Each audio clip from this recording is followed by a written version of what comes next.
Simon Says subscribe and click on the bell icon to receive notifications. We've made the files the instructor uses in this tutorial available for free. Just click the link below in the video details to get these.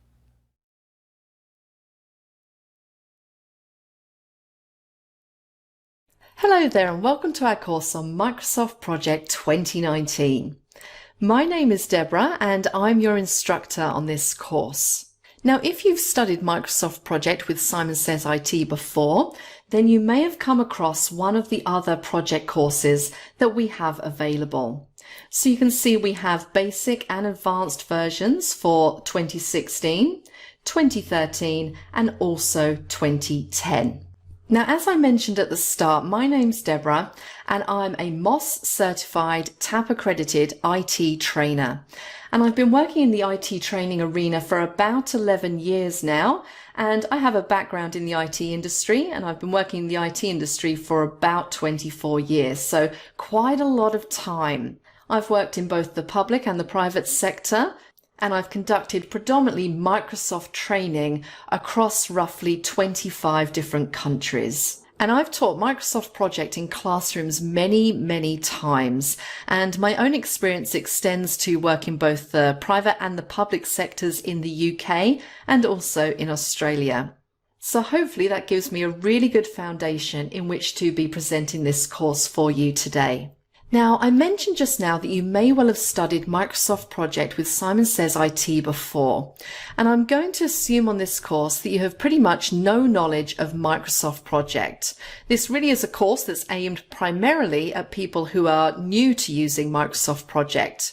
So if you have used it before, you may find that some of the early sections involve material that you're fairly familiar with. But particularly for the first 2 or 3 sections, I do suggest that you go through them because in those I'll cover some of the main aspects of Project 2019 that may be different from the version of Project that you're used to. And I'll also cover things like what's new in Project 2019. If you are completely new to Microsoft Project, and I appreciate that many of you will be, I will be assuming that you're familiar with Windows software. So you know how to do some basic things like copy and paste. And to some extent, I'll assume that you may have used the Microsoft ribbons before, although I will explain it just in case you haven't. And in particular, I will assume that you have a good basic knowledge of project management itself. So you'll know what I mean when I talk about things like schedule, resources, and over allocation. If you don't understand some of those basic concepts in project management, you probably need to cover a bit of basic material on project management in general first before you go through this course, because this course does very much rely on a reasonable knowledge of what's involved in managing a project. Now, one thing I'm not going to do is assume that we're managing projects in a particular field. My field's always tended to be IT one way or another, but in fact, the main sample projects that I'm going to use on this course don't really have anything to do with IT at all. We're going to refit a bathroom, or rather you are, and I'm going to organise a wedding. Now, neither of those have anything in particular to do with IT. Now, what you can see here is the Project Professional 2019 start screen, and we're talking about the desktop software here. We're not going to be covering things like Project Online in this course. So in the next few sections, we're going to talk about the structure of the course, and in particular, I'm going to start to talk about the projects that we're going to work through as we're working through the course. So essentially, if you already have Project installed on your PC, you can skip the next section and go straight to the one after that where I'm going to talk about the structure. For those of you who don't have Project already installed on your PC, you'll need to go through the next section with me and I'll explain what your options are. So that's it for this section. I will see you in the next one.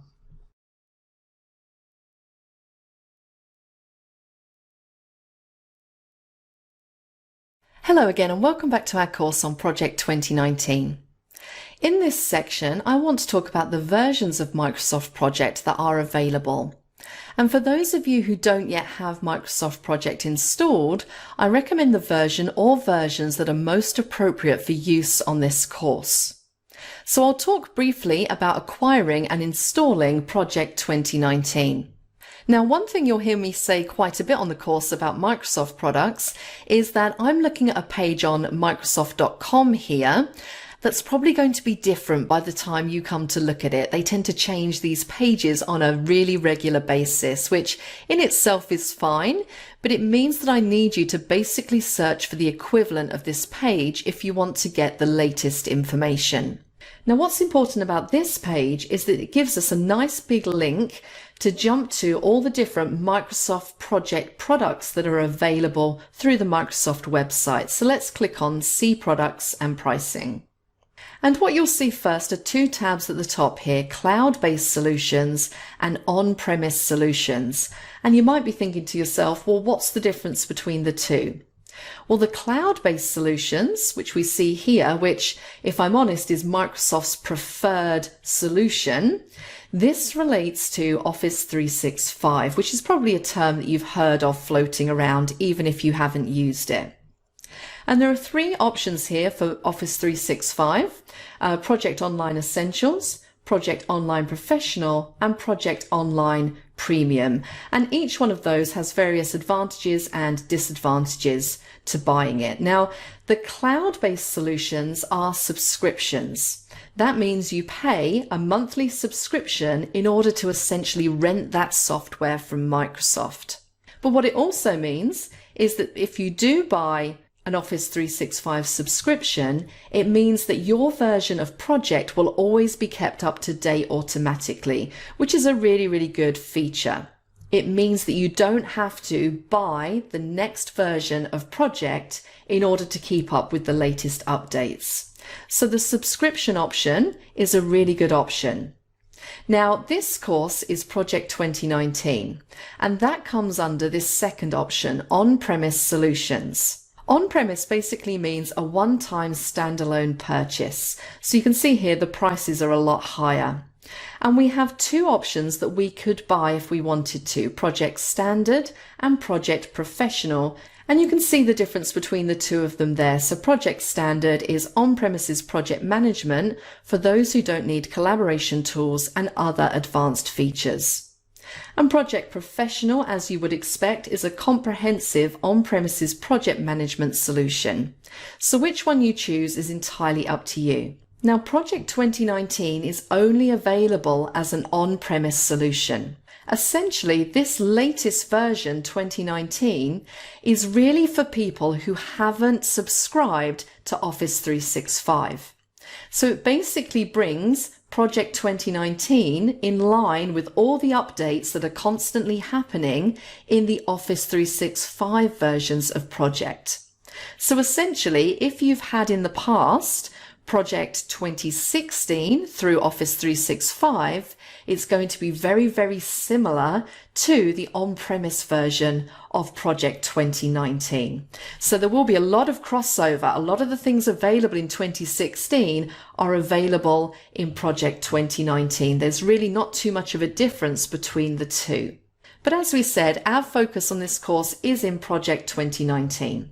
So in terms of acquiring the actual software, if you don't have it on your PC, you can see there you have a Buy Now link.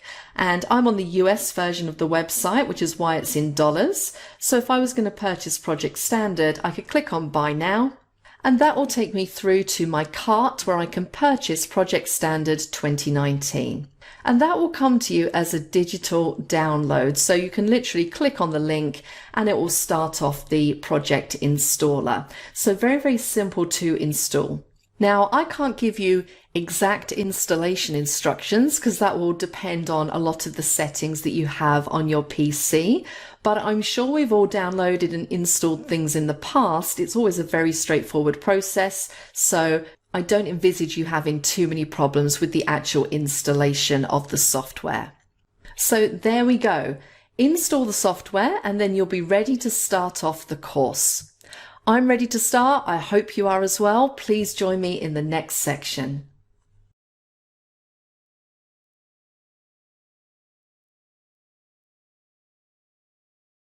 Hello again and welcome back to our course on Project 2019. In this section, I'm going to take a very quick look at what's new in Project 2019. And one of the reasons that it is a quick look is that there isn't really very much of a difference between Project 2019 and Project 2016 in terms of functionality that's specific to Project. So I'm currently looking at one of the pages on office.com and it's called What's New in Project 2019. Now, as I pointed out before, I normally say at this point that you need to check the latest information. Well, I don't expect they're going to put anything else new in Project 2019, so when you come to watch this video, I don't expect any other additions. But let's go through some of the main points anyway, because there are just a few of them. So the first thing it says here, the opening paragraph, is if you're upgrading to Project Professional 2019 from 2016, you'll still have all of the features that you're used to, and you'll notice a few new ones as well. And this is a really interesting one actually, linking tasks using a drop-down menu. So instead of having to remember the ID of a task when you're linking tasks together, what you can do is just click in the predecessors column, and from the drop-down arrow, you'll get a list of all of the different tasks so you can create links between them very easily. So that's a really nice new feature in 2019. You'll also see the addition of a task summary name field. And as it says in here, with a long list of tasks, it can be difficult to know what a task is indented under in the overall project plan. So the task summary name field is a read-only field, and it shows the name of the task's summary task. So again, that's going to be really helpful. Now I realize at this stage in the course, this is probably going to mean nothing to you, but as I said, there are only 3 or 4 new features in here, so I thought I might as well highlight them to you. Another new feature is the timeline bar labels and task progress. So this is a really good one as well. So our timeline bars, which we're going to build up as we go through, can now be labeled. So it makes them a little bit more meaningful because you can have the name of the task and also the task progress shown right on the tasks themselves. So it makes it very quick to illustrate your plan and the work in progress when sharing status. And of course, there's always improvements made to accessibility with each new release of Microsoft Office. So in 2019, it's now a lot easier for Windows Narrator and other assistive technology to read more elements of Project, which is always an excellent feature to have for anybody who has impairments in that area. And then you'll see at the bottom of that page, we have some basic tutorials for adding tasks in Project and also a Project Quick Start Guide. So as you can see, not too many changes in there, but the ones that they have made are very useful and very important. The other thing that I think is always really helpful when you're going into a new version of a piece of software is to have a look on the Microsoft site at some of the blogs related to Project. And there's so many of them down here, but those can also be really helpful and provide you with extra information when it comes to putting together your project. So I would definitely check out the blog site within Microsoft.com. And that's it really, short and sweet with regards to changes. That's what's new in Project 2019. In the next section, we're actually going to get started on a project, so please join me for that.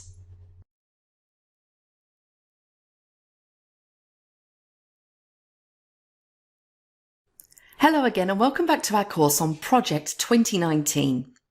In this section, I'm going to take you on a tour of the project workspace, and we're also going to start creating a very simple project. And I'll use that very simple project to demonstrate key points concerning the project workspace. Now, you've already seen this start screen, and you'll probably see this quite a few times during the course. Although, as you'll see a little bit later on, you may want to disable the start screen once you really get used to using Project 2019. You might decide that you can get along perfectly well without it. Now, let me give you a quick tour of the start screen itself. Over on the left, we have an area which gives us links to existing projects. We have a recent section just there at the top, and currently for me, this section is empty. Once we start working on projects, you'll start to see a list of recent projects appear just there. And then below that, there is a link to open other projects, which gives us access to a Windows Browse dialog. So you can browse your computer, you can browse any network locations you have access to, and you can browse cloud areas such as your OneDrive storage. Now we're going to start with a new project, so we won't be using that part of the start screen on this occasion. In the top right, we have some standard Windows buttons. The little question mark is Help. Note the screen tip there. For Help, F1 is the keyboard shortcut. Then we have the Minimize and we have the Maximize or Restore, depending on whether your screen is currently maximized or not. And then we also have a Close button. Below that, we have my name and the account under which I'm currently running Project 2019. If you're the only person that uses this PC, and if you're the only person that uses Project on this PC, and you only have one account that you ever run Project under, then this will always indicate that account. But if, for example, you sometimes use a work account and sometimes a personal account, if you share this PC with somebody else, you may want to switch between accounts. And you have a facility just here to switch accounts. I'll demonstrate that for you a little bit more fully later on. Now let me talk about the rest of the start screen, and I'm going to say this once more. You may not see exactly the same as me. It will depend on a number of things, but almost certainly the first thing you will see here is a blank project thumbnail. I'm going to click on that in a little while and we're going to create a new blank project. So essentially, blank project is the starting point for a new project. Let's run through some of these others first of all though. If you run projects that have an element of similarity, maybe you do building projects, marketing projects, then you may already have a project that you'd like to base a new one on. And the second thumbnail here, new from existing project, enables you to use an existing project as a starting point for a new one. The third thumbnail, new from an Excel workbook, lets you create a project from an Excel workbook. And what this basically means is that you have perhaps a list of tasks on a worksheet in an Excel workbook, and you want to make a list of tasks the starting point for a project. The fourth thumbnail, new from SharePoint task list, is a pretty similar kind of thing, but in relation to SharePoint. So if you have a list of tasks in Microsoft SharePoint and you want to use those as the basis for a project, you can use that option. Now the other thumbnails all correspond to different standard project templates. So if I were working on a software development project, I could use the first template there, Software Development Plan, and it would get me started on a typical set of tasks as a starting point for a software development project. Now you'll see a whole list of these templates. These templates you may think of in the old terminology as boilerplates, but nowadays we generally call them templates. And there are lots and lots of them there. So residential construction is there, for example. New business plan is another one. But there are available online many templates that you can base new projects on. And there is a search facility at the top here. So if you wanted a project plan for a particular thing, you could do a search here. In fact, there are some standard searches, suggested searches as they call them, underneath.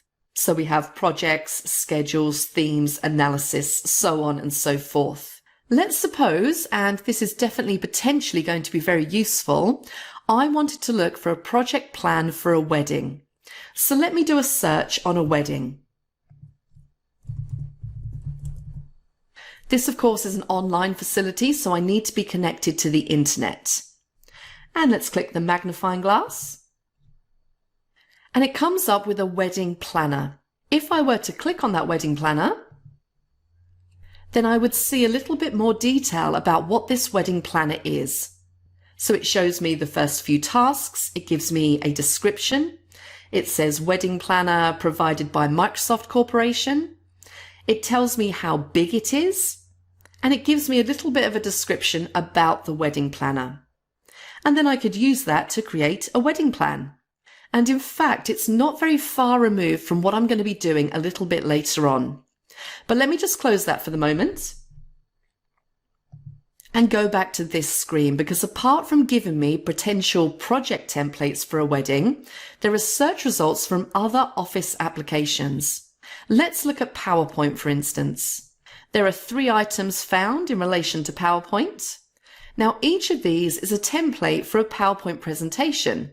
So there's a picture frame wedding photo album, a wedding seating arrangement plan, and also a simple wedding photo album. Now, there are other suitable wedding-related artifacts that can be used in Word, Publisher, and Excel. So we're not really going to cover that on this course, but they can be very useful links to other artifacts that you can use with the other components of Office. Having taken a look at that, let's go back to the Start screen, and we just use the back button up here.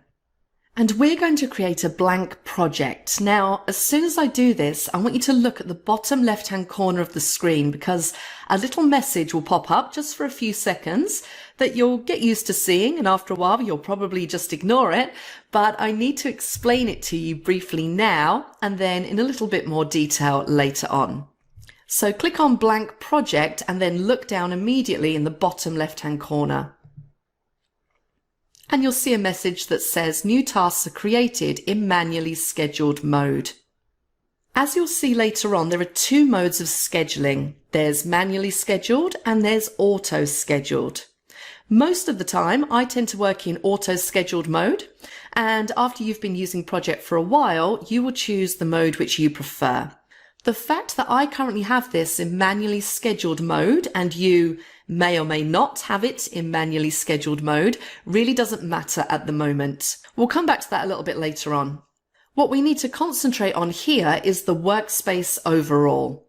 So first of all, in the top left-hand corner, you have the quick access toolbar that I mentioned earlier on in the course. You may not see quite the same buttons as me there, but we'll come back to that in a couple of sections' time. And in the top right-hand corner, you have some standard Windows buttons. Let me just hover over those. So you have Minimize, Restore Down, and also a Close button. The main ribbon is this, so it's the big block right across the screen, very near the top. I'm going to explain the ribbon to you in quite a bit of detail again in a couple of sections from now. Above the ribbon in the middle is the name of the current project. We've just created a project, so by default it's called Project 1. If we created another one, by default it would be called Project 2 and so on. Now below the ribbon we have something called the entry bar. And the entry bar is something that we can use to enter and edit data into our project.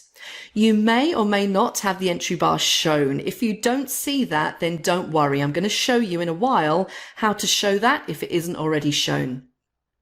Basically, the kind of thing we use the entry bar for is this. If I want to enter the name of the first task in my project, I can click in the task name field there. And then if I click in the entry bar, I could call it Task 1. Having typed that, I can click on the tick mark to the left of the task, and that will become my first task. If I click down to the next row, and maybe I intend to type Task 2, I could type Task 2, change my mind, and click on the cross to the left of the task entry bar. And that will cancel whatever I'm typing. So that's the entry bar, more on that later. Below the entry bar, we have the timeline. I mentioned the timeline much earlier on when I was talking about what's new and the fact that you can have several timelines now in Project 2019. You may or may not see the timeline. If you don't see it, you can show it by going up to the ribbon and clicking on View. And roughly in the middle, or just to the right of the middle, you see a command there or a checkbox that says Timeline. If I uncheck Timeline, you can see the timeline disappears, check it again, and it comes back again. So that's the timeline. When I've got some tasks, it will show those tasks on the timeline. Now, in fact, I've just entered one task there. It hasn't got any work in it, and the timeline can be set to run over a period of time. Now, by default, my new project is starting today, so that's March the 4th. And because I haven't got any tasks or work scheduled at the moment, you'll see on the right-hand end of the timeline, it also says March the 4th. So currently it's not the most exciting project in the world. Below the timeline is the main project window. And by default on my installation, I show a Gantt chart. And a Gantt chart actually comprises two parts. It comprises the list of tasks. It's actually a table, and we refer to this as the table. And on the right, we have the chart itself, which is normally a pictorial representation of the tasks in my project. Now, you may or may not have a Gantt chart shown. If you don't have a Gantt chart shown, you will find out soon how to show a Gantt chart there. And there will be situations when you'll want to see one of the many other types of chart that you can show in the main body of the display there in the main window. Now, just to give you a little bit more of an idea of how that's going to look, let's go back to that first task, task 1. I'm going to click in the duration column, and I'm going to say that this is a 2-day task. Click elsewhere, and there is my Gantt bar for a 2-day task. Now, there are various things about that bar in terms of its color, its ends, and so on that each have significance, and we're going to talk more about those later on. But basically, as we start to build up a schedule, we build up entries in the table on the left, and each of those will be represented by a Gantt bar or other appropriate symbol in the charts on the right. The next aspect of the workspace to look at is the status bar across the bottom of the project window. At the left-hand end, there are optional pieces of information.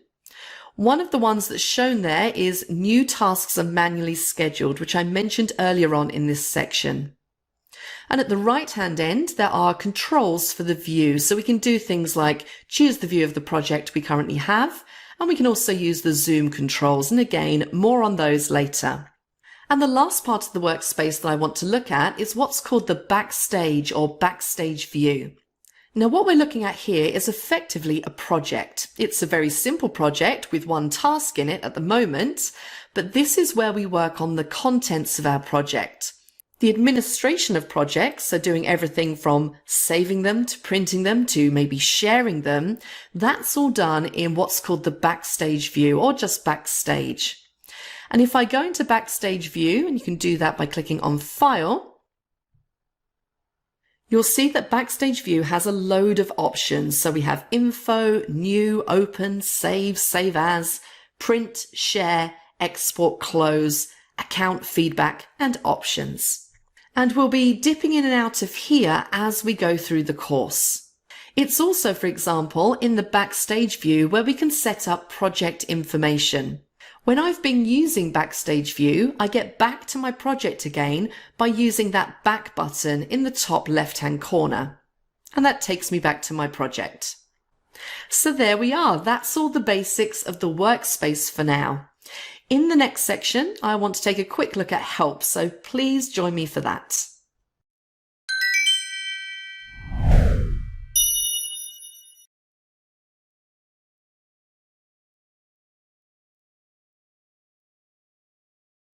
Hello again and welcome back to our course on Project 2019.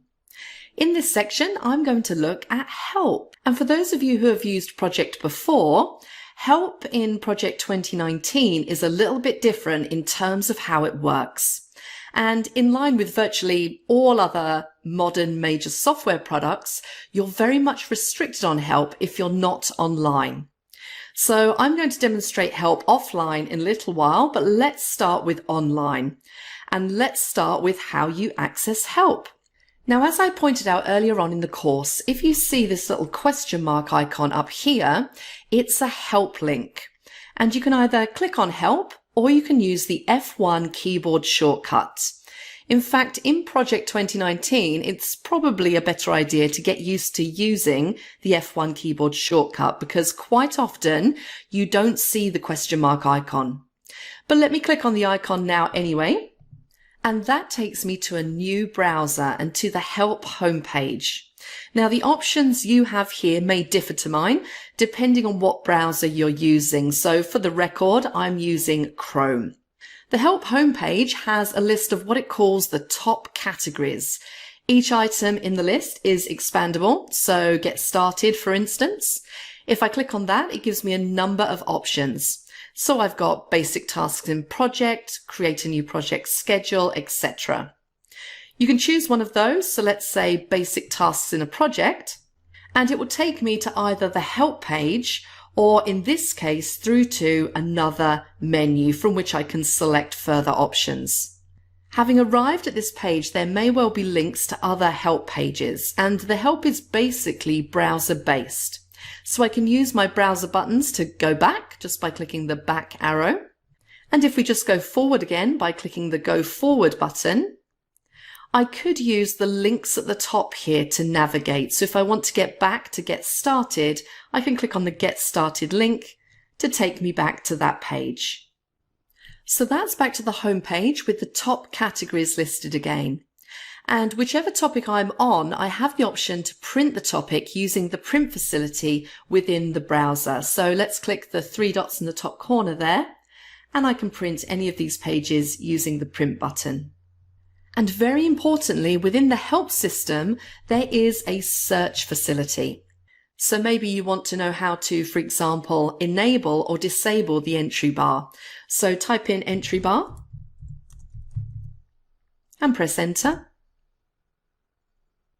And you'll see a list of topics related to the search term.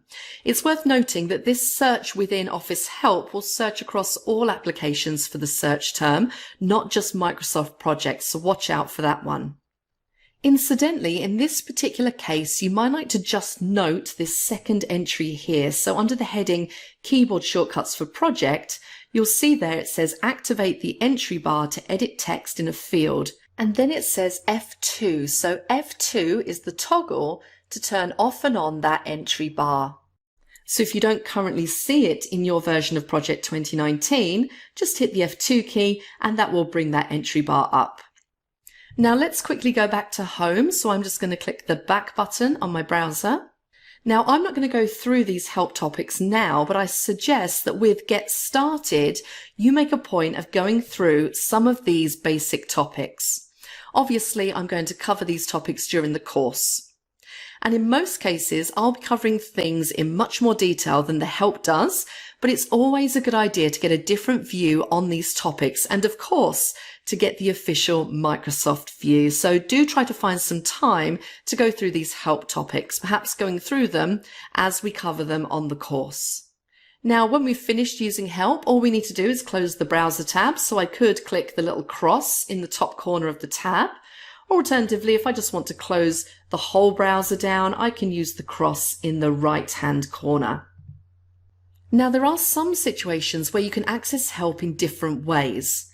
So far, we've looked at accessing help by clicking on the question mark button, which takes you to the external Microsoft Help website, but you can also access help from within the project window also. So let's create a new blank project. And I'm going to press the F1 key. And what happens here is that a pane opens up on the right-hand side of the screen, and the options look fairly similar to what we saw in the web browser version of Help. So from here, we can browse the categories, so Get Started, for example, and I have access to all of my help information this way as well. We could also use the search facility at the top, so if I click in the search bar, and let's search for entry bar again, and click the magnifying glass. And this time we get links to help that are all related to Microsoft Project only. It doesn't search for the term across all Microsoft applications. So essentially, this is a much more targeted search than the previous option. And of course, if I click these three dots, I get some other further options, including one that will jump me back to home. Now, a couple of other things to tell you about. One of them is what happens if you're not connected to the internet. So let me just show you that. I'm going to disconnect from the internet. So now I no longer have an internet connection. I'm going to press the F1 key. And you'll see that I get a message that says, sorry, something went wrong. Please check your network connection and try again. In previous versions of Project, there was something different there, and I think it provided you with a little bit further help with regards to finding items on the ribbon. But at the time of recording this, if you're offline in 2019, you don't get any help at all. So the last thing I want to show you about help is the new feature, Tell Me What You Want to Do. And this was a feature that was introduced in Project 2016, and it continues through to Project 2019. This, as I understand, will improve and become more comprehensive over time. We're very much dealing with a reasonably early version of this feature, so let me just give you a quick demonstration of it. So let's suppose that there's something that you want to do and you don't remember where the command is that does it, so perhaps you're not quite sure how you should go about doing it. Let's suppose that you want to set a baseline. Now, setting a baseline may mean nothing to you at all at this moment, but let me just click in that box and type set baseline. Now, as I do that, it recognizes all or part of what I'm typing, so it gives me some options. Set baseline, show baseline, set reminder, show slippage, so on and so forth. As I do that, I may say to myself, set baseline, that's what I want to do. And then there's a little pop-out menu which says set baseline or clear baseline. Now, if that's exactly what I want to do, if I click on that option, it brings up the relevant dialog box. And if I know how to use that dialog, I can actually go ahead and do it and set my baseline. And of course, there is a help link there as well at the bottom of that dialog box. Note that with some of these help links, they have a button with the word help in rather than just a question mark, so just be aware of that as well. And in this case though, if I click on this help button, it's contextual. So some of them are and some of them aren't. Most of them aren't, unfortunately. Let's close that browser and go back to where we were before. So that's the new Tell Me What You Want to Do feature, or Tell Me feature as it's sometimes known, that was introduced in Project 2016 and continues through to Project 2019. As it evolves, I think it could become a really useful feature. I think we're still kind of at the fairly early stages of it with Project 2019, but please give it a try. That's it on help. I will see you in the next section.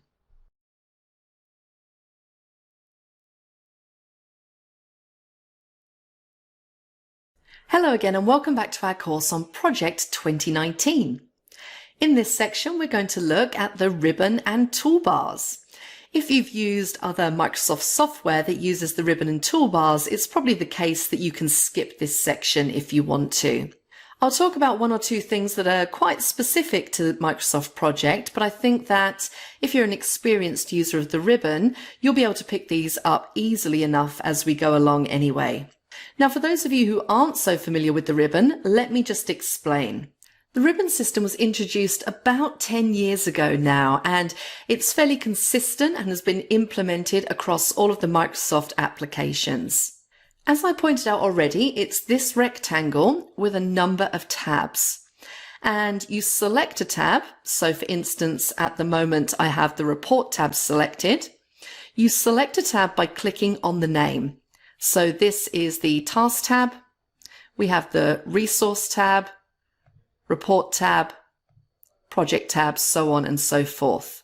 And you'll see these tabs whenever you're using Project. Now, this can be changed by local settings, but talking in general terms here. However, there are some tabs that only appear in certain situations, and these are what we call contextual tabs. We have a contextual tab here at the moment, and it's the Format tab. And the Format tab in this case is part of what's called the Gantt chart tools. And this is contextual in that because we have a Gantt chart shown here, so that's this area on the right, remember, we have a Gantt chart tools tab that enables us to do things like change the format of the Gantt chart and other tasks.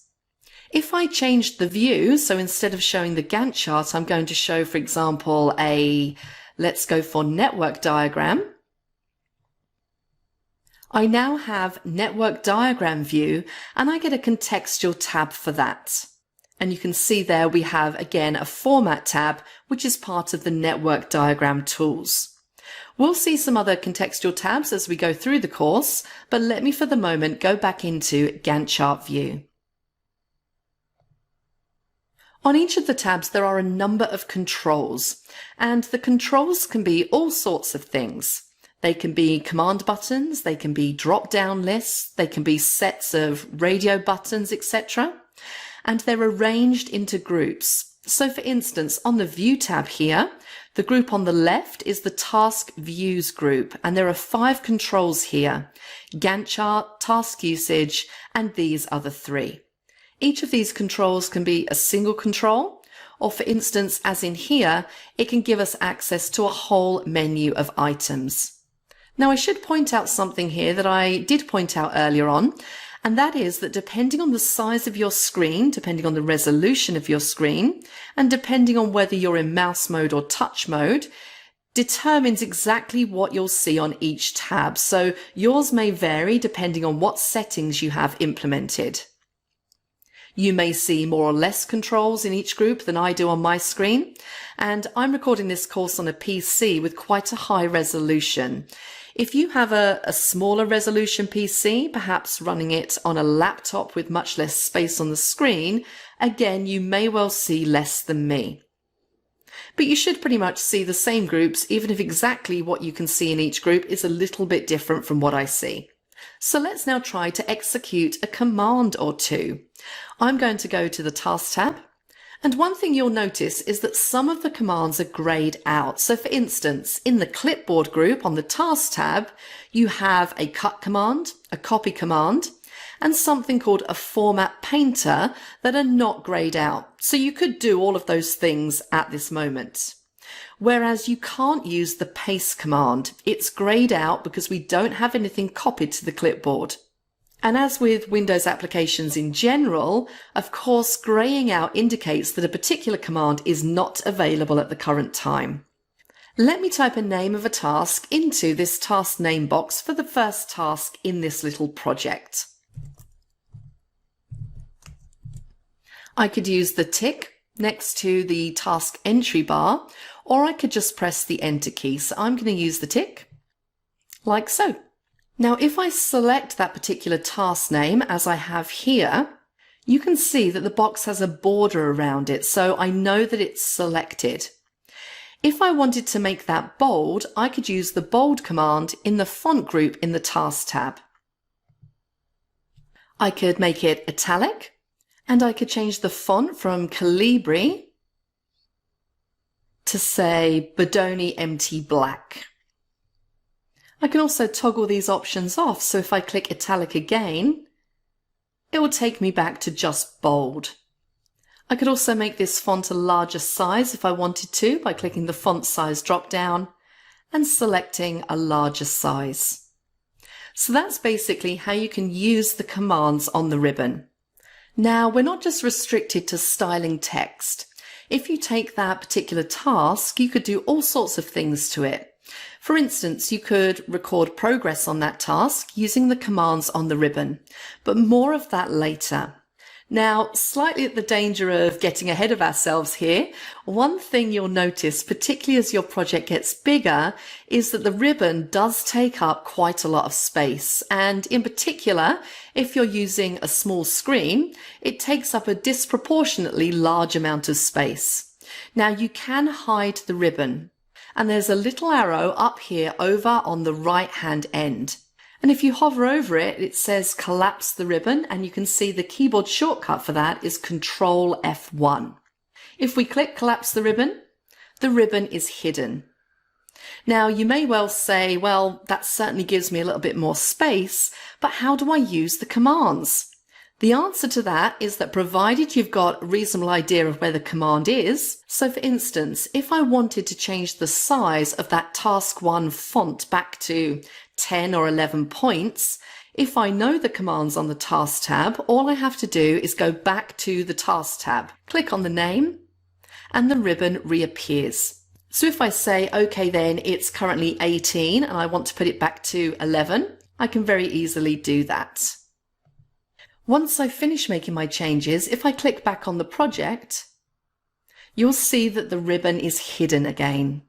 Now, when I described that to you, I said that if you know where a particular command is on the Task tab, if you don't know where it is, you can still click on any one of the tabs, and you can pretty much click around to find the task that you want. Click off again on the main project window, and you'll see that those ribbons disappear again. If you get to a point though at which you think, well, actually I need the ribbon available all the time again, I don't just want it collapsed anymore, if I just click on a tab to bring the ribbon back and right click my mouse over on the right hand side but still in that ribbon area, you'll notice that collapse the ribbon is currently ticked. So just click to untick and the ribbon will be there all of the time, and now you can see the contents of each of the ribbons. One thing I'd like to point out here is that you can customize the ribbon, and in particular, you can create your own ribbon tabs. Now, I'm not going to cover customization of the ribbon here, but I am going to briefly look at customizing the quick access toolbar a little bit later on in this section, and that should give you a pretty clear idea of how to set about customizing the ribbon. So now let's turn our attention to that quick access toolbar that we looked at earlier on in the course. And as you can see here, mine has about 4 commands already shown. One of them that we talked about was the touch mouse mode command. Then we have undo and redo, and also save. But as I explained earlier on, if you want to change what's shown on the quick access toolbar, there is a standard pool of commands. So if I wanted the quick print command shown, I'd select quick print from the menu here. So if I click it, you'll see that the quick print button now shows in my quick access toolbar. Now, apart from switching on and off those standard commands, you can customize the quick access toolbar further. And if I click on more commands, it takes me to a page of the project options. Now, project options we're going to look at in 2 or 3 sections from now, but what we have open here is the quick access toolbar page, which we can use to customize that quick access toolbar. And let's suppose that I want to add a button to the toolbar, which will enable me with one click to make something bold. What I need to do is to find the bold command in the list on the left and then add it to the toolbar. Now, the list on the left is controlled by this drop-down menu. And first of all, we have the popular commands. They're in alphabetical order. Now, I can't see bold there, so if instead of popular commands, I say all commands, and again, these are listed in alphabetical order, and now I have access to the literally hundreds of commands that are available in Microsoft Project, and I want to find bold. So let's scroll down and go to the B section, and there it is. So now I'm going to click the Add button, and what that will do is move the bold command from the list on the left-hand side across to the list on the right-hand side. And what this list on the right-hand side shows are all of the commands that are currently on my quick access toolbar. If I want to put it in a different position, I can select it and use the up and down arrows at the side here to reorder my commands. So I'm happy with it just there. If I click on the OK button, you'll see that my bold command has now been added to my quick access toolbar. Now let's just jump back into those project options again, because there's one other important point to mention here. If at some stage you make a mistake and you want to go back to the default or the settings that were originally used, there is a reset button at the bottom there. I'm actually happy with how I have it, so I'm going to click on OK again. And now I have my bold button, which I can use, and I can choose to toggle that off and on. It may well be that after you've been using Project 2019 for a while, you'll find it very useful to customize that quick access toolbar. Also, some people customize it to do a particular job. So for example, if a project manager is doing a weekly update of status, he may put various commands associated with task status on the quick access toolbar, or indeed create a custom tab for the ribbon for that particular purpose. One other thing about the quick access toolbar that some people find useful. It's right up in the top left-hand corner there, and you have to sort of go across the ribbon to get to it. You can actually position it below the ribbon. It's very simple. Just click the drop down and you have the option show below the ribbon. And you can see it's moved down to underneath the ribbon. And that makes it quite a bit easier to get to when you're doing perhaps a long or repetitive task within the body of a project. And of course, if you wanted to put it back up to the very top left-hand corner, you could essentially do the opposite by clicking the drop down and selecting show above the ribbon. Now there's one other type of toolbar that I want to point out to you now, and it's one that pops up all over the place. We're going to be using this type of toolbar in many places in this course. If you take task 1 here, for example, and select it, if I right click, I get what's called a contextual menu.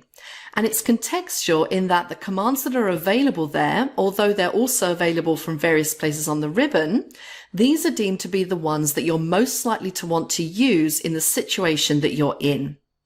And above the contextual menu, there is a mini toolbar. And again, this is deemed to be contextual to contain the commands that are appropriate to where you are in project and what you're doing. So these work pretty much on the principle that I'm sure you'd expect them to. You click on things and they either execute commands or bring up other menus or bring up dialogues. So we have these contextual menus like this one, and then we have the mini toolbar as well. And as I say, we'll be using these at various points during the course. That's the end of this section. I will see you in the next one.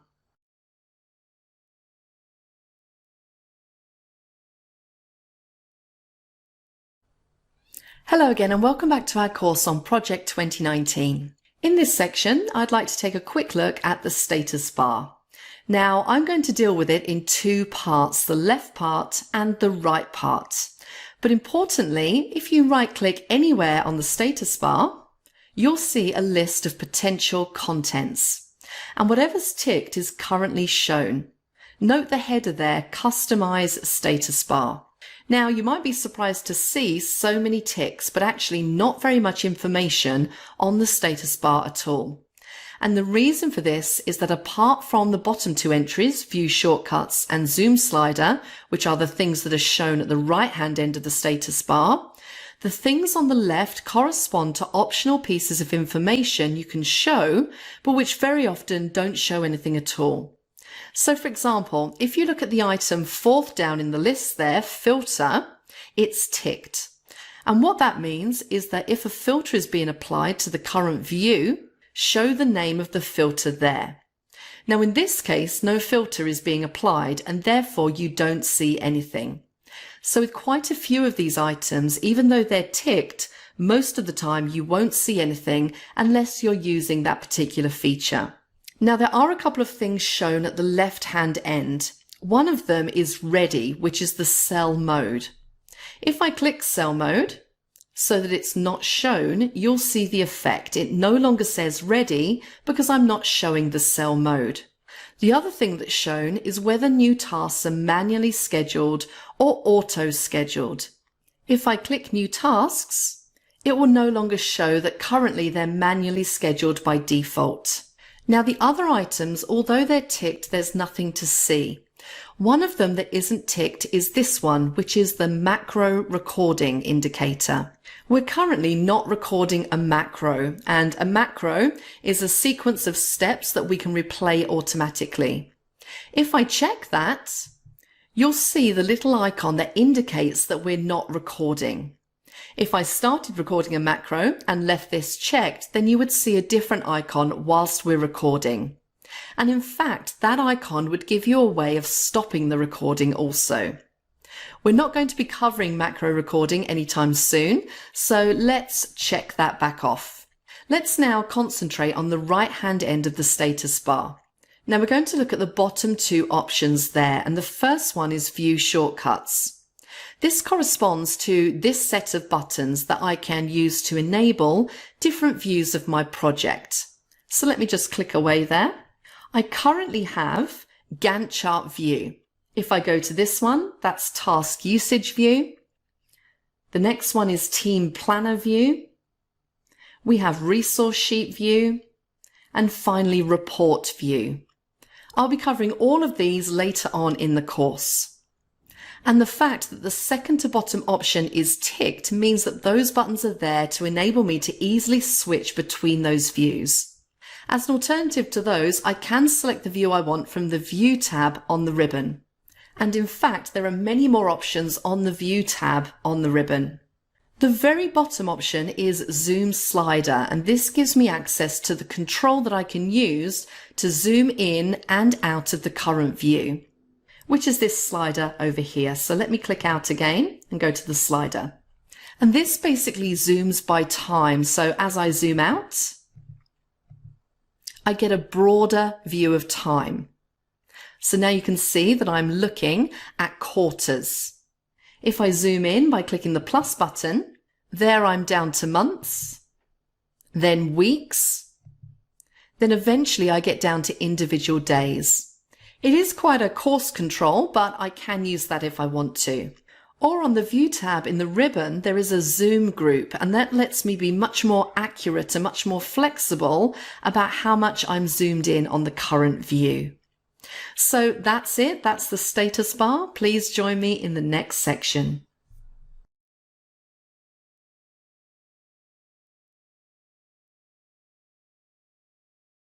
Hello again and welcome back to our course on Project 2019. In this section, we're going to look at keyboard shortcuts and key tips. Now, if you don't use keyboard shortcuts and you're not interested in finding out how to use them, then you certainly can skip this section. I do know that many people like to use keyboard shortcuts, myself included. They can be particularly useful if you have repetitive jobs to do and you don't like moving the mouse around all day. You'd much rather just go straight to what you need using the keyboard. And for some people, the use of the keyboard is a necessity either because of an injury or some kind of impairment, and the use of the keyboard is much more preferable to trying to use a mouse or some other approach. In Project 2019, keyboard shortcuts are very well supported, and in this section, I'm going to take you through the main options for using them. Now, of course, the main problem with keyboard shortcuts for most people is knowing what they are. And I must confess that I probably only use about 10 or so because I struggle to remember any of the others aside from those core 10 that I use frequently. So, for example, the ones that I use quite a lot would be things like cut, copy, paste, save, print, those kinds of keyboard shortcuts. If I go to a tab on the ribbon, so let's go to the Task tab. If you wanted to know the keyboard shortcut for cut and you couldn't remember, if you hover over the cut button, it tells you that it's cut and it gives you the keyboard shortcut in brackets afterwards, Control plus X. Similarly, for copy, you can see there that the keyboard shortcut shown in brackets is Control plus C. Format Painter, now unfortunately for Format Painter there isn't one. And that's the problem with many of the commands, that there isn't an equivalent keyboard shortcut. So if you know a keyboard shortcut already, that's fine, and it's supported in Project. If not, if you hover over the ribbon and that particular command you're interested in, you'll soon find out whether there's a keyboard shortcut for it or not. So the next option, is there a list of keyboard shortcuts? Well, yes, there is. If I press the keyboard shortcut F1 to bring up online help, and I use the search facility to search for keyboard shortcuts,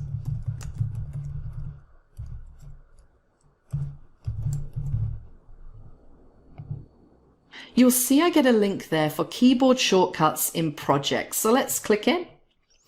And there's some information at the top, but if we scroll down, we get to the different keyboard shortcuts that we can use within Project. Now, of course, you could print this out if you wanted to, and I know some people print this out and stick it on their wall so it's easy for them to reference quickly. The keyboard shortcuts are basically arranged into categories. So you can see here we've got display and use windows. Then if we scroll down, we have move around in text or cells, move around and work in tables, so on and so forth. So it makes it a bit easier for you to find what you're looking for. So you have all of the standard shortcuts, but then you also have a group that relates specifically to Microsoft Project shortcuts. So you've got keyboard shortcuts for using a network diagram, navigating views and windows and so on. So there's a list at the bottom there. And if you're pretty good at remembering those things, or as I say, if you want to stick that on the wall, that's a very good source for finding keyboard shortcuts. So that's a couple of ways of finding out what keyboard shortcuts are. There is another way, and that's the use of key tips, and I'm going to demonstrate that to you now. I've got the task name Task 1 selected in that single task in my current schedule. And I want to underline the name, but I can't remember the keyboard shortcut to do the underlining. So let me demonstrate key tips. First of all, if I just tap the Alt key, it brings up some 1 and 2 character codes for accessing the commands on the Quick Access toolbar and the tabs on the ribbon. Now, if I can't remember which ribbon tab it is, I could step through these one at a time. But I do know that what I want is on the Task tab. So if I press the H key, that's the access key for the Task tab. And now you'll see that the commands on the Task tab on the ribbon are each presented to me with their various other letter or number codes. Now, number 3 would give me access to the underline command, but let me be just a little bit more flexible than that. I want to bring up the dialog which gives me all of those formatting, font formatting commands. So I'm going to do F and N. So F and then N. That brings up the font dialog. Now, to go through the commands on the font dialog, I successively press the Tab key until I get to the one that says underline.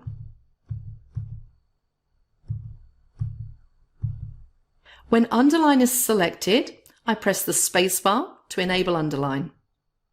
And if you look at the top right-hand corner of the dialog, you'll see that the OK button is selected. So if I press the Enter key, that will be underlined.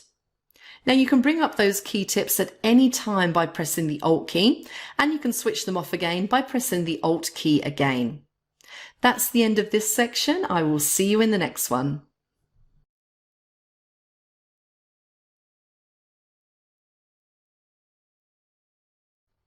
Hello again and welcome back to our course on Project 2019. In this section, we're going to take a look at project options. And to a large extent, project options represent your own personalization of your installation of project and in the way that you use project on your projects. Some of these options you need to have set correctly before you start to create and work on any kind of substantial project. And in fact, as we're going to get started on our exercise project in the next section, it's very important that you go through this one carefully. Even if you've used Microsoft Project before, I suggest that you follow this section through because I'm going to make sure that we cover all of the essential options so that when you start working on the exercise, you won't finish up having to sort of go back and redo things later on. So to access project options the normal way is to go into the Backstage view. So we'll click File, and right at the bottom we have Options. And that brings up the Project Options dialog. Now you've seen this already because there are various points where you get taken to this dialog, often to a specific page on this dialog, and you're given the opportunity there to change something or set something. So you may well recall that when we were looking at the Quick Access Toolbar, for example, we went to this Quick Access Toolbar page and used the controls on this page to add a button to the Quick Access Toolbar, that bold button. In fact, I think I'm going to, while I'm here, remove that bold button now. So I'll select it and click on the Remove button in the middle. And I'm also going to remove the Quick Print button as well. Now what we're going to do in this section is go systematically through these pages and look at the options that we need to get set straight away. Now in order to demonstrate the way that many of the options work, I'm going to do a quick demo in relation to what's called screen tip style. The very top entry on the first page, the general page, underneath user interface options, we have screen tip style. and it currently says show feature descriptions in screen tips. If I click the drop down here, there are three options: show feature description in screen tips, don't show feature descriptions in screen tips, and don't show screen tips. Now at the moment, with the first option selected, if I just click on OK, if I hover over one of the buttons on the ribbon, so let's say if I hover over Move, you'll see that I get that screen tip there for Move Task. And you can see that it's telling me that it moves the selected tasks forward or back in the project schedule. Now let me go back into Options. And let me change that to Don't Show Feature Descriptions in Screen Tips. Click on OK, and let me hover over Move again. And now all I get is Move Task. So that's the name of the command, but not a description of what it does. Let's go back into Options once more. And obviously if I choose the third option here, Don't Show Screen Tips, and click on OK, and once again hover over Move, you'll see that I don't get anything. Now, I personally like to have the description there, so I'm going to put that back to what it was originally from Options, and we'll just set that back to Show Feature Descriptions in Screen Tips. Now let's look at some of the other key ones on this general page. The default view for me is Gantt with timeline. I pointed that out to you a couple of times. That's the default view when I open up Project, in particular when I start working on a new project. That's what I see. And I can also choose here my default date format, which is the short form of the day of the week, and then the month, day, and year. And if you prefer, there are various other date formats that you can choose from that drop-down list. My username is also here with my initials. Now you may think, well, what difference does that make? Well, if you're collaborating with other people on projects and if you're sharing projects and so on, you may do many things. For example, comment on projects. You may make certain other changes to projects which are identified as being by you. And having your username and initials set correctly here enables other people to track that it was you that made that change or made that comment. Now, if you remember right back to near the beginning of the course, I talked about the fact that one of the new features in Project 2019 was the availability of some alternative Office themes. And down here is where you can choose them. So if we click the drop down in Office theme, you can see we have colourful, dark grey, black, and white. Now I've currently got colourful selected, which is my personal preference. But if I selected, for example, say dark grey and clicked on OK, you can immediately see the effect there. And I think if I was to select this one, it might make it a bit harder for you to see these videos. So I'm just going to go back and I'm going to change that back to colourful.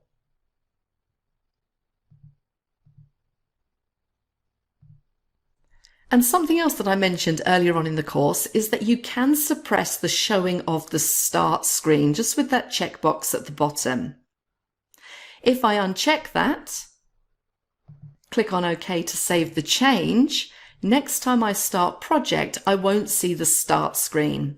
Again, that's something for you to try out to see if you're happier with that arrangement. Just incidentally, while we're talking about these changes that we're making, it's worth pointing out that most changes you make in project options are activated when you click OK to close that project options dialog. There are a small number of changes where you do need to restart project for them to take effect. But when it is necessary to restart project, it does actually tell you that you need to restart project for the change to take effect. The next page I want to look at is the display page. And there are two important options here that I want to highlight. First of all, for each project that you work on, you can set the currency options. At the moment, we only have project 1 here, and the drop-down lets me choose from any available projects. So there's only project 1 currently. And I can set a symbol, the decimal digits, the currency, and so on. And the second option on this page, again, going back to something that I mentioned earlier on, if I don't see the entry bar, it's probably because this option down here for entry bar is unchecked. So make sure that's checked and you'll see the entry bar between the ribbon and the timeline. Now the next page is the schedule page. And there are a couple of very important settings here, which I'm afraid I'm going to have to ask you to set based on trusting what I'm telling you at the moment. I'm going to explain these settings to you a little bit later on in the course, but at the outset, I'd like you to have them set in a particular way. Now, there are some very straightforward settings on this page. So for instance, the week starts on a Sunday and the fiscal year starts in January. Now, you may be tempted to do things like change the default start time and end time for working days, where you work, hours per day, hours per week, etc. By all means, set those if you want to. I will be talking about those and calendars in general in a bit of detail later on. At this stage, it's not really that important that you get them quite right at the moment. Two settings I do want you to set in a particular way, though, are these. First of all, new task created manually scheduled. Now I've mentioned that before. I've currently got new task created manually scheduled. I want you to set that to the other option, auto scheduled. And it's very likely that for most of you, this will be the way to leave this setting set in the longer term.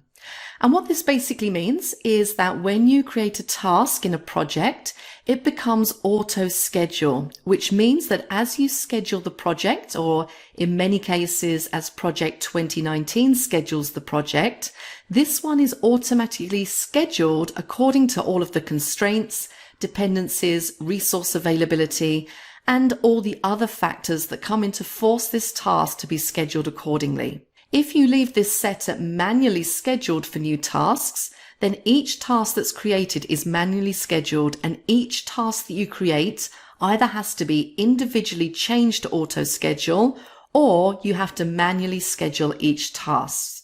There may be situations in which manually scheduled tasks is what you want, and I'll talk about that later on. But for the moment, I want you to make sure that's set at auto scheduled.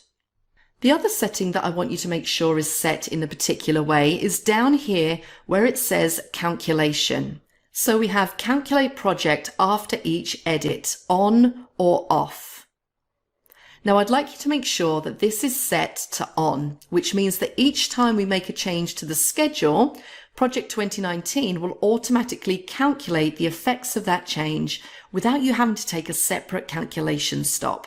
Now, I'll explain more of the significance of that setting later on in the course as well.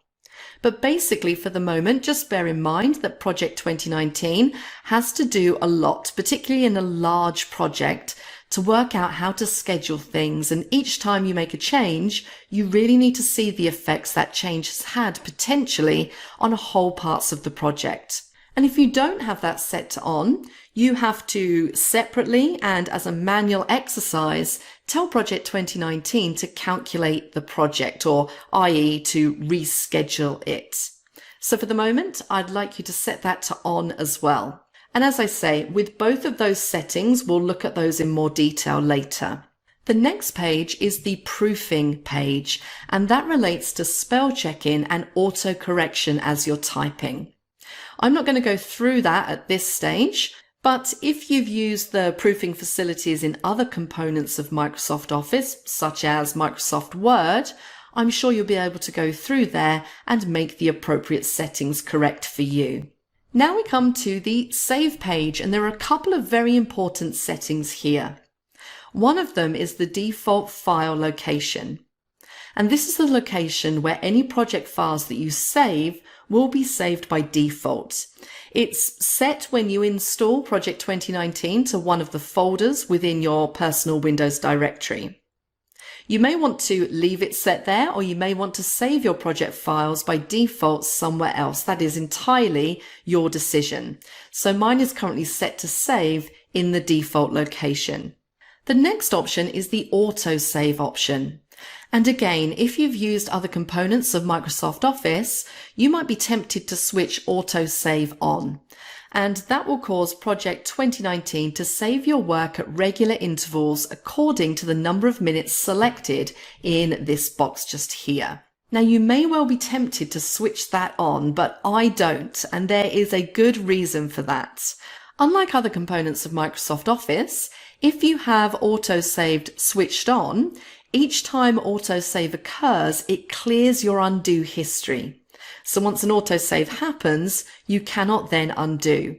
Now, for some people, they're quite happy to work on that principle. Perhaps they don't use undo very much, or perhaps they're very careful. You can in fact use this option for a prompt to warn you when an autosave is about to happen. But in my case, I prefer to leave autosave switched off. But again, ultimately, this is your choice. The next page also has some very important settings. And this page determines the language that you're using to work in Microsoft Project. Now, you can have more than one language installed, and you can select different ones for different situations. So you can see here I have English United States and English United Kingdom as the two languages that I use. They are sufficiently different to warrant being described as two different languages, and my default is set to English United States. If you need to add an additional language, it is very straightforward. There is a drop-down just here, which gives you access to many more languages. And in particular, with a particular project, most people find that their default language is the one they use most of the time. But if you do work in more than one language, even if the two languages are two versions of English, you do need to be aware of this language setting. And when you're working on a project, make sure that you have the appropriate language selected.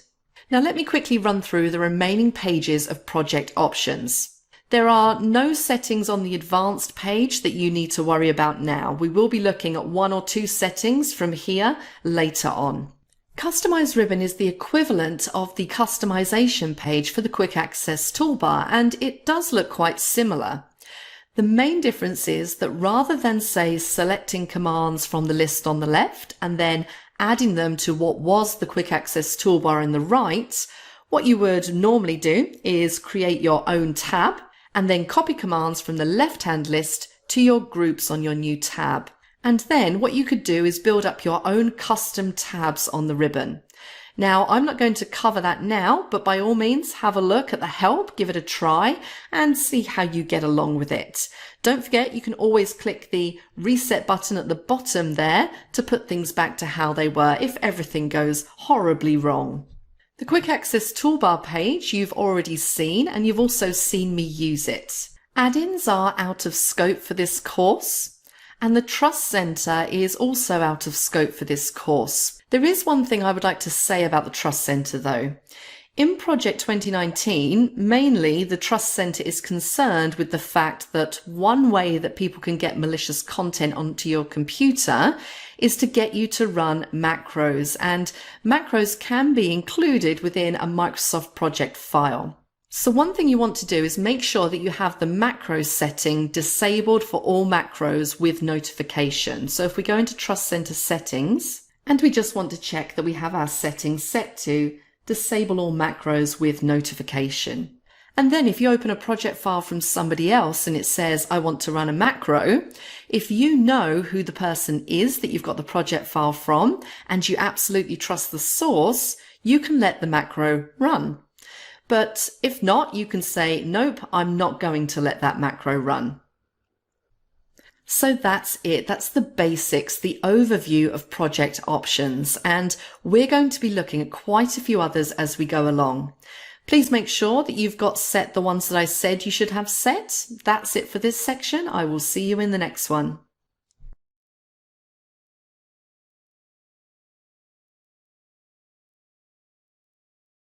Hello again and welcome back to our course on Project 2019. In this section, I'm going to start work on the project plan for a wedding. Now, of course, different people would have very different opinions on what might be part of the arrangements for a wedding. So what I'm going to try and do is come up with a project plan for a wedding that has enough detail in it to be reasonably realistic, but which will also reflect the different styles of wedding that you may get in different parts of the world, in different cultures and so on. Having said that, the style of wedding that I'm planning here is not one that's associated with any particular religion. Now, what you're going to be doing very soon is planning the refit of a bathroom in a domestic house. So what I'm going to try and show you while I'm doing this wedding plan is some of the ideas that I want you to incorporate into building up the plan for the bathroom refit. You may well find when you're looking at either of these projects that they don't really reflect how you would set about doing them, but really that's not the point. You're learning the tools in Microsoft Project to do these things. You're not actually learning how to either plan a wedding or refit a bathroom. Another important point to make here is that we're building these things up in layers. I'm not going to go deep into the details straight away. We will certainly get into the detail, but what we will do is one layer at a time, and I'll explain the tools and techniques associated with Project 2019 as we go. So first of all, I've made a list of the main aspects of this wedding plan, so let's take a look at that first. Now, I'm sure this isn't going to be quite right, but I've made this list. It's actually in the course file folder if you want a copy of this list. And it's planning, attire, and by attire I mean basically the clothes that people are going to wear, but it's probably a little bit broader than that. Guests, venue, catering, flowers, memories, details, wedding day, and honeymoon. So they're going to be my main headings. And the first thing I'm going to do is to start adding each of those into my project plan. So let's take this first one, planning, and set that one up first. So I've created a new blank project, and in the task name, I'm going to enter planning. Now, a couple of things to point out here.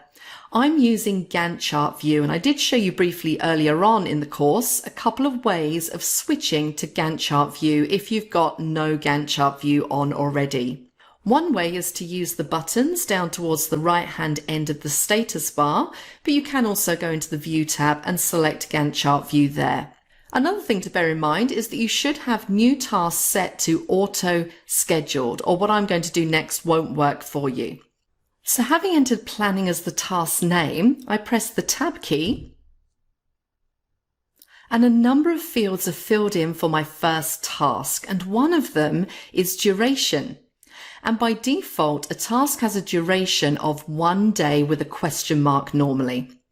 Now what the question mark means is that this is an estimated duration.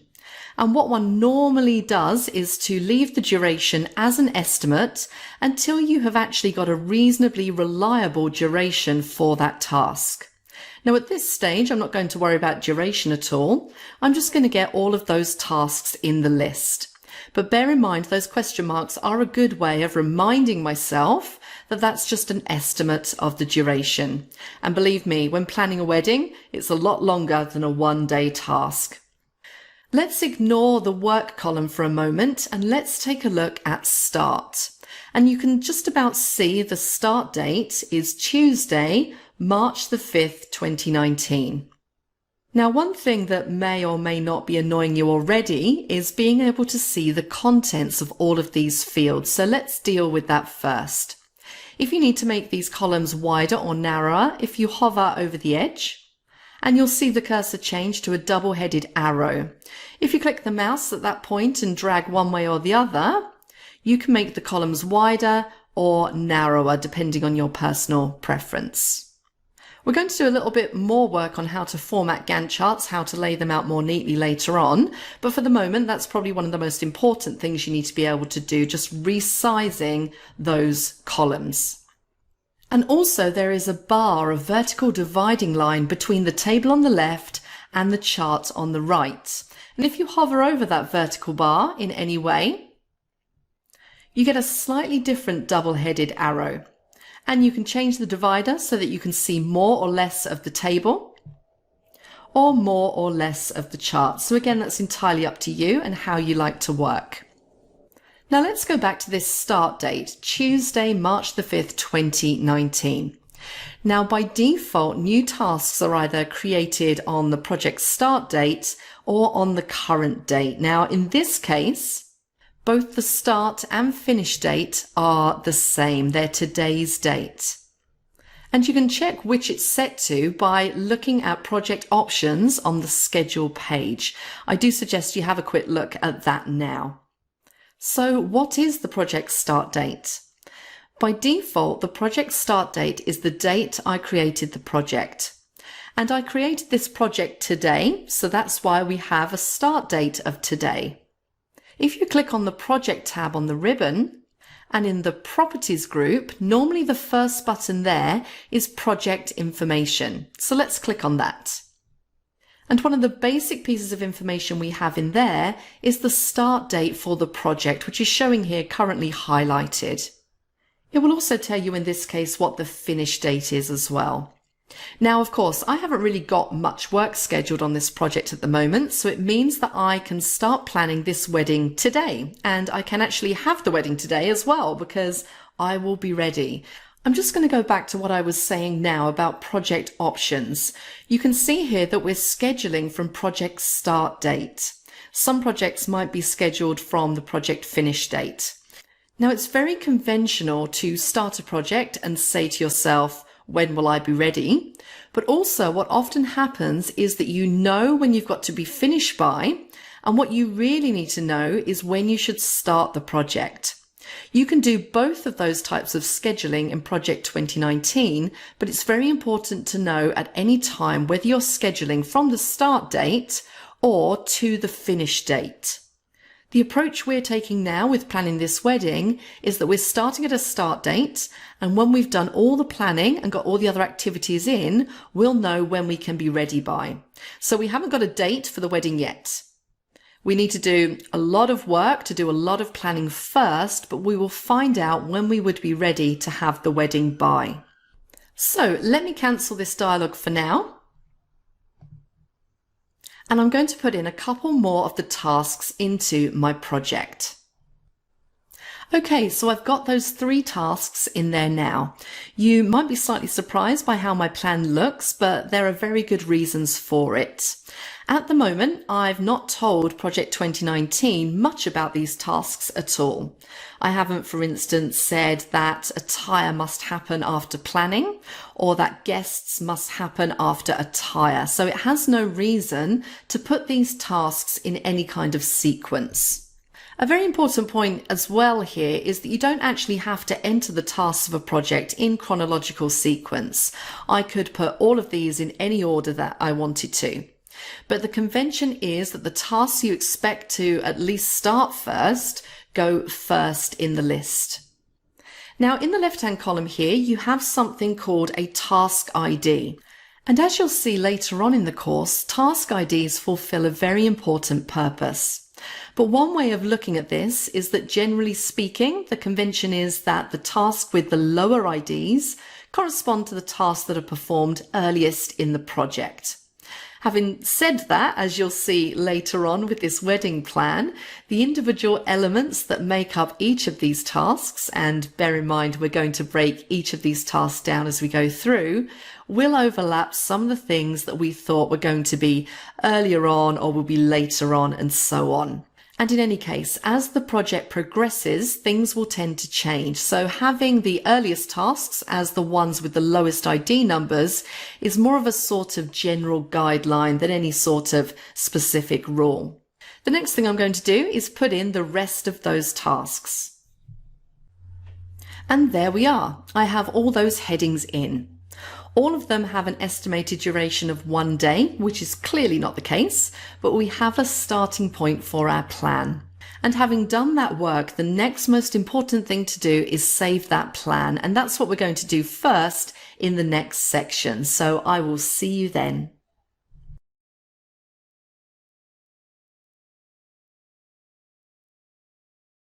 Hello there, and welcome back to our course on Project 2019. Now, in this section, I'm going to take a look at opening and closing projects. And before I do that, the very first thing I'm going to do is save the first version of the wedding plan. And I'm going to talk more about saving in a couple of sections' time, but for the moment, I'm going to save this to the course files folder with a very straightforward file name. And then we're going to concentrate on a bit of opening and closing. So in order to save this project, I go to the Backstage view, so into File, and then click on Save As. And what this brings up is the Save As page, and exactly what you see here will really depend on what Save As locations are available to you. So you can see here that I have a few different ones. I could choose to save this file to OneDrive, and you can see I have a OneDrive business account there and also a OneDrive personal account. I could choose to save it into SharePoint, which is what you can see just here. Or I could choose to save it to this PC. So if I wanted to save it to a folder on my hard drive, that would be my option as well. Now I'm going to save this file to my PC. So I could click on this PC, or I could click on Browse at the bottom. So I'm going to click on Browse, and that will let me choose the location where I want to save this file. So I'm just going to go through and select a folder. And the folder I'm going to choose here is Project 2019 Course Files. Now at the moment, the Course Files folder is empty as far as the Save As type that I'm using, which you can see down here is .mpp, which is the default file extension for project files. So all I need to do is go down to File Name and give my project a name. So I'm going to call this SSI Wedding 01 and click on Save. Now when I've saved that, the file name appears in the header of the Microsoft Project 2019 window. So you can see there it says right at the top SSI Wedding 01.mpp. And if I'd now like to save this or any other project using the approach I've just taken, I can do that. So if I go back to File and Save As, and this time let's click on this PC, you'll see that I have now listed at the top the last save location. So it's showing me that the last file I saved was into the Project 2019 Course Files folder. So it makes it very easy for me to access the folder that I've recently saved into. Now there's a couple of important things to note about these sort of lists and locations of lists and files, and that is the more you work with Project 2019, obviously these lists are going to get longer and longer, and you'll find that save locations and items will start to drop off the bottom of the list. Now, something to anticipate that, if you have locations that you save into on a frequent basis and things you want to be able to access quickly, you do have a very useful utility in Project 2019. And that is the ability to be able to pin folders to the top of the list. And you'll see as I hover over the Project 2019 course files, if you cast your eyes to the right-hand side, you'll see I have a little drawing pin icon.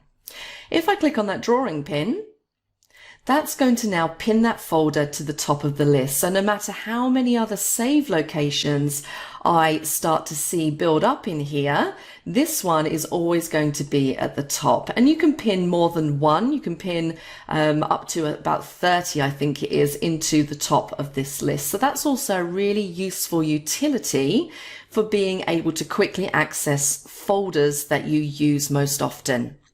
So in a moment, I'm going to look at some of the options for opening that wedding project again. But before I do, let's go into project options and straight to the advanced page. And I did mention earlier on that we would be looking at some of these advanced options as we go through the course. There won't be time to go through each and every single one of them. You can see there are quite a few in here, and some of them I will leave for you to go through in your own time, but I would like to point out a few of them as we go. And I do suggest that from time to time you take a browse through these options. It's always good to know what your settings are and if you need to adjust those settings to enable you to work more efficiently with whatever it is that you're doing. For example, on the advanced page, in the display group, which is just down here, you'll see this first option, show the number of recent projects, and it's currently set to 50. So here you can very easily control how many projects appear in your recent list. And below that option is show the number of unpinned recent folders. And then below that option, you also have an option to quickly access this number of recent projects. So again, you could select however many projects you want to be able to access quickly from there. And then underneath that, we have show this number of unpinned recent folders. So you have a number of options just here that you can experiment with to get them to the optimum level for you and the way that you work. So I would definitely check out those options. I'm fairly happy with how they're set at the moment, so I'm not going to make any changes there. Now I'm going to click cancel, and what I'm going to do is I'm going to exit project altogether and kind of pretend it's the next day, and then when I come back and see what happens when I start up project. So let's close down project, and then I'm going to reopen it. Well, when I start up project again, I can of course see the wedding project in my recent projects list. Now, I'm not going to open that at the moment. What I'm going to do is start a new blank project. And it might be that as I'm working on my new blank project, I decide that I need to take a look at the wedding project, maybe as a quick reference point. Now, I don't actually need to close down this project that I currently have open. I can have more than one project open at once. So I'm going to go to the File ribbon and I'm going to select Open. And of course, there in my recent files is my wedding project. Now again, I might choose to pin this. Again, if this is something which I reference frequently, it might serve me well to pin this to the top of that list as well. So let's just do that. So now I have my file pinned. And if I click on folders, I also have my Project 2019 course files folder pinned. So you have that option as well, not just with folders, but also with standalone files. So let's open the wedding project. I'm going to double click on it.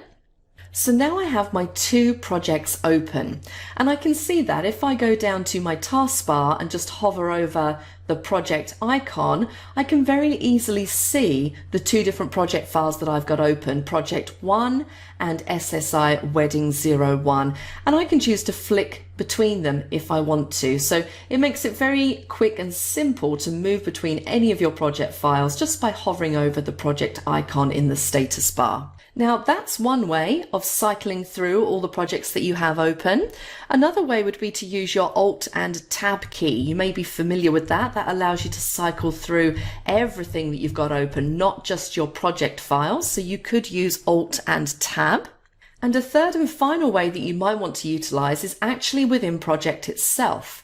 If I go to the View ribbon at the top, you'll see right in the group at the end, the window group, we have a switch windows option. And when I click that, you'll see that I then have access to all of the files, the project files, I should say, that I currently have open. So again, Project 1 and SSI Wedding 01. And you can see the wedding plan has a little tick against it because that's the one that I'm currently viewing. So again, this is a nice way of being able to switch quickly between your projects. So any of those three methods are really good utilities to use. So by now you should have enough tools and techniques to create a project, save it, close it, and open it again. And also you should understand how you can work on multiple projects at the same time and very easily switch back and forth between them. So now it's time for you to do the first course exercise. That's what I'm going to set you in the next section, so please join me for that. For the next section, you'll want to download the Project 2019 course exercise files. Click the link below in the video details to get these. You can also scroll through the video details to find timestamps for each section of this course. Finally, if you're enjoying this training, please leave us a thumbs up and some comments. Hello again and welcome back to our course on Project 2019. In this section, I'm going to be setting you exercise 1, and the information that you need to complete exercise 1 is in the exercises folder. And what you're going to need is the text file exercise 01 majortasks.txt. And you can see I've got that file open here in Notepad. And that lists the major tasks, the major headings for the bathroom refit that you are going to plan, which is very exciting. So I would like you to use this list and produce a Microsoft Project 2019 project like this one behind. Now note the name that I've given my sample answer at the top here. So we've got Simon Sez IT Project 2019 Exercise 01.mpp. All of the sample answers that I provide will be in that same exercise folder. So make sure that you finish up with something pretty close to what I have here. And I do appreciate that the start dates may not be relevant for you at this current time. So make sure you finish up with something that is pretty close to what I have here. I do appreciate that the start date and the finish date may vary in the examples that you're using depending on when you're doing this course. So see how you go with exercise 1. That's it from me for this section. Please join me in the next one. For the next section, you'll want to download the course exercise files. Click the link below in the video description to get these. You can also scroll through the details to find timestamps for each section in this course. If you're enjoying this training, please leave us a comment.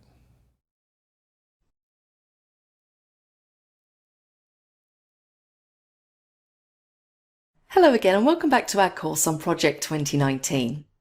In this section, we're going to look at some other basic properties of tasks, and I'm just going to go back to that first version of the wedding plan that we were looking at. So the top one here, remember I've got it pinned to the top of the list, makes it super easy to access, and I'm just going to open that by double clicking.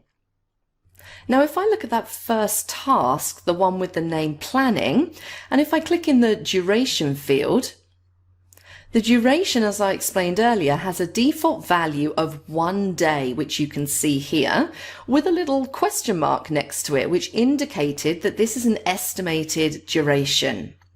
I can, of course, use these little scroll bars at the side, these little scroll arrows, to increase the duration, or alternatively decrease the duration. And you'll see as soon as I do that, the question mark is removed, so it's no longer an estimated duration because I'm inputting something into that duration cell. Now I don't have to use these little scroll arrows just here.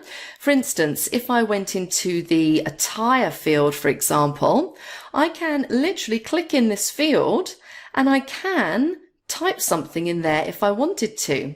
So I could type 3 days, for example. And you'll see that as I type that, if you look up into the little bar at the top here, it also inputs 3 days. And if I'm happy with that, I can click on the tick to accept it like so. And as you can see, as I adapt and adjust the duration of these tasks, the bar in the Gantt chart on the right extends accordingly. So we now have these 2 bars showing as 3 days and the rest of my plan showing as 1 day. Now we haven't actually looked at the definition of working days and working weeks and working hours as yet, but you can probably see from that when I'm talking about, for example, an 8-day task, I'm talking about 8 working days, and that doesn't include days at the weekend with the current calendar that I'm using on this project. Now, look very carefully at the bar chart on the right, because for the tasks that still have a 1 day estimated duration, you'll see that at the right-hand end of each of those, you've got a vertical line, this one just here. Now, it's pretty much coincidence that it's at the right-hand end of those bars. That vertical line indicates the current date. So that is essentially what I like to call the today line. So at any point you can see where you are today in relation to the project, or if you like, where the project is in relation to today. And we've talked about the project's start date. Supposing I was entering this project and in fact the various aspects of it had started a couple of weeks ago, I'm a bit late setting this project up in Project 2019. So some of these things may have already happened. What I could do is change the project start date. So look, for example, at that first planning task, which says it starts on March the 14th. So that's the date that I entered it yesterday, and that is currently the start date for this project. So let's go into project information, which you'll find up here on the project ribbon and down into project information. So let's go in and change this start date to a date 2 weeks ago. And you see I have my little calendar here. So I'm going to select Friday the 1st of March and then click on OK. Now, none of the durations have changed, but each of the tasks has an updated start date. Now, of course, I could change the individual task start dates. So, for instance, if I wanted to change the date that the attire task is starting, and if I decide that attire is something we maybe need to think about a little bit, and I know that people need to sort out their clothes, but I think I'm going to leave that until after the Easter break. So I might want to change this attire start date to after Easter. So I'm going to put it a month in advance. So let's say April let's do 15th. So that's when the task is going to start. Now, in doing that, one of the problems I have is that this task is now shut off to the right in my chart. If you look, I can no longer see it. That may or may not be a problem, but you know how to resolve that already because you know about the zoom slider. So right in the bottom corner, we have our little zoom slider with our plus and our minus buttons to control it. And the only reason I can't see it is because we're not on that correct part of the Gantt chart. So if you look at the dates running across the top, they don't go as far enough into the future currently for me to be able to see the start date of this task. So I'm going to zoom out very slightly by clicking on the minus. And there we go. You can see my little task pop into view as I zoom out a couple of times.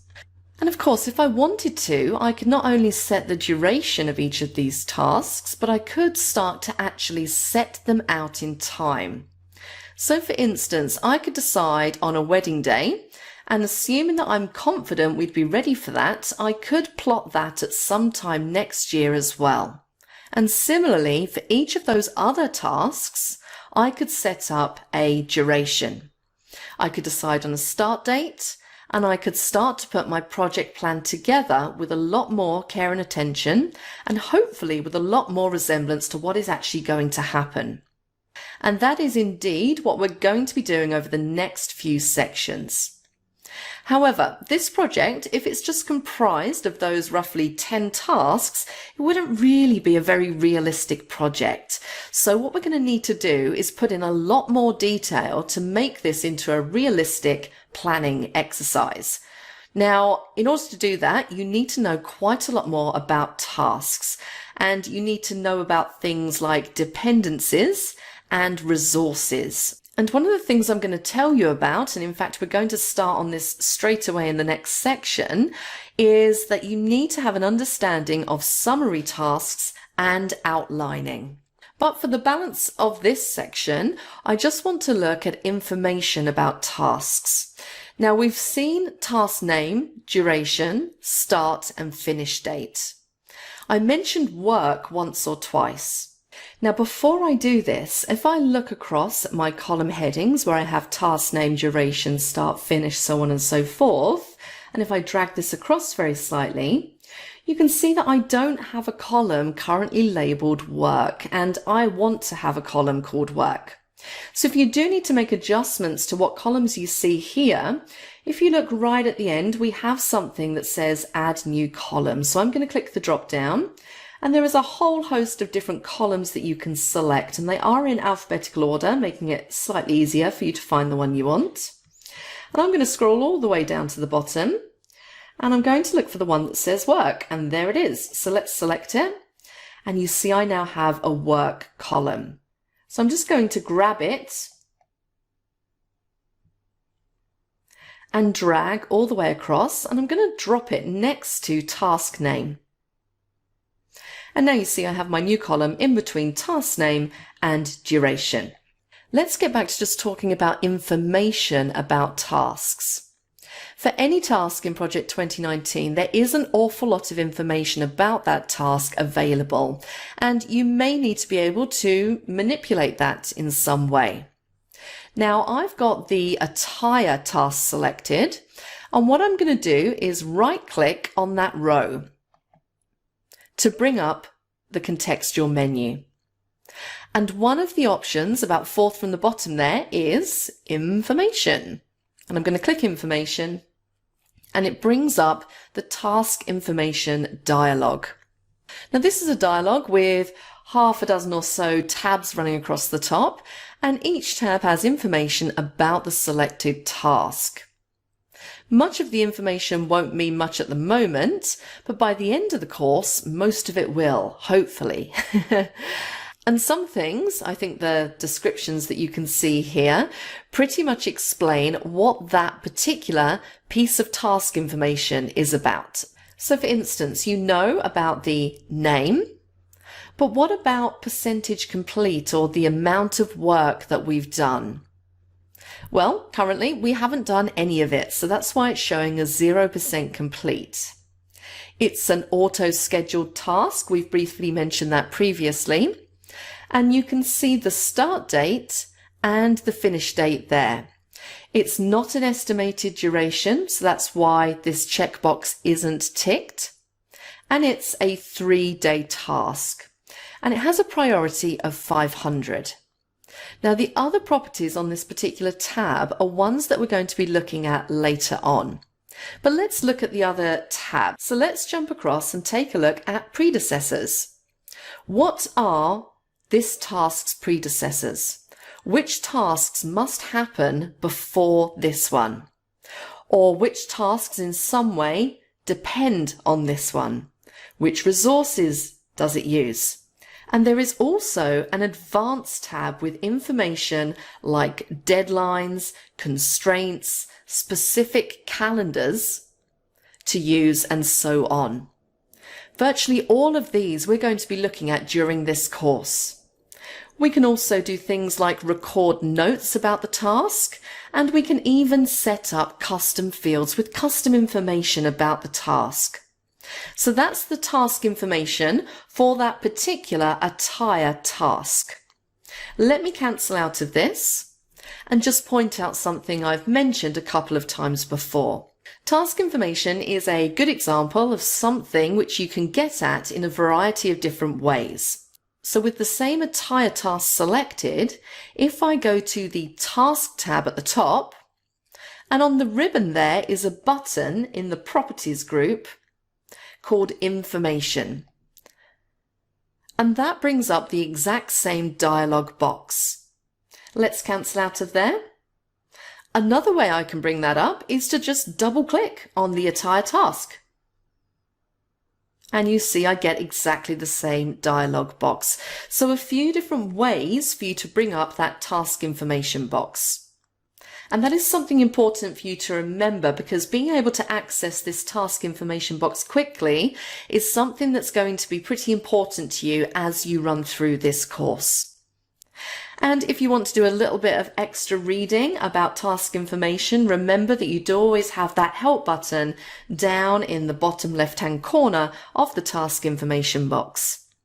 So that's it for this section. I will see you in the next one.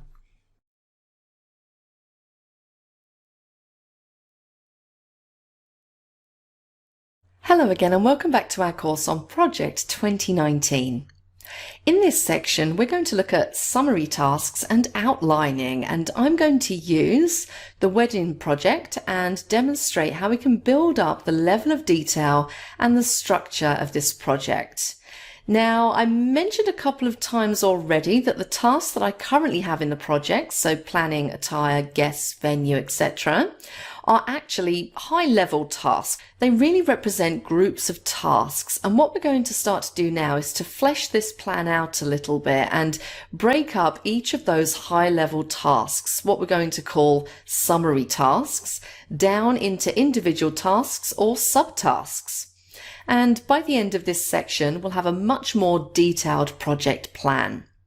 But to get us started, I want to look at one particular summary task. And just before we get into it, I want to point out two things. First of all, if you were doing a breakdown of the tasks involved in a wedding project, particularly if you're doing it from scratch, you would almost certainly come up with a different breakdown to me. So So the tasks that I'm going to add, you might not necessarily add into your project plan, but just remember that this is a guide as we go through, and you can add whichever kinds of tasks you like. But it is important that all of the necessary tasks in the project are represented ultimately in the project plan. And the second thing to point out is although you're going to add quite a bit of detail to this wedding project plan, you could add a lot more. So again, don't use what I'm doing as a cast in iron guide. You add in the tasks that are relevant to whatever it is that you're planning. Now we're probably going to end up with something in the order of between 50 and 100 tasks in total. But if you were doing this for real, and it was a particularly thorough plan, you might have hundreds and hundreds of tasks. So please just bear that in mind as we go through. So the task I'm going to break down first is this one here, the guests task. So if I click on venue and then right click my mouse, I can go to insert task. And what that will do is it will insert this new task item surrounded by chevrons underneath guests. And this means this is going to be one of my guests' subtasks. It gets a default name of new task and then default values for duration, work, start and finish date as well. Now I'm going to rename this task to make it a little bit more meaningful. And all I need to do is click in the entry bar at the top and type in the name. So I'm going to call this one Make Guest List and hit enter. So that's my first guest related task.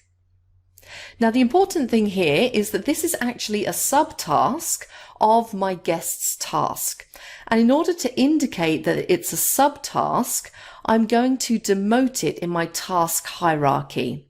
And there is a button in the schedule group on the task tab for that. So if you go to the schedule group, you'll see you have promote and demote buttons. And you'll see if I hover over this one, it says indent task and gives me the keyboard shortcut for that. And if I hover over the other one, it says outdent task. So if I click on indent, the task automatically demotes within its hierarchy. So now not only does make guest list get indented, and it clearly indicates that this is a subtask of guests because of a number of other things that are going on here as well. One of them is that the word guests has now become bold, indicating that this is a summary task. And also it gets this tiny little wedge or triangle next to the word guests. And we can use that wedge to collapse or expand any of the subtasks related to that task. So if I click it, my subtask disappears. If I click it again, it reappears. So this is really useful and a really sort of great space-saving trick when you have lots and lots of tasks, which we will do as we build this up. If you're not particularly interested in a particular group of tasks at that moment in time, you can just collapse up the group and it just enables you to see a lot more of maybe the tasks that you are more interested in. So it's a really great way of being able to control that. Now what I'm going to do is I'm going to put in a second subtask. So I'm going to click on venue again. I'm going to right click and select insert task. Now this new task has clearly gone above venue again, but it also inherits the indentation level, what we call the outline level of the task above it. So it automatically becomes a subtask of guests because it gets the same indentation level. So let me again type in a name for my new task up to the entry bar. And we're going to say for this one, send out invitations. Very important thing to remember. And click on the tick or press enter. Now my column is wide enough to accommodate send out invitations, but if I did have my column slightly less wide, slightly narrower, I should say, you'll see that the text automatically wraps around in the cell. I'm just going to take that back by double clicking to expand to the length of the longest piece of text in this column. Now, if when I enter this, send out invitations wasn't actually meant to be a subtask of guests, all I need to do is make sure that I've got the task selected, and then one of the other buttons in the schedule group is the other one that we use, so outdent task. So if I click that, you can see it moves it ever so slightly, and it's no longer a subtask of guests. And we can test that even further. If I was to collapse that guest task, you can see that I can still see send out invitations. It hasn't been hidden with the rest of this group essentially. So very easy to indent and outdent tasks to either make them tasks or subtasks. Now in this instance, I do actually want send out invitations to be part of this guest group. So I'm just going to highlight it again and use my indent task button to make that a subtask of guests once again. So what I'm going to do now is go through and add in a third and a fourth subtask for the task guests. So having entered the fourth subtask, let me just point out something else here. Let me right click on Book Guest Accommodation. Note that the indent and the outdent buttons are both available here as well on the mini toolbar. So if you wanted to, you could use those as well. And as usual, as you're working in Project 2019, Project itself offers you the most likely commands on either the contextual menu or the mini toolbar. So keep your eyes open for those because they often give you a very quick way of working on a task like this. Now at this point, you may feel inclined to work out how long each of the tasks is going to take and when each of them needs to happen and so on. I don't want you to worry about any of those things at the moment. We're going to come back to the durations and the timescales and dependencies and so on as we go through the next sections of the course. All I want to do at the moment is to put in the structure of the project, and then we'll start to add the detail a little bit later on. Having said that, there's one more thing I need to show you here about summary tasks. So let me go to Make Guest List. And I'm going to increase the duration to 8 days. Now, if you look over at the Gantt chart itself, you'll see that the Make Guest List task is indeed now 8 days long. But you'll also see that the summary task no longer has the same type of bar representing it as a standard subtask. The summary task has a different format bar on the right there. Now we're going to talk about Gantt chart formatting much later on, and you can in fact change most aspects of formatting of these bars anyway. But there's two important things. One of them is that the summary task does have a different format of bar which helps it stand out on the right there. But also the summary task by default does not have a duration of its own. The duration of the summary task is actually the duration from when its first subtask starts right through to when its latest subtask ends. So the duration of the summary task is in effect dictated by the scheduling of these subtasks. So if we look at ours here, our guest task is showing in this format and it's showing 8 days. And that's because the longest task, or the longest subtask I should say, that we have currently is Make Guest List, which is also 8 days long. And the other subtasks are only 1 day. So hence why this bar is showing as currently being 8 days long, because it will show the duration of the longest subtask in the list. What I'm going to do now is to insert the rest of the subtasks for this particular project. Now, if you'd actually like to do this yourself rather than use the sample file, the demo file that I'll tell you about towards the end of this section, there is a text file in the course file folder. And this text file lists each of the subtasks under its relevant summary task. So if you want a bit of practice, you could go through and set all of these up. This is what you'll see in that text file. And again, just a reminder, it's called SSI Project 2019 Wedding Task Breakdown.txt. So please feel free to use that as a practice. So here is the revised wedding plan. This will be the version that I'll save as Wedding 02. So if you want to take a look and perhaps somehow compare it with the version you've made yourself, that's fine. And there is one other area now that we need to look at. And in order to look at that area, what I'm going to do is add even more detail to this temporarily. Now I'm going to take the task, select and order wedding dress, and I'm going to break that down into 3 further subtasks. So I'm going to right click, select Insert Task, and the first one is going to be Select Wedding Dress.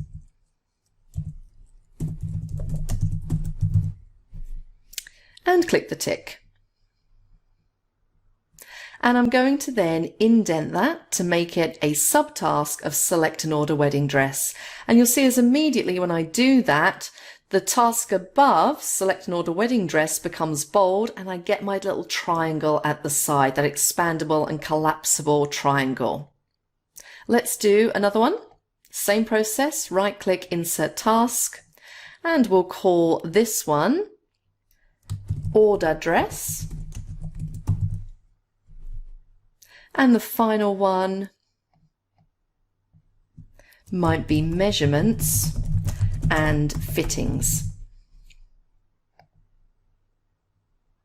And you'll see that all of them have taken on the same indentation of the subtask that we added.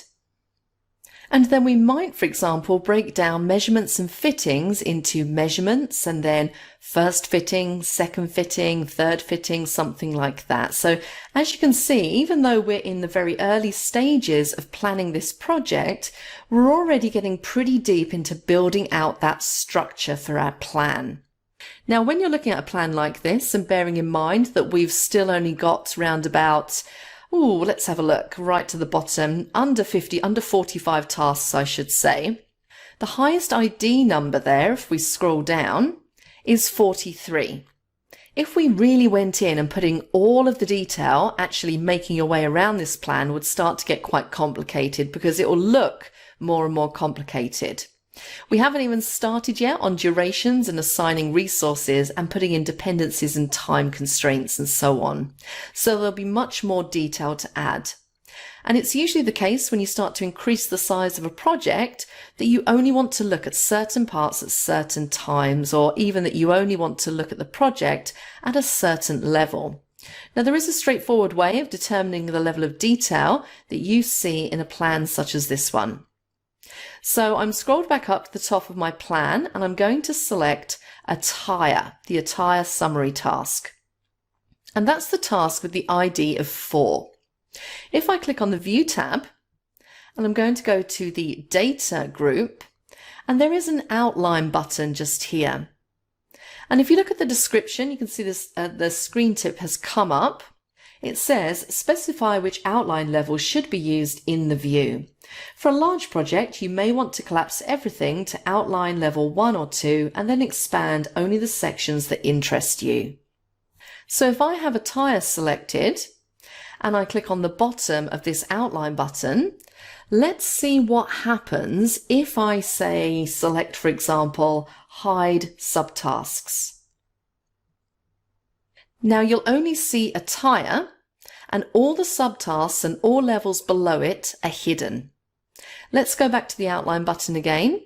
And if I want to show those subtasks, I just click on Show Subtasks. And there we go. Now, in fact, I can apply the same principle to the whole project. So if I click on the bottom of the outline button again and say click on level 1, it's going to show me outline level 1. And look what's happened here. All I see is everything just at level 1. If I click on level 2, I get to see everything at level 2. But note, with task ID 5, select and order wedding dress, under Attire level 2 means that I don't see its subtasks. I only see the level 2 subtask, select and order wedding dress. So as you can see, the summary tasks like planning and attire and guests are all at what we call level 1, and the level below that is level 2 and so on. There is in Project 2019 a level 0, and level 0 is actually pretty important. So let me show you what level 0 is. If you go into the Gantt chart tools and the Format tab, Towards the right-hand end in the Show Hide group, there is a checkbox for Project Summary Task. And the Project Summary Task has some very important uses, some of which we're going to look at during the duration of this course. Now, I already have this switched on, but if I was to take the tick out of that box, just look in the task name field what happens when I untick Project Summary Task. Can you see it removes that main heading? Let me click it again. And you can see SSI Wedding 02 comes back. And there is a duration for the project summary task, which in effect is the duration of the entire project currently. And as we'll see, there are many aspects of the project that we need to use the project summary task in order to deal with, but more on those things later. So I'm going to select the project summary task. I'm going to go back into Outline and I'm going to click Hide Subtasks.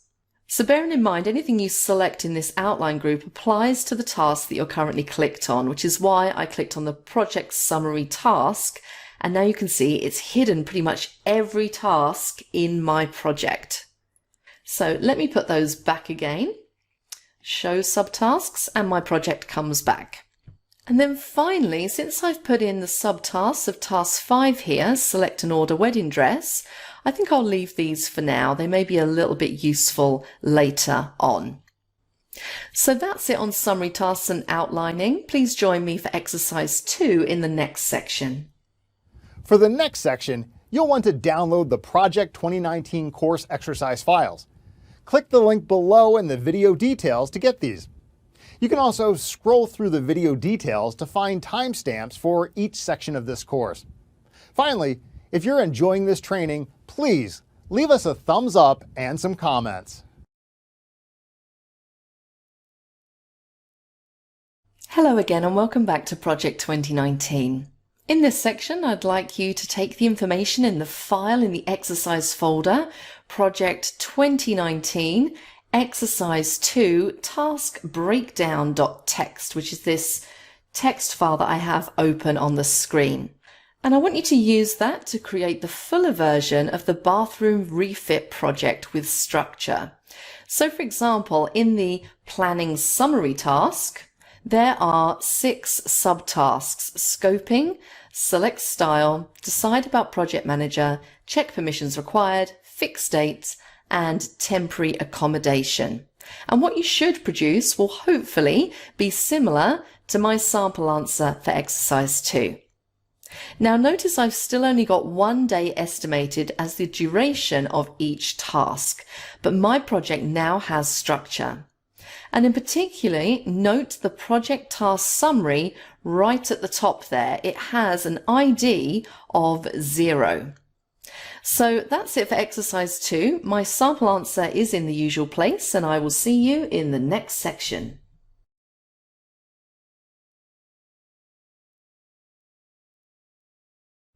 Hello again and welcome back to our course on Project 2019.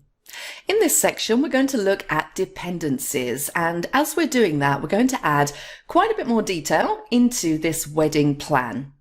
Now, you might be wondering what a dependency is. Well, a dependency reflects the fact that some things happening depend on other things happening. The way in which they depend can be quite complex, but in a very simplest type of dependency, we would say that one task cannot start until another task finishes. But we can have much more complex dependencies than that. And in particular, one task may depend on many other tasks. Now, let's start looking at this. Let's take a pretty straightforward dependency to begin with. So let's take a look at tasks 6 and 7.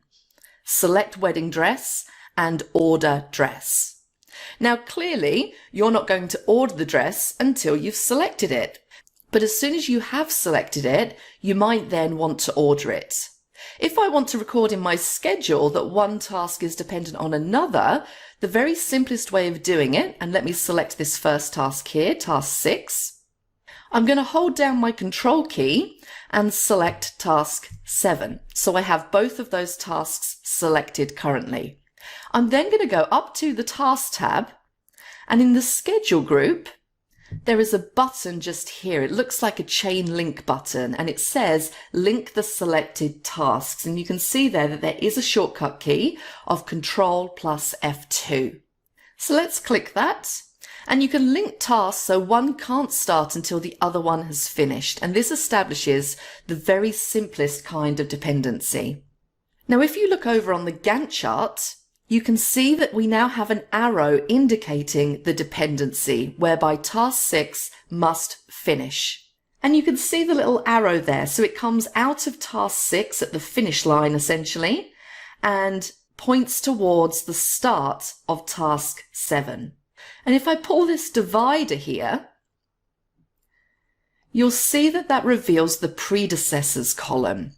And you can see that now for task 7 in the predecessors column, it now has the number 6 in there, which states that task 7 is dependent on task 6 completing. Now let's look at the durations of these tasks. So let's go back to select wedding dress. This is obviously very difficult to be absolute about, but let's suppose that the bride has decided that in order to select a wedding dress, it's actually quite a long and complex process. So she's probably going to need maybe a month or two in order to be able to do that. So let's say that in terms of working days, weekday working days, let's call it 8 weeks or 40 days in this case. So if I click on the wedding dress task and go to duration, and I'm just going to change this to 40 days. And you can see immediately that the Gantt chart updates to reflect that. Now that's all fine, but in terms of ordering the dress, that's a reasonably quick task. Once you've made the selection, you're probably going to order that dress fairly quickly. So that could be a matter of going into the store and filling in a form, committing to spend a certain amount of money, maybe paying the deposit on the dress. And we'll talk about things like costs later on. And we're really going to say that the order is going to be placed in a day. So let's change this order dress. And currently we have an estimate in here of 1 day. Remember, that's what the question mark represents. It's just an estimate currently. So I'm going to go in and change this from an estimate to a fixed duration. Now I can do that in a couple of ways. I could go in and edit the cell, or I could double click on the task to bring up the task information and just take that tick out of estimated and click on OK. Now, once the dress has been ordered, the measurements and fittings can start. There'll be a sequence of these until the dress is finalised. And once again, let's assume that it's going to take a total period of 40 days for all that to happen. So we can select task 7 and we can select task 8, control key, and we could create a dependency in exactly the same way we did before. However, if I right click on the selection, if you look at the mini toolbar down here, you'll see that it has a link button. So I can do the link that way. And I can do the link before I establish the second duration. So let me double click on task 8 and change its duration to not estimated and 40 days. And there we are. And at the end of task 8, we should have a wedding dress that fits. Now let's move on to task 9, select and order bridesmaid dresses. Now this is not a task which is completely independent of the wedding dress because, as I understand it, in general the wedding dress would be selected first with a thought to what the bridesmaids' dresses will be like. But you certainly wouldn't start selecting the bridesmaid dresses until you were certain about the wedding dress. So let's in this case say that the dependency is we'll select the wedding dress before we select and order the bridesmaids' dresses. Now in reality, with a select and order bridesmaids' dresses, that's probably going to be broken down into more subtasks underneath that, but for the moment we'll stick with what we have. So let's establish a link between select wedding dress and select and order bridesmaids' dresses. So up to the task ribbon, and in the schedule group, we're going to click that link the selected task button again. And let's change this duration. So I'm going to double click on the task. and we're going to take the tick out of estimated, and we're going to say the duration is 60 days. And you can see by looking at our schedule now, this takes us towards the middle of July. And you can also see on our schedule that Select Wedding Dress now has a number of tasks dependent on it. And of course, any task cannot only have several tasks depending on it, but it can depend on several tasks as well. Now let's start to look at these dependencies in a little bit more detail. There is a dependency from task 6 to task 9. We just set that up. If I hover over the arrow that represents that dependency, there is a screen tip that comes up that gives me a summary of the dependency. It's an FS, a finish to start dependency. That means that the first task in the dependency, that is Select Wedding Dress, must finish, or F, before Select and Order Bridesmaid Dresses can start, and that is what the S is.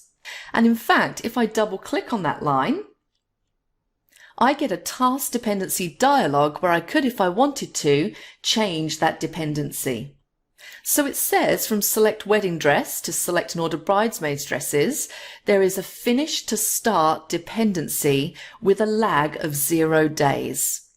Now, if I decided in this particular case that after the wedding dress was selected, and at that point we were going to order it, we could certainly start looking at selecting and ordering bridesmaids dresses, but we needed to leave a gap of, say, 5 days for some reason, and that would represent a lag of 5 days.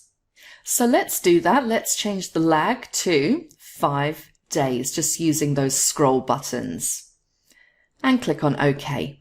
So now you'll see that there is a 5-day gap in between the finish of Select Wedding Dress and the start of Select and Order Bridesmaids Dresses. So that is what we call a lag.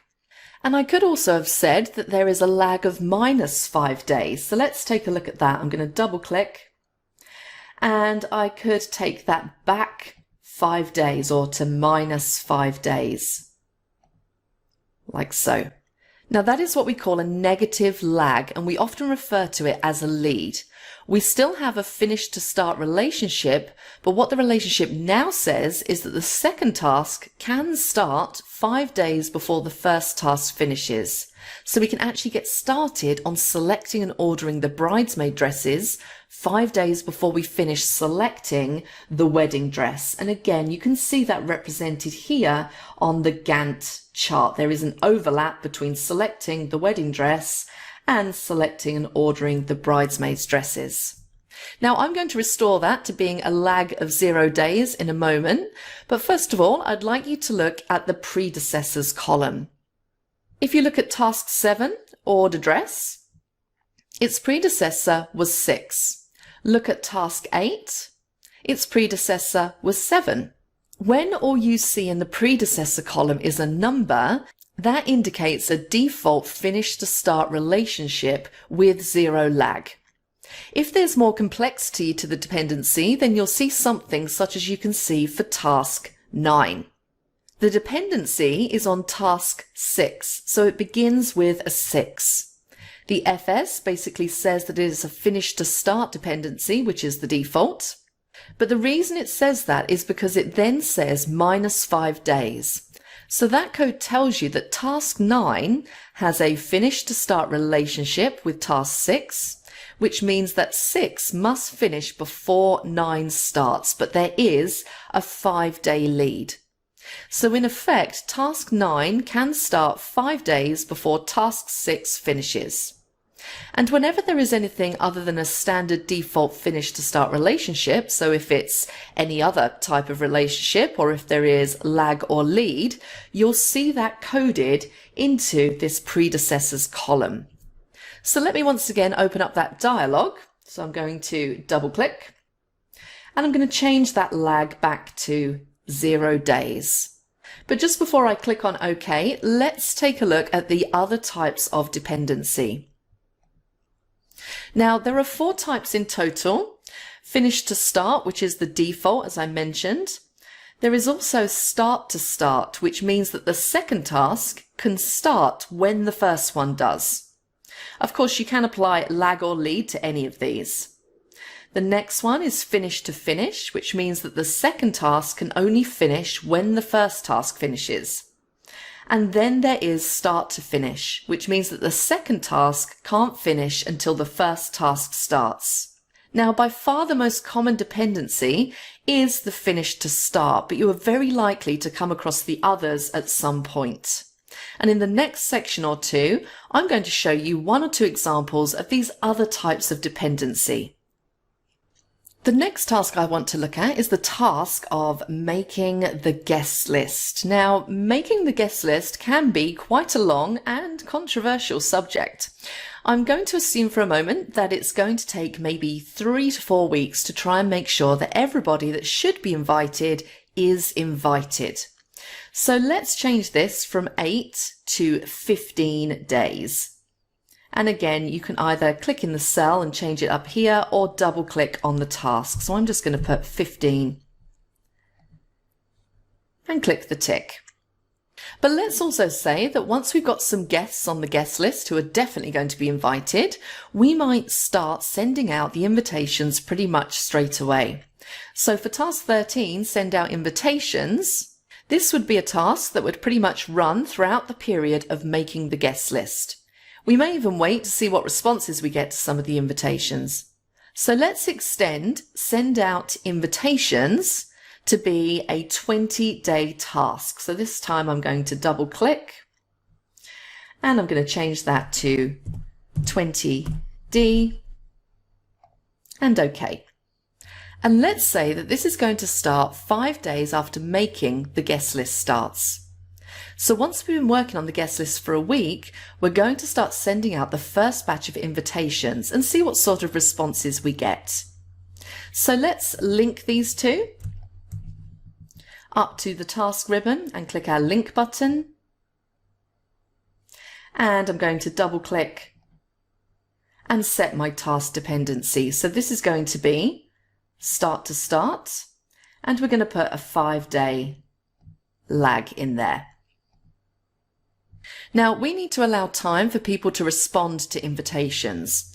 As usual, quite a controversial subject, how long you would like to give people to respond to an invitation, but probably a figure of something like 2 or 3 weeks. So you're going to start sending out invitations on a particular date, and then over a period of time, you'll send out some more and you'll start to get replies back.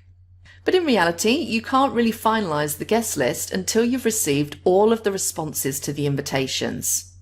So what I'm going to do is to create a link between send out invitations and finalize guest list. So I've created a link between those two, and I'm going to put a lag of 15 days in. And then instead of saying it's a finish to start link, I'm going to say that it's a finish to finish link. And I'm also going to say that finalize guest list is a 5-day task. And what you can see there is a situation where at some point before our deadline, we're going to start to finalize the guest list, but we're not actually going to be able to finish it until 15 days after we've sent out the last invitation. Now, of course, the way that I've done it, that was partly just to demonstrate these types of dependency. But you'll see from that also that when you're setting up dependencies, there are often a number of options to consider. And coming up with the right sort of dependency can sometimes involve quite a bit of thought and discussion. So we've put quite a bit more detail into our plan now for the wedding. In the next section, we're going to look at constraints and deadlines, and we're going to do a little bit more on dependencies as well. So please join me in the next section for that.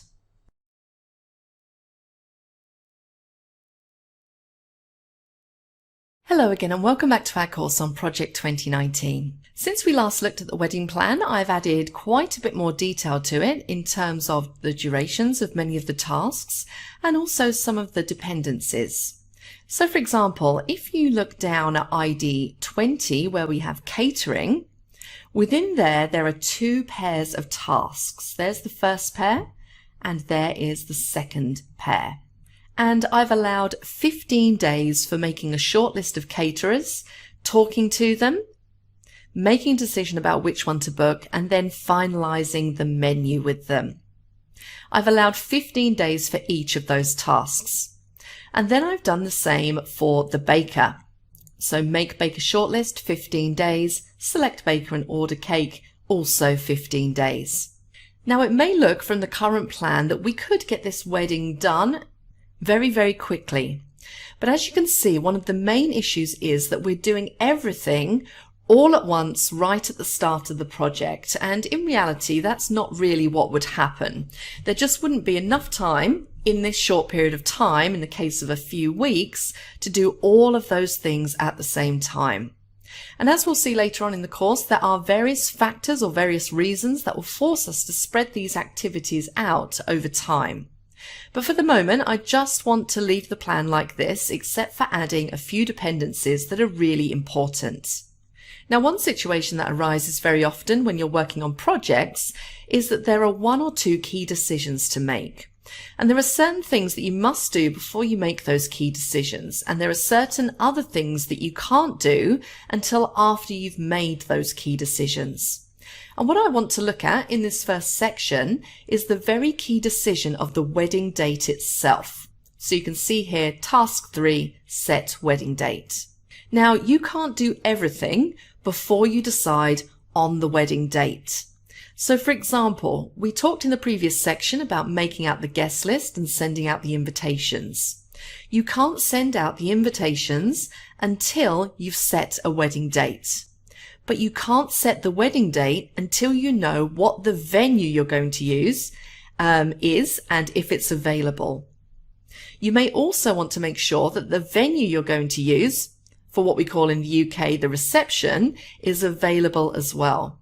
But you are going to have to take some things on trust. So for example, you may well have to say, well, I'm going to fix the wedding date and then see which photographers are available and book one of those photographers. So what I'm going to assume here in this wedding plan is that there are 2 or 3 key things that must happen before we can set the wedding date. And from that point onwards, various other things will be dependent on knowing that wedding date. So appreciating once again that there is quite a lot of detail missing from this plan, I've been through the plan and I've decided that the 2 key things that I need to do are number 18, book the reception venue, and also number 38, book the wedding venue. So I'm going to go up to set wedding date, and rather than using the linking mechanism that I've used before, I'm going to type in those IDs straight into the predecessors field on the end here. So I'm going to put in 18, 38. And that gives me a date on which I'm going to set the wedding date. I should point out that this is not final yet because we have a few more hurdles to overcome a little bit later on. And then from the setting of the wedding date, for example, I can say, well, if I select set wedding date, then certainly sending out the invitations will be dependent on that. So I'm going to put a link in between those 2. Up to task and click on link. And now we have a more realistic representation of when we're going to be in a position to send out the invitations. Now, particularly in the early stages of creating a project plan, it's important to review the plan from time to time to make sure that things haven't been missed. I've left a couple of items here which clearly have dependencies that aren't currently represented in the plan. So for instance, task 19, plan and finalize seating arrangements. And that will clearly need to have the guest list finalized before that can happen. So really a predecessor of plan and finalize seating arrangements should be task 14. Now there are still 1 or 2 key dependencies that I haven't put into the plan yet, but I want to turn my attention now to constraints and deadlines. Now let me insert a completely new task into this schedule. So right click, insert task. and you see that it's inserted it at the project start date. We changed that option much earlier on in the course, if you remember. And if I open up that task and go to its Advanced tab, I'll see that the constraint on that task is that it should start as soon as possible. And when scheduling from a start date and when you have the project start date as the default date for new tasks, that is the constraint that new tasks get. Generally speaking, they should start as soon as possible. Now, there are a number of different constraints that you can set on tasks, as late as possible, as soon as possible, finish no earlier than, so on and so forth. And it's worth pointing out that as late as possible will be the default when you're scheduling to an end date. But you also have this multitude of other options in the constraint type drop-down that you can select. Now, it's quite often external factors that mean you need to put constraints other than straightforward ones, such as soon as possible, onto a task. In many cases, when you're scheduling from a start date, as we are here, as soon as possible is the best bet because you're basically trying to get all of the tasks done as soon as possible without restricting project to do certain things on certain dates. But let's take an example of a possible constraint.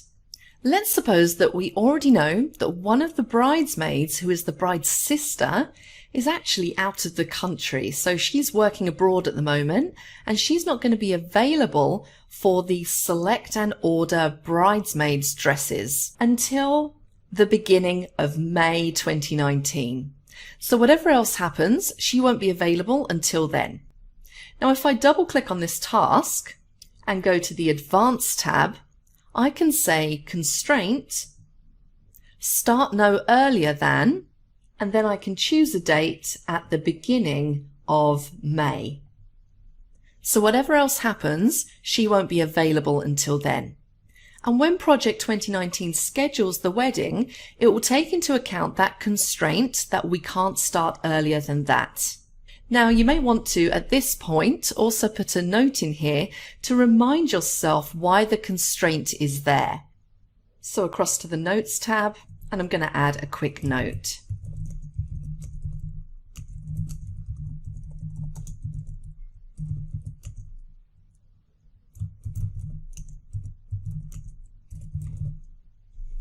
And as you can see, Project 2019 has successfully rescheduled this task to make sure that it doesn't actually begin until the beginning of May. Now, with the plan as it is at the moment and considering that particular task, the constraint that we've just added really has had quite an impact on the duration of the whole plan. So you've seen there an example of a constraint. Let's now look at deadlines. Deadlines in many ways are quite similar to constraints, but there are 2 or 3 really important differences. One difference is that a deadline is very easily visible in the Gantt chart. It's actually a physical marker in the Gantt chart, which you'll see in a moment. And you get not only a marker in the Gantt chart, but you can also get warning indicators in the indicator column to the left of the table. Another major difference is that although constraints are used in scheduling, as you saw just now with the limitation on the availability of one of the bridesmaids, deadlines are not actually used in scheduling. They are used in some calculations associated with scheduling, but they don't actually affect the schedule itself. So let's suppose that we decided, obviously, we want the wedding to be a huge success. But if possible, we'd like to schedule it in a better time of year. So maybe it's always been our dream to have an autumn or fall wedding. So I want to change the actual date of the wedding to the beginning of September. So what I'm going to do is go down to the wedding date task itself, which is down here, task 41. Open that up. And I'm going to go to the Advanced tab. And I'm going to put a deadline on it. And the deadline I'm going to put on it is September the 1st. Now, you can't actually see September at the moment in the Gantt chart on the right there. So let me just zoom out a little. And now you can see that the deadline marker, the green arrow just there, And if I hover over it, you see deadline, task wedding day, deadline Sunday, September the 1st, 2019. Now that's a purely visual marker. It won't put in a physical limitation. But clearly, as we work further on the plan, we need to try to make sure that the wedding day never moves to the right of that date. We've got quite a lot more to do on it yet, so we don't need to worry about that too much at the moment. And as I say, if we do start to get a problem, we will see an indicator in the column at the left of the table. So I have two other things to do in this section, both fairly quick things to show you. First of all, I'm going to go into Options. So File, down to Options, and on the Schedule tab, one of the options is Auto Schedule Tasks Scheduled On. And we changed it to Project Start Date, which is the setting that I usually use. But let me just change that to Current Date and click on OK. And then I'm going to go and insert a new task. Now, if I double click and take a look at the constraints on that new task, it doesn't have an as soon as possible constraint. It has a start no earlier than constraint of today, which means, as the constraint implies, that the task cannot be scheduled by Project 2019 to start earlier than that date. So that's an important distinction. I'm now going to cancel that and delete both of those new tasks. So highlight them both, right click, delete task. And I'm just going to go back in and change that setting. So back to schedule. And I'm going to change this back to project start date because that is my preference. The second thing I want to do here is to make quite a big change. Right near the beginning of the plan, so ID 2, Agree, Budget and Approach, in terms of project management itself, quite often projects have phases. And probably the most likely phase with a wedding planning project would be that we'd start off by saying, well, how much money are we going to need to spend on this? What sort of level of spending are we looking at? And what will our approach be? So for example, are we talking about a relatively small family wedding with maybe just immediate family and a dozen or so people? Or are we talking about a much grander affair with 200 to 300 guests and maybe even more than that attending the reception and entertainment in the evening? Now really, that particular task is a precursor to virtually everything else within the schedule. And sometimes when you've been looking at a plan for a while like this one, you may decide, actually, I'm not 100% sure about the planning task at the beginning there, because setting the wedding date and agreeing the budget and approach are really two completely separate tasks. So what I'm going to do here is I'm going to promote set wedding date. And again, you can do that from the mini toolbar. And also promote agree, budget and approach. And I'm going to remove that planning task by right-clicking and delete task. And then I'm going to make task 1 a predecessor of each of the summary tasks. So let me just drag this out slightly. So task 3, attire, its predecessor is going to be 1.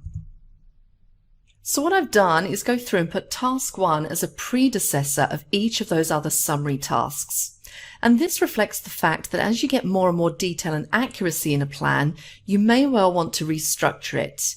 You may want to take everything from attire onwards and put that inside a sort of super summary task, which would make it much easier to represent the fact that everything in that task follows after the task with ID 1.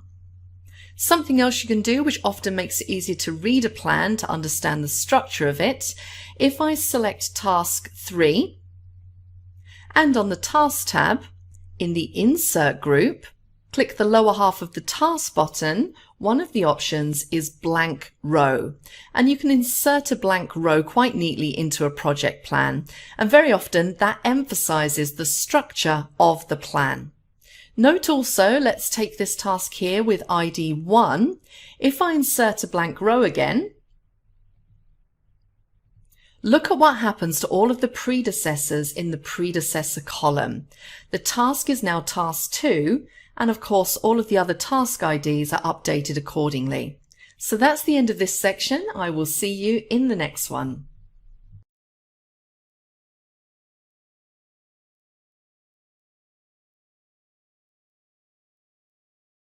Hello there and welcome back to our course on Project 2019. In this section, we're going to look at milestones, and milestones are used to denote significant points or events in a project. Usually milestones have a 0 duration, but Project 2019 does allow milestones with non-zero durations as well. Now, milestones are used for a number of different reasons, and amongst the most important ones are as a way of providing a management snapshot of progress on a project. So there is, for example, a particular report called a milestone report, where you can just view the key milestones in the project and get a summary of where you are in terms of those milestones, which in turn gives you a good idea of general progress on the project. They can also be used to show you what's coming up next, what's happening, say, over the next week or so. And very often, milestones are associated with a payment schedule of some sort. So, for example, when a particular point is reached in a project, there may be a payment to make. Now, what I'm going to do with the wedding project is to take some of the existing tasks and turn them into milestones. And I may well introduce 1 or 2 new milestones along the way. Before I start, note what I've done with the project at this stage, because it looks a little bit different to when we last saw it in the previous section. Now, this is version 3 of the project, and I've collapsed up all of those summary tasks. As you can see down here, from task 6 to 43, they're now all collapsed and we cannot see the subtasks. So for instance, there is a dependency between a task in wedding day and the setting of the wedding date. But because wedding day is collapsed, you can't see that link. If I expand wedding day again, it's now visible. So just really to emphasize the point that when you're looking at a project with some summary tasks collapsed, you need to be careful at what you're interpreting, because some elements of the project may have become invisible even though they're actually quite significant.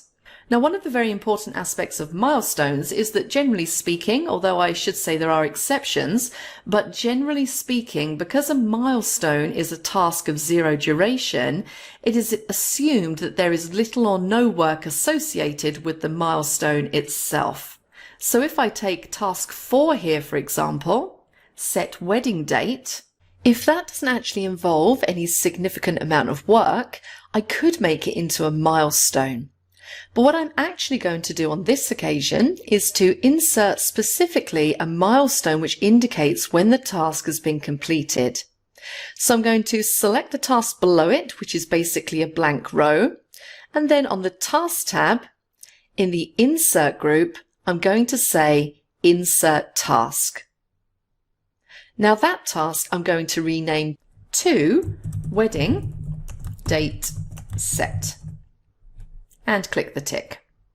So that's basically a statement that something has happened. It isn't something to do itself.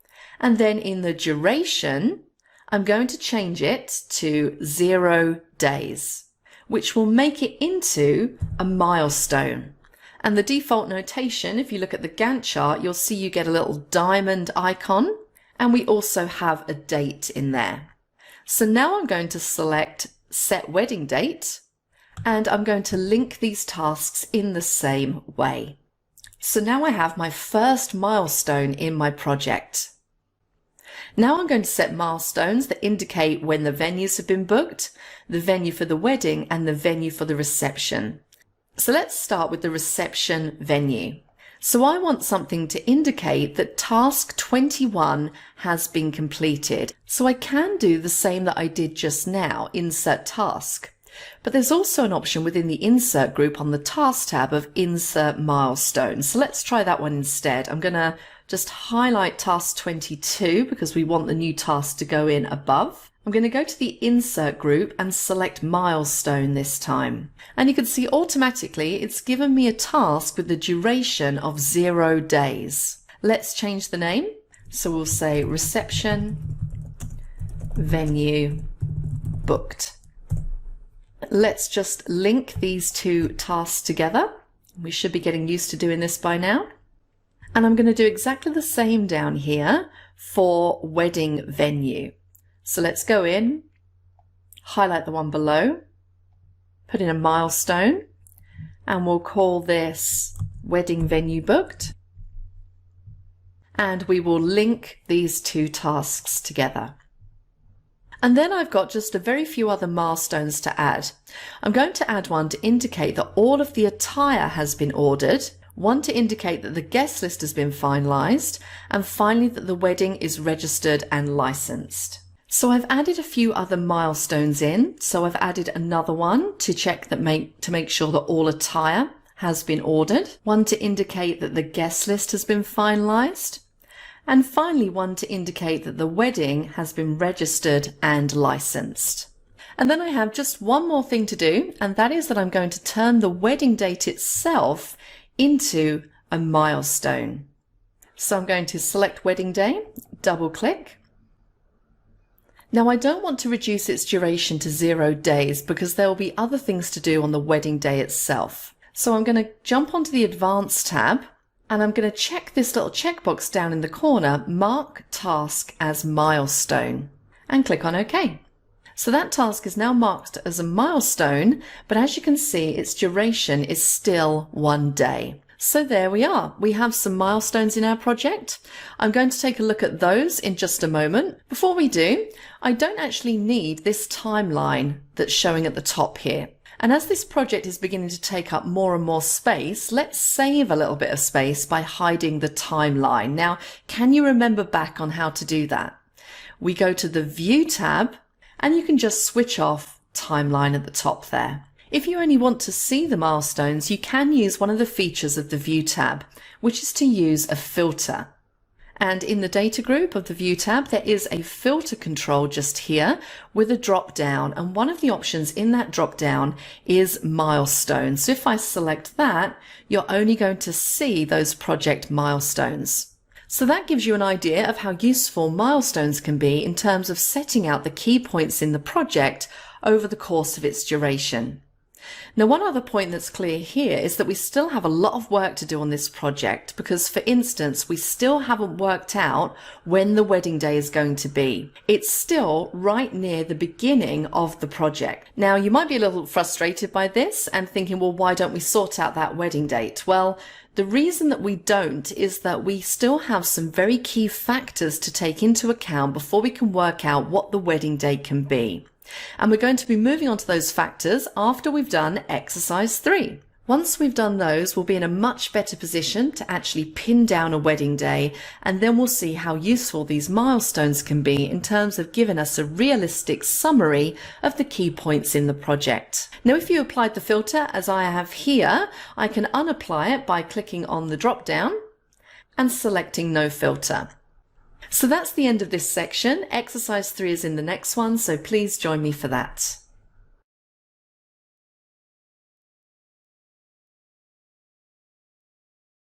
Hello again and welcome back to our course on Project 2019. In this section, I'm going to set you exercise 3. And as exercises go, this one is actually quite a long exercise and it will take you a little while to work your way through this one. And it has a few constituent parts. What we're going to do is to take the bathroom refit project, and not only are we going to add the durations of the various component tasks, but we're going to put in dependencies, and we're also going to change the overall structure of the project for reasons that I'll explain in a moment.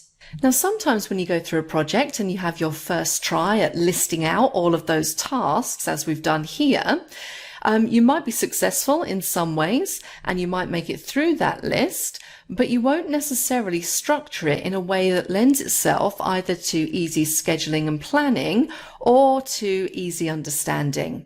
And you can finish up in a situation, and this is what is happening in the wedding project, that you finish up with many, many complicated dependencies. So for instance, I have a task here, preparation. It's task 16. And one of its subtasks is prepare for painting. Now we know that further down in the plan, we also have a paint task. And clearly, one predecessor of the paint task is going to have to be prepare for painting.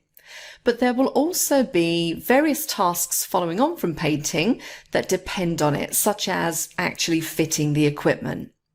Now, whilst a number of dependencies are obviously going to be the cornerstone of scheduling the project, you can greatly simplify the structure of the project once you've got your basic lists of tasks by dividing the project into separate phases and making each phase as self-contained as possible. Now, what we're going to do with the bathroom refit project is to make 4 separate phases. And from the point of view of dependencies, each of the 4 phases is going to be self-dependent. Now, looking at what's involved in this bathroom refit, the 4 phases that I think we should divide the project into are basically a planning phase. That would be a phase of activities that happen before we start doing the work. So planning certainly would be in the preparation phase or the planning phase, but also things like arranging the finances, finding the contractors, so on and so forth. The second phase is going to be a purchasing phase, and there's quite a lot of selecting to do. So I need to select paint, equipment, tiles, so on and so forth. And I need to order it and also get it delivered. And I'm going to need to get all of that done before the work actually starts.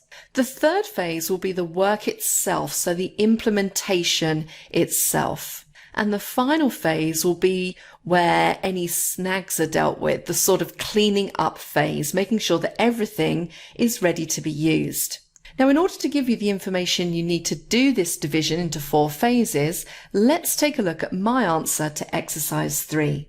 So you see there the 4 phases as collapsed summary tasks. Task 2 is the planning phase summary task, and its total duration is 12 days.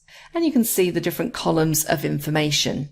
Clearly, the values in the duration columns for the summary tasks will be derived from the duration of its subtasks. But the predecessors column shows you the predecessors of summary tasks. And the successors column shows you the successors of the summary task. So if you take, for example, task ID 21, the purchasing phase, its predecessor, the one it depends on, is task 2, which as you can see is the planning phase. And its successor, the one that comes after it, is task 40, which is the implementation phase. So you can see there the very simple structure of the overall project in those 4 phases. Now, if I open up one of the phases, I'll give you an overview now of the dependencies and how they work within the phase. Now, within the planning phase, there are 3 summary tasks: planning, contractors, and finance. And basically with these 3 summary tasks, the individual durations are there and lots of individual dependencies within the planning phase are also there. So for instance, if we look at scoping, which is task 4, you can see it has 5 successors: task 5, 6, 7, 8, and 9. And these include selecting the style, deciding whether we're going to have a project manager or not, checking what permissions are required, if any, to do the work, and fixing the dates for the works and arranging temporary accommodations to use whilst the bathroom is out of action. And then we have the summary task contractors. This is where we get some contractor recommendations, we make a short list, we get some quotations, then we appoint the contractors. Note that the Get Contractor Recommendations task runs in parallel with some early phases of planning. But we won't be getting any contractor quotations until the planning summary task, so task 3, is complete, because we want to be clear about exactly what we're expecting the contractor to do. We then have the finance summary task. Once we've got all our contractor quotations, we can set about arranging the finance. Now, in order to help you get all of these numbers right, to get the durations in and get the dependencies right and so on, I've prepared a text file for each of the 4 phases, which is in the exercise folder, and it lists the durations and the dependencies, also the predecessors and successors in terms of the task IDs in my answer to exercise 3. If for some reason your IDs are differently numbered to mine, then clearly that will affect all of the predecessors and successor values. But hopefully your ID numbers are the same as mine, so you should be able to use this to help you not only enter the appropriate durations, but also to set up all of the correct dependencies. So I've got up on the screen now the text file for the planning phase. And as I said, there is a text file for each phase in the exercise folder. So let's look at the purchasing phase. Now you might be wondering throughout why you can't see start and finish dates here in my answer to exercise 3. Well, whenever you're working your way through exercise 3, it won't be on the same dates that I'm recording this. So to a large extent, the dates, if I gave you my dates, they wouldn't really help you.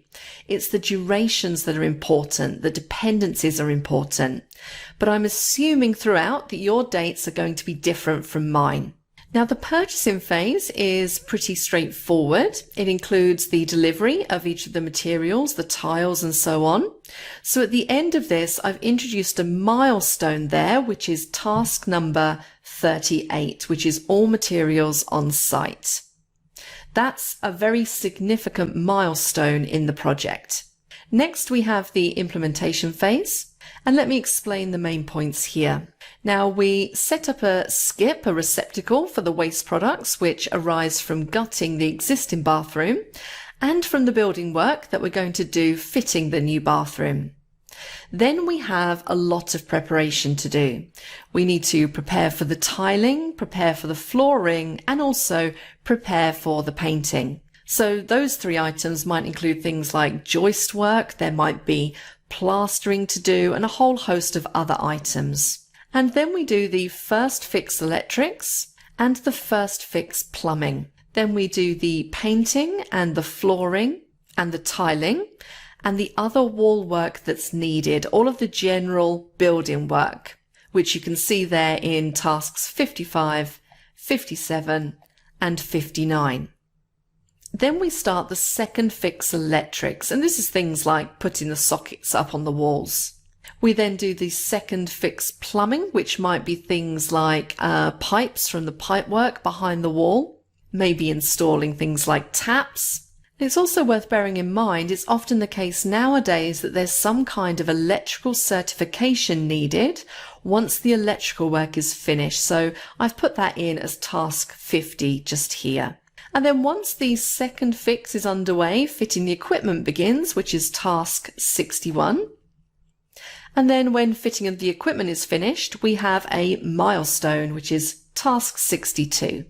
The final phase, the completion phase, again is fairly straightforward. We have a task to resolve any snags or outstanding issues, which is task 65 here. And then we basically clean up and we hail the project as being complete. And just one small reminder before I leave you to exercise 3, do remember to move your project to change those dates to your start date, as you're not going to be using the same dates that I'm using today when I'm recording this. So that's exercise 3 for you, and that's the end of this section. I will see you in the next one. Simon Says subscribe and click on the bell icon to receive notifications.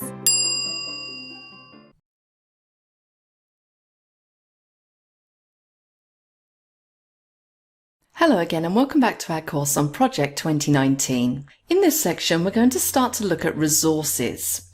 Resources include the people involved in a project, they include equipment and materials used, and various other types of resource, notably cost associated with a project.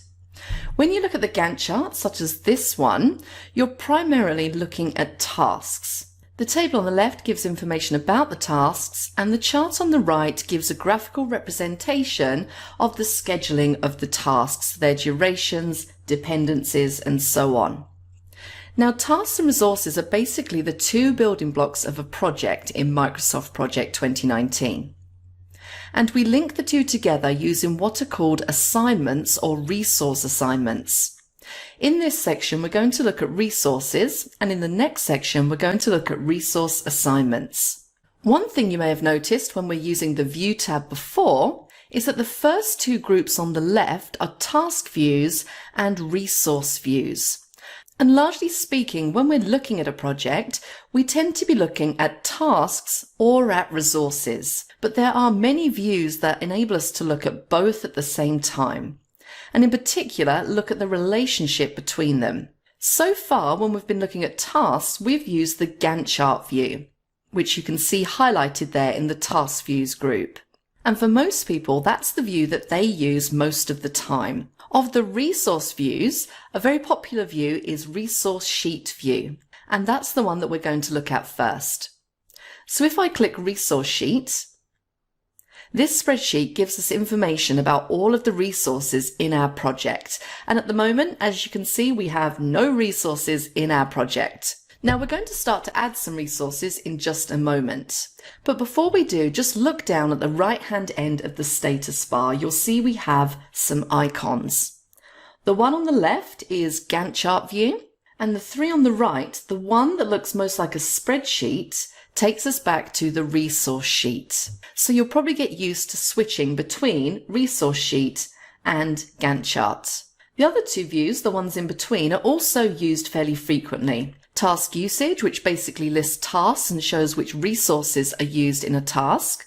And at the moment we have no resources, so there's nothing being used. And the next one is Team Planner view, which can enable us to look at how the work on a project is distributed between a team. Now at the moment we have no team because we have no resources to put into a team. So let's go back to the resource sheet view. The two main projects that I'm using on this course differ in many ways, and perhaps the biggest difference is in the resources that they use and the way that they use those resources. In the case of a wedding, some of the people resources involved, which would be, for example, the bride and groom, won't be charging for their time. And also, the wedding won't involve using lots of consumable materials, not in any case in the way that a building project or a bathroom refit project would. If you think about our bathroom refit project, we have to use materials such as paint and floor tiles and that kind of thing.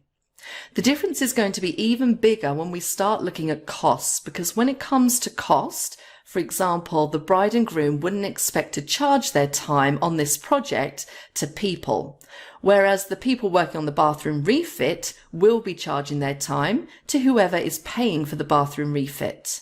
So there are many differences between these two projects in relation to how they handle resources and the associated costs. But I hope that by dealing with two such different projects, that we're going to in turn deal with many of the situations that you're likely to come across in future when using Project 2019. Now, as we add resources to the resource sheet, each row on the sheet represents a resource, and each column represents a property of that resource. So the first resource that I'm going to add to this project is the bride. And first of all, I need to say what type of resource is the bride. There are basically three choices: work, material, and cost. And as we're going to see, this is not always a particularly easy choice to make. Generally speaking, people are entered onto the resource sheet as work resources because they do work. And whether or not they charge for that work is a separate matter.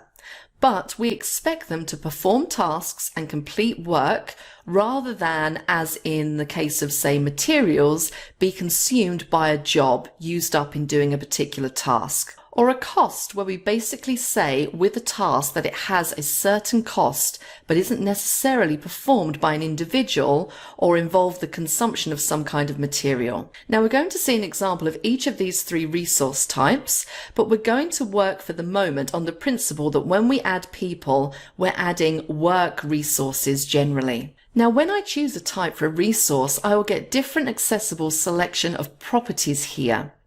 So for instance, when I declare that a particular resource is a work resource, I can specify their standard rate, and at the moment that's $0 per hour, and I can specify their overtime rate. Now, as I mentioned just now, the bride is not going to be charging for her time on this project, so we don't need to assign a standard rate or overtime rate for the bride. We do, however, need to declare how many brides we have. And we only have one, and she's represented by that 100% just here.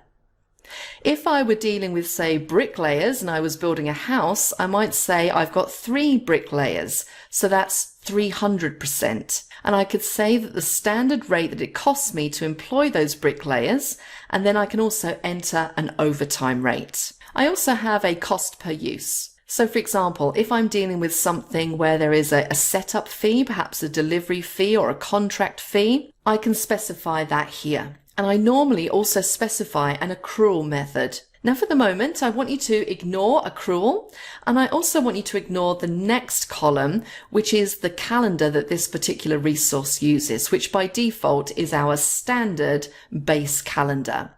Now we're not looking at calendars at the moment, so just ignore both of those columns.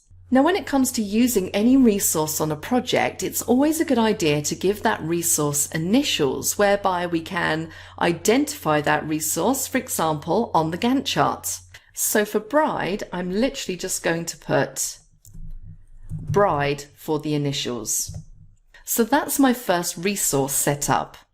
Now, it would only seem right to add the groom as my second resource. So let's add him in here as well.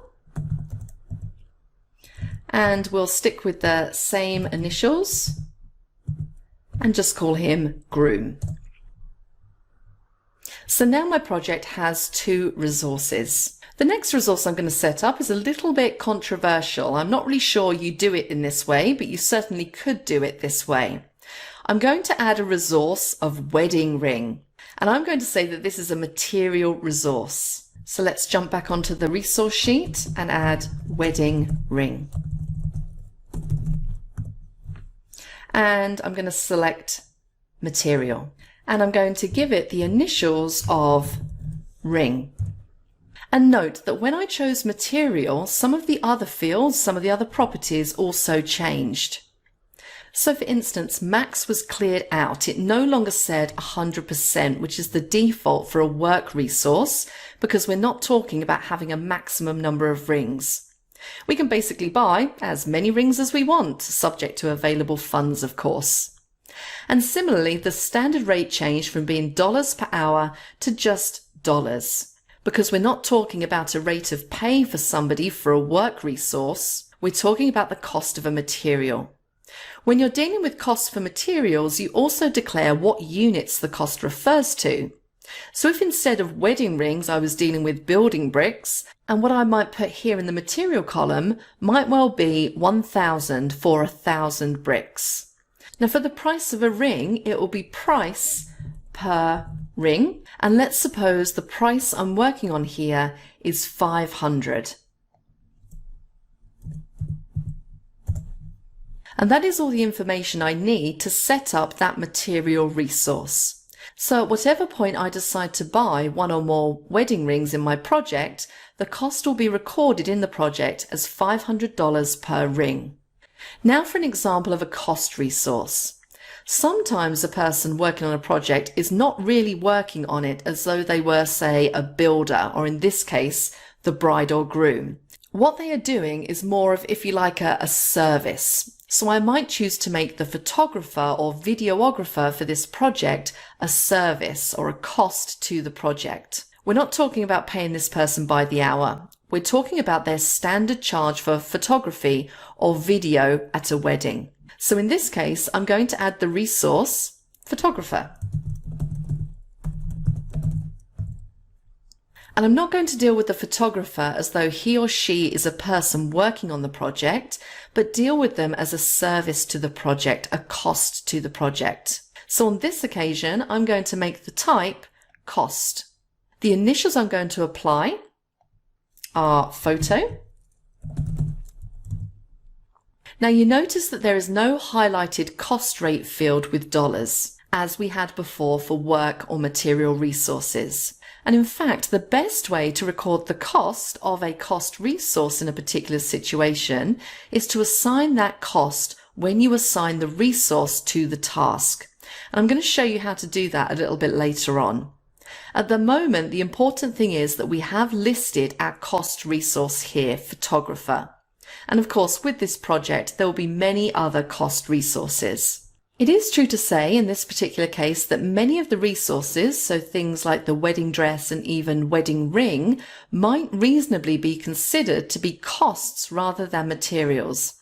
But as I said earlier on in this section, sometimes it's actually quite a difficult decision to make, and you'll certainly find that you have your own approach to determining which is the best way of dealing with resources on your own projects. Having set up a few resources there, we're going to do a little bit of resource assignment in the next section.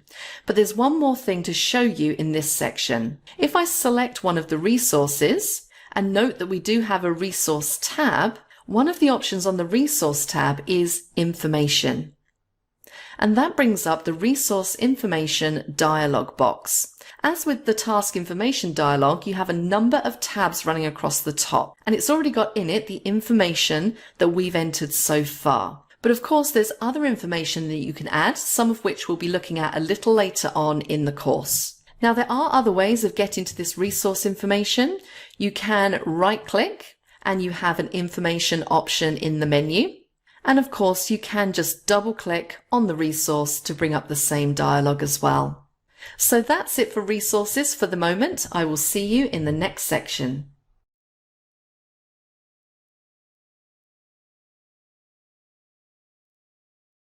Hello again and welcome back to our course on Project 2019. In this section, we're going to look at the basics of assigning resources to tasks. In the previous section, we set up a few resources for the wedding project. Now, clearly there are going to be many more. But let's switch back to Gantt chart view using the buttons towards the right-hand end of the status bar. And I'm going to choose one of the tasks and assign resources to it. So I'm going to select the Agree Budget and Approach task. I'm going to right-click and select Assign Resources. And this brings up the Assign Resources dialog box, and you can see a list of the available resources. So I'm going to assign the bride and the groom to this task. I'm going to work on the principle that the bride and groom are arranging this wedding themselves. So to assign a resource, all I need to do is select that resource and then click Assign. And you'll see I get a little tick next to the name. Now, when I assign a resource to a task list like that, it doesn't automatically close the Assign Resources dialog. You note that there is a separate close button in the dialog box. But what you can see is, first of all, the number of units. Well, 100% represents one bride. So there's one bride attached to this task, which is just as well, really. And the cost of the bride working on that task is 0. Don't forget that the rate for the bride chargeable to this project is $0 per hour. So if she's working on that task for 10 days, then she's still not going to charge us any money for doing it. Now, one very important point I'd like you to bear in mind here, and this is going to become increasingly important later on in the course, is that 100% means that the bride is working on the task full time. Now, in reality, it may well be that she's not working full time and that she's actually doing her day job most of the time, and she's just spending a certain amount of time working on, in this case, the budget and approach to her wedding. But for the purposes of this particular project, and this will not be the case for the bathroom refit, but for the purposes of this project, all I'm going to do is treat that as 100% as being all the time that she has available. That doesn't mean to say it's a 40-hour week or an 8-hour day or anything else. It just means that all of the time she's got available, she's going to spend on that task while the task is in progress. Now, fortunately, while that task is in progress, she doesn't actually have any other tasks on the wedding, so she can spend all of her time on that. If I want to assign a second resource, and the most obvious second resource to assign is the groom, I'm going to select the groom and do the same thing, click Assign. And then I'm going to click on Close, and the bride and groom are now assigned to that task. And you can see in the Gantt chart we have our initials bride and groom. Now, one of the consequences of assigning the bride and groom to that task is to do with the amount of work involved in that task. I pointed out to you much earlier on in the course that when you look at work, particularly for a new project, in the work column there was a 0 hours of work because we had no resources assigned to that task. As far as Project 2019 is concerned, we've now taken a 10-day task and it defaults to an 8-hour working day. So 10 days for 8 hours a day is 80 hours. And when I assigned 2 people to it full time, that is 160 hours of work. So as far as Project 2019 is concerned, these 2 resources are going to do 160 hours of work on this particular task. Now, when you do this, you effectively increase the amount of work from 0 hours to 160 hours. And Project 2019 offers you alternative ways of dealing with the change that you've made. And this little exclamation mark over in that first column gives you a little drop down and offers you alternative ways of dealing with a situation where you've increased the amount of work in a task. As far as the wedding project is concerned, this is of little interest really because we're not really going to charge for the bride and groom's time. So the costings and in fact the scheduling of this is not going to be changed by the fact that we've assigned 2 resources to that task. We're not going to say that because the bride and groom are working on it, it's only going to take half the time. We decided it was a 10-day task and that was it. We don't make it a 5-day task because 2 people are working on it. That set of arguments about work and duration and the amount of work in a task and so on is what we're going to look at in the next section. And I hope that that section will explain to you why we get these options here and in fact which of these options is the right one to choose. But on this occasion, we're going to go for the default option, which is increase the amount of work but keep the same duration. When we do that, Project 2019 is quite happy. The warning has gone away. We've got our 160 hours of work and we've still got a 10-day task and the bride and groom are still assigned to that task. Now, my main concern over the next few sections is going to be the scheduling of this wedding and the scheduling of projects in general. And in fact, it's the assignment of work resources that will be a key factor. So for the rest of this section, I'm just quickly going to show you a couple of other ways of assigning resources, and we're going to assign those other 2 resources that we set up, one cost resource and one material resource, just to go through the basics of dealing with those. We'll be coming back to cost and material resources later though, as I really do want to concentrate on work resources and scheduling now. So let's jump down to the photography section. And suppose I want to assign the photographer to the Select and Book Photographer task. So essentially I'm going to assign the cost of the photographer to this task. So let's jump up to that resource tab and select Assign Resources. And that brings up the Assign Resources dialog box. And from here it's very easy for me to just select the photographer and click on Assign. Now don't forget that when I assign the photographer, we don't have a cost assigned because it's a cost resource and we haven't specified what that cost is until we actually assign it to the task. Now we're going to allow for the fact that the photographer we're going to use is going to charge right about $1,500. So let's add $1,500 as the cost. And you can see just behind the dialog box, we now have $1,500 added next to the photographer resource. Having done that, I'm going to click on Close, and we can see how that cost appears on the Gantt chart. It is worth pointing out at this point that what you see on this Gantt chart, the words to the right of the blocks in this case, this is all customizable, and we will be looking at customizing the Gantt chart later on in this course. Now the last assignment I'd like to make here is the assignment of the rings. So I'm going to go to Select and Buy Rings, and I'm going to right click And I'm going to use this third approach to get to my Assign Resources dialog box. And on this occasion, I'm going to choose Wedding Ring, and I'm going to actually assign the number of rings because we're actually going to buy 2 rings. And you can see that as I do that, if you look behind on the Gantt chart, it now has 2 rings in brackets. Project 2019 has also recognised that each wedding ring costs $500 and has put a cost in of $1,000 for the 2 rings. The other important thing to bear in mind here is that I could at the same time assign the bride and groom to this task as well. So if I select bride and hold down the control key and select groom and click on assign, I've now assigned them to this task as well. And I can now click on close. So I've now got 3 resources assigned to that task. I've got the bride and groom, which are work resources. I've got the bride and groom, and I also have 2 wedding rings. So that's the basics of assignments. In the next section, we're going to turn our attention back to work, and we're going to look at work with particular reference to different types of task. That's it for this section. I will see you then.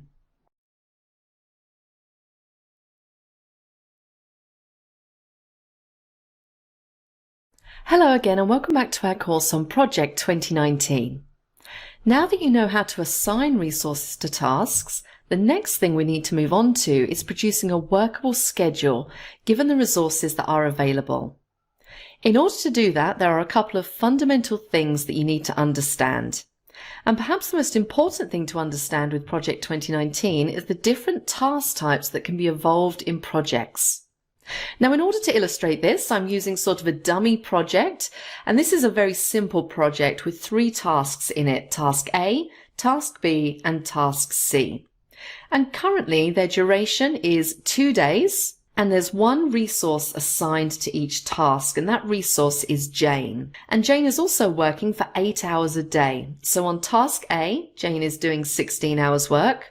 Task B, 16 hours, and Task C, 16 hours of work. And remember, the reason why Task A is a longer bar, it's spread over a greater number of days, is because we're not counting the weekend as working days. So effectively, she's still working 2 days, the Friday and the Monday. Now let's suppose that I provide Jane with a little bit of help. So I say to Jane, "Hey Jane, John is going to help you with these tasks." Now, if I assign John to Task A, what do you think would happen? Now, what may happen is you may look at it and say, well, obviously Jane is going to be able to get the job done in half the time. So instead of being a 2-day task, it's going to be a 1-day task. And obviously that is one option. But there are a couple of other options as well. One other option is that if John works on that task as well, it will still take 2 days, but they will do 32 hours work during that time. So with twice as much resource, twice as much work gets done, but in the same time. Another possibility is that we still want to get our 16 hours of work done, and we still want to do it in 2 days. But the fact that we've got both Jane and John working on it means they only need to devote half their time to it. So we effectively have 3 different options. And those 3 options correspond to the 3 options you saw in the previous section when Project 2019 said you've changed information about resourcing on a task. So let me just show you that again. I'm going to right click on Task A and I'm going to click Assign Resources. I'm going to choose John and I'm going to click Assign. Now notice the little warning sign on the left there. Project has assumed that in assigning John, I still want to spend 2 days on this task, but having that second person, we're getting twice as much work done. So let's go over to the warning sign and click. The default option there, the middle one, increase the amount of work but keep the same duration. The first one was reduce duration but keep the same amount of work. So in that case, we would have said, well, we're still going to do 16 hours work, but because we've got 2 people on it, we can do it in a day. The third option, reduce the hours resources worked per day, but keep the same duration and work.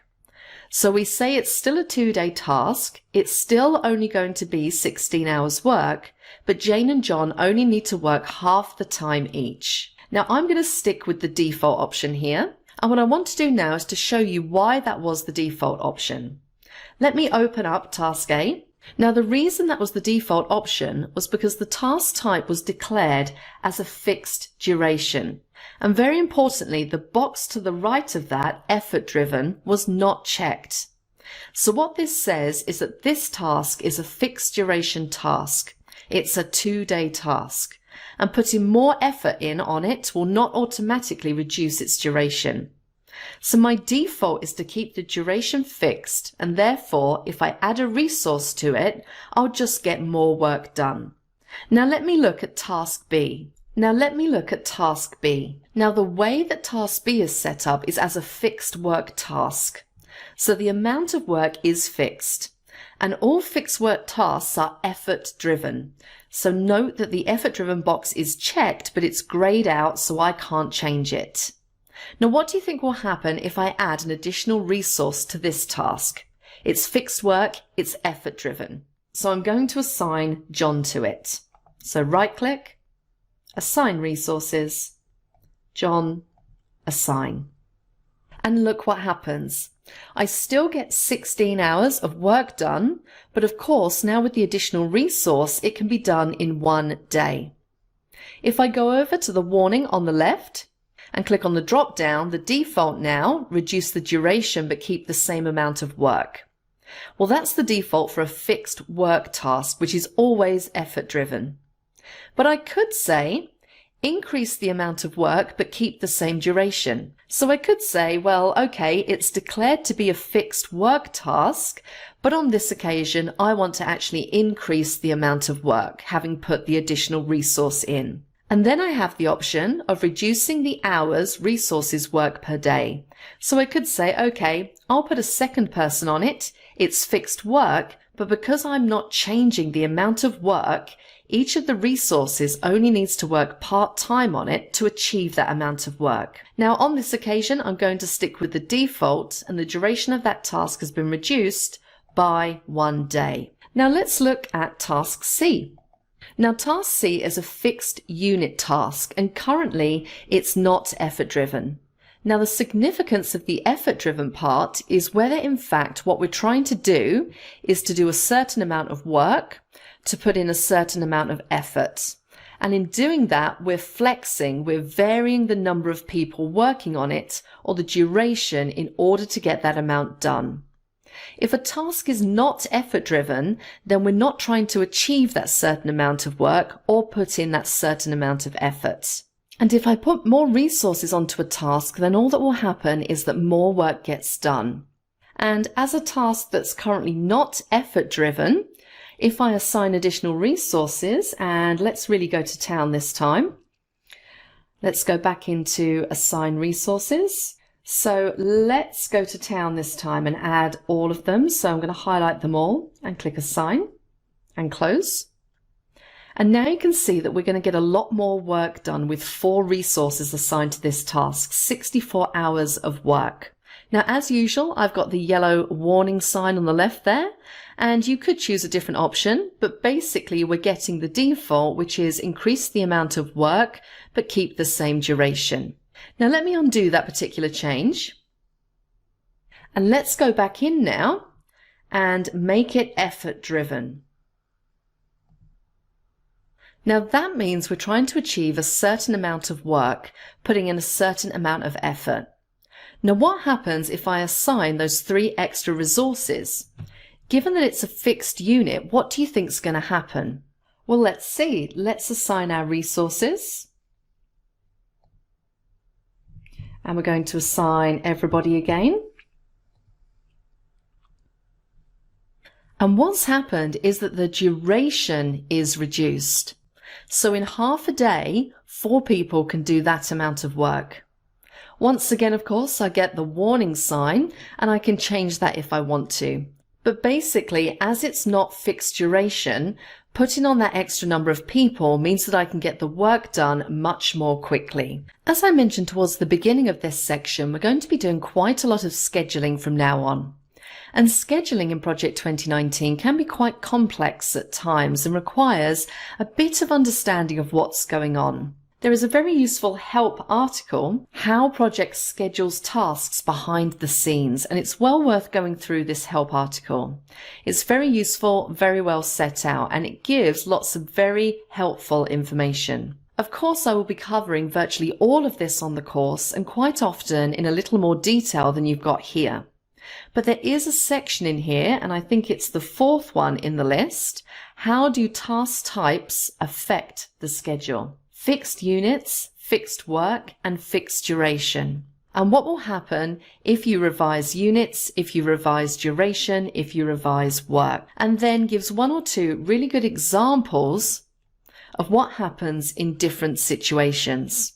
So I do suggest that you take some time to go through this, and it will really help you if you can increase the level of your knowledge on scheduling in Project 2019. And another important point here, and I briefly mentioned this again right near the beginning of the course.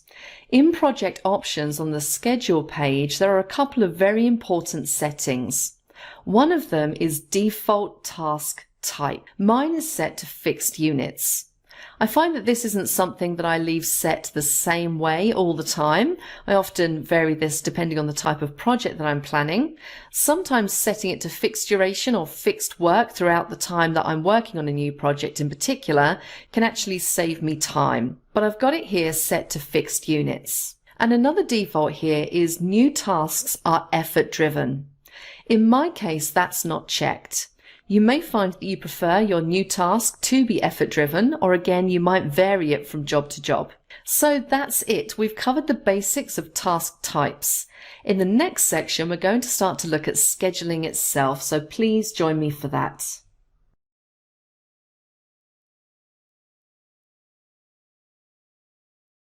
Hello again, and welcome back to our course on Project 2019. In this section, we're going to start to look at scheduling.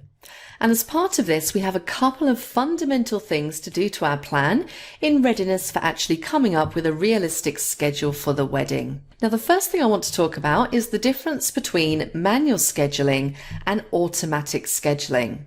And as part of doing that, I just want to explain something about scheduling in Project 2019. If you want to take a plan such as this one that we have here and schedule it manually, there will be nothing to stop you.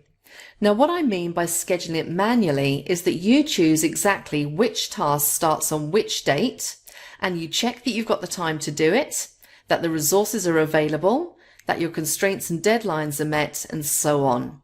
So you can pretty much handcraft the whole schedule. Now, in some situations, you may have projects where that's exactly what you decide to do.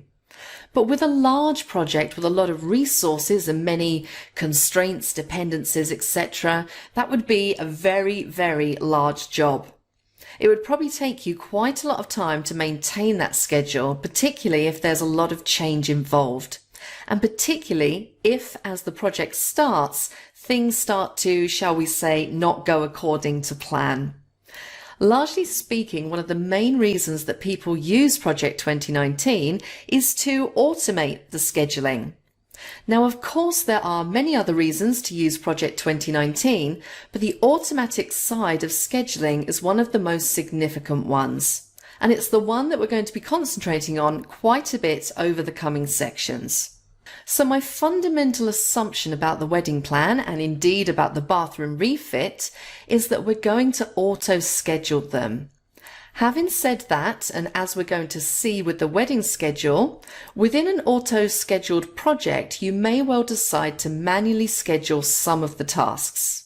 So for instance, in the wedding plan, we may well actually manually schedule the actual wedding date and fix it in time and not allow Project 2019 to change it.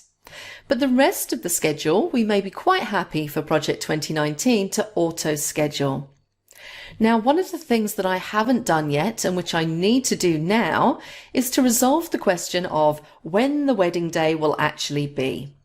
And at the moment, of course, because wedding day or task 48 has no predecessors, it's almost the first task in the project, which clearly is not correct. I really need to show that the wedding day is going to happen when everything else is done. I know there will still be a honeymoon after the wedding date, but the honeymoon itself isn't actually in the schedule at the moment. We've only got the making the shortlist and selecting the destination and booking the honeymoon. We don't have the honeymoon itself. So in effect, the wedding day is going to be the last task. Now, one way of doing this would be to have other summary tasks such as catering, flowers, memories as predecessors of the wedding day. But often when you're starting to get into the scheduling of a project, you decide that one or more tasks or groups of tasks can be separated out into significant phases. And what I'm going to do here is to separate out the wedding day, and I think the rehearsal as well. And I think these are going to be considered the last phase of this project. And then what I can do is to say that this last phase has its predecessor, the preparation phase, the phase when all the work on deciding on the venue, booking, flowers, etc. is all done. So what I'm going to do is take tasks 47 and 48 that I have highlighted here and separate them out from the rest of the schedule and make them a separate phase. Now, one of the things you need to be careful of here, because I am going to do a cut and a paste, which is something I haven't talked about much so far, and that is where you have tasks such as these two, which are subtasks of, in this case, the wedding day summary task. In order to cut them and put them elsewhere, I need to stop them from being subtasks of a summary task. So having selected them, I'm going to outdent them using the schedule group on the task tab. And I'm going to click the outdent button. Now I get a warning, and you're going to see this quite a few times, these planning wizard warnings. And this one tells me that if I outdent these two, they will no longer be scheduled as part of the wedding day summary task. And in fact, they'll be rescheduled to start before the project start date. Now, that sounds a little bit dangerous, but in fact, it's something that's going to happen from time to time, this sort of planning wizard warning. And what you can say with confidence in this case is that because I'm going to immediately reschedule those with a different set of rules, this particular planning wizard warning is not one to worry about, because although they will be given a very strange date, it will be only for a very short period of time until I change them again. So I'm going to click on OK. And my tasks have now been outdented. Now note that the scheduled tasks are now right back to actually before the beginning of the project, which is clearly not when the wedding day is going to be. But we're going to change that in a moment. So now I'm going to cut those. So now I'm going to select Cut. I'm going to place my cursor in a row just below the end of the schedule, and I'm going to click Paste. Now, once they've been pasted into place, they pick up the indentation, of course, of the task above them, task 49 in this case. Now, I don't want them as part of the honeymoon, so I'm going to select both tasks and I'm going to outdent them. I get that same warning again about their scheduling, and again I'm going to click OK to continue, and they're back to being scheduled far too early. Now let me go back up to the attire task. Select it and then do an insert task above that. And that is going to be my task, my summary task for the preparation phase.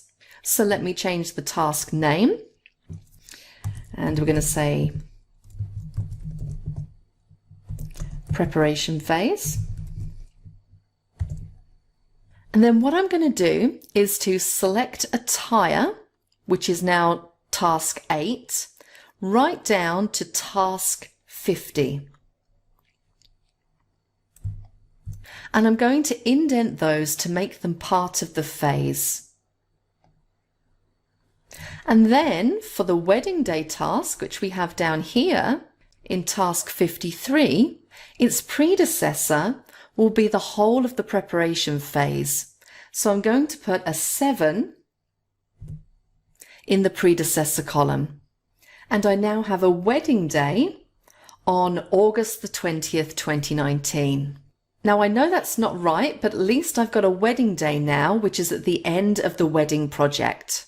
Generally speaking, if you're going to use phases in a project, it's a good idea to do that before you start scheduling, partly for the reason that I've just shown you, where it often makes it much easier to set up dependencies. Now I've got one or two other very small changes here. I'm going to change the name of task 44. It's currently called Wedding Day, and I'm going to change this to Wedding Venue.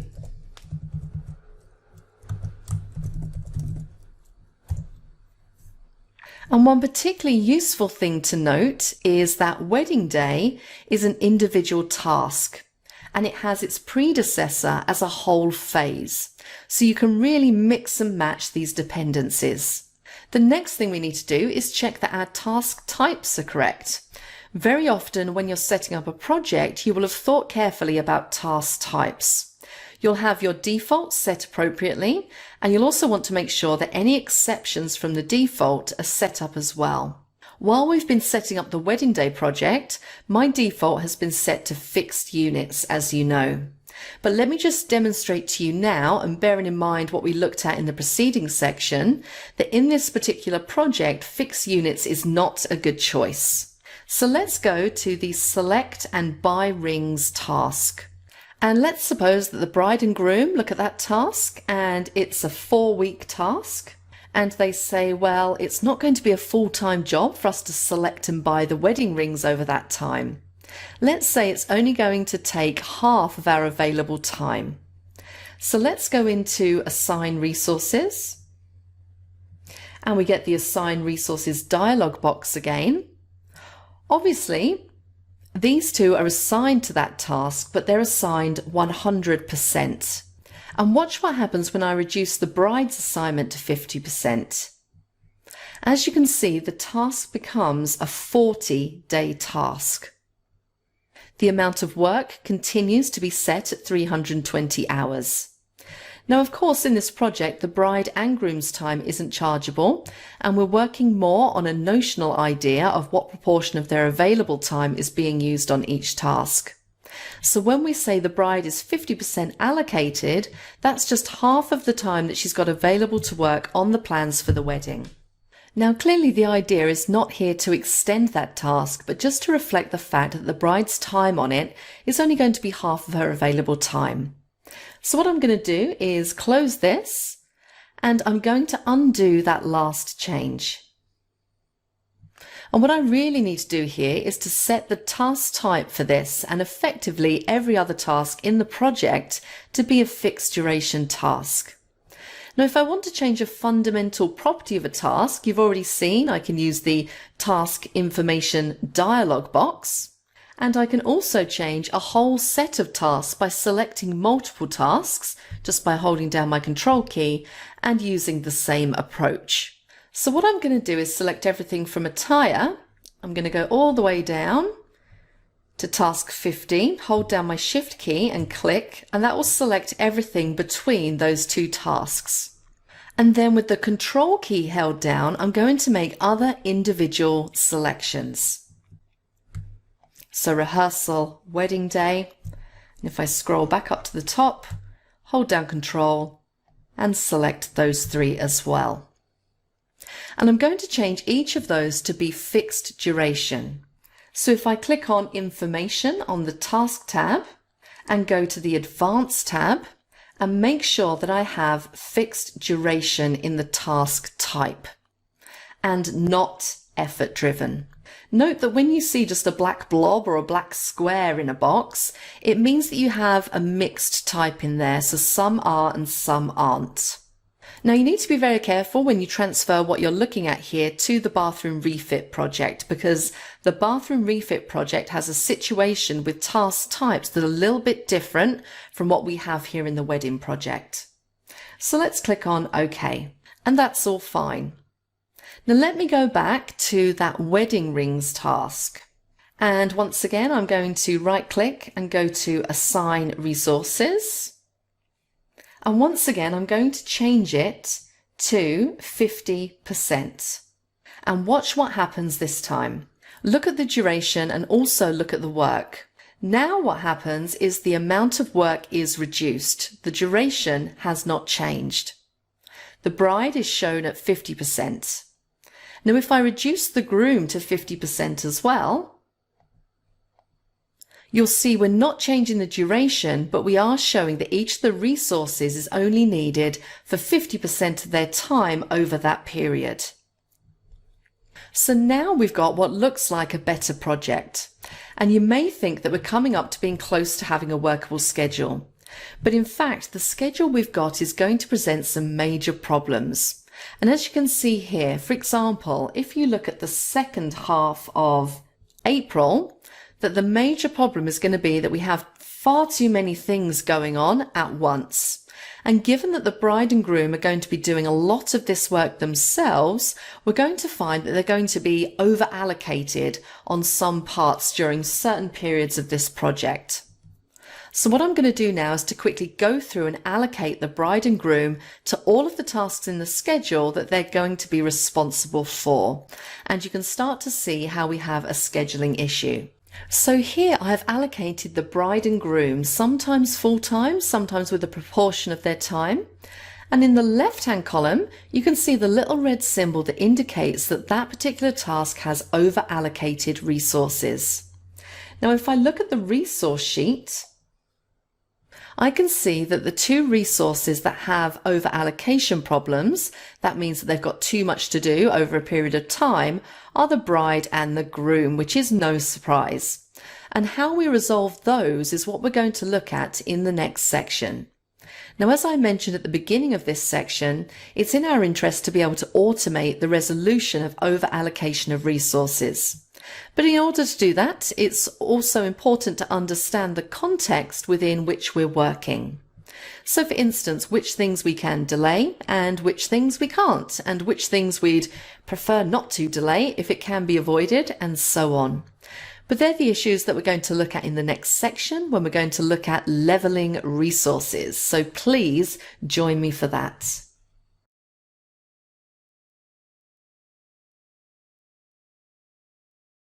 Hello again and welcome back to our course on Project 2019. We're starting this section from Wedding 5 and we're going to look at resource leveling. The way we left things in the preceding section is that I had assigned the bride and groom to tasks for which they had a level of involvement. And we can see that both of them are significantly over allocated, particularly during one period in the second half of May, where they have a lot of different things to be doing all at once. You can see the specific tasks that are over allocated with the indicator in the left-hand column. And I pointed out to you in the preceding section, if we look over at the resource sheet, the two resources that are marked in red are the ones that are over allocated, so the bride and the groom. And of course, in something like this project, we don't really have the option of, say, having a couple of extra brides or a couple of extra grooms to spread the work over. In another project, such as, for example, the bathroom refit, if the tiler or the plasterer or the bathroom fitter had too much work to do, you could possibly get a second person in to help, but that isn't really an option for us here. Now, one of the things that I mentioned in the preceding section, which of course is a very important thing, is to make sure that you have your default task types set correctly. So let's just take a look at that now. On the schedule page in project options, in scheduling options for this project, note that I have this project selected, so Wedding 5, and the default task type I now have is fixed duration. Note also that I have the checkbox new tasks are effort driven, not checked. Now if I go back to this drop down here for all new projects, my overall default is still a default task type of fixed units. So in the absence of a specific change for a specific project, that is my overall default, fixed units. And you'll obviously need to set that up in the way that suits you. Now it's very likely when you're planning projects and as your projects progress that you will experience over-allocation of resources. And there are a number of ways of resolving these over-allocations, and we're going to be looking at quite a few during the course. But before we do, just one very important point to make is this. There isn't a universal way of resolving over-allocations. The resolution of over-allocations almost always involves understanding the underlying project or the underlying business that your project relates to. Now, one of the key things you normally need to decide is whether to resolve over-allocations manually or automatically. Both of them have a place, and it may well be that you work on the principle that as far as possible you resolve over-allocations automatically, but that you'll revert to manual methods where necessary. It actually wouldn't be that complicated for us to go through and resolve all of the over-allocations in this particular plan manually, but it can be very time-consuming. And automating this process as much as possible is usually the best approach if you can in fact automate it successfully, which is not always the case. Now, the first thing I'm going to do is to demonstrate a manual resolution of an over-allocation. And I'm just going to take the first over-allocation here, select wedding dress. And I'm going to show you very quickly how you can resolve this manually. Now, the fact that Project 2019 has put that red marker there, that says that this task has over-allocated resources. So it tells you that there's a problem. And it also says right-click for options. And we're really interested in the top 3 options. Now, I'm going to start with the second one here, Fix in Task Inspector. We're going to look at the Task Inspector later in the course, so we'll come back to that one. And the third one is Ignore Problems for this task. In the same way that in the preceding section, once or twice I said, let's ignore that warning from the planning wizard, there will be situations where you have an apparent overallocation, but either you know it's not really a problem for reasons I'll look at later, or you may know that you're going to fix that problem later and don't need to deal with it now. So you do have the option of ignoring a particular problem related to overallocation. Now, the first option is the one that you'll very often use when doing manual resolution, and it's reschedule to an available date. And what you're basically saying to Project 2019 is I want you to find a date when this task can happen, and I don't then have an over-allocation against it. And that's what we're going to do here. Now, notice the task has been rescheduled, and also notice the little red mark from the left column has gone. And also note that the date, the end date of our project, has pushed right out quite a long way actually. So we've pushed everything related to the wedding dress out to the right because of course that one task, Select Wedding Dress, had a number of successors including order dress, measurements and fittings. And of course that delays the attire summary task, which in turn delays the whole of the preparation phase. And if we look all the way down here now, we can see our wedding date has moved to September the 6th. Now we could go through each of those over-allocated tasks and resolve it manually in that way.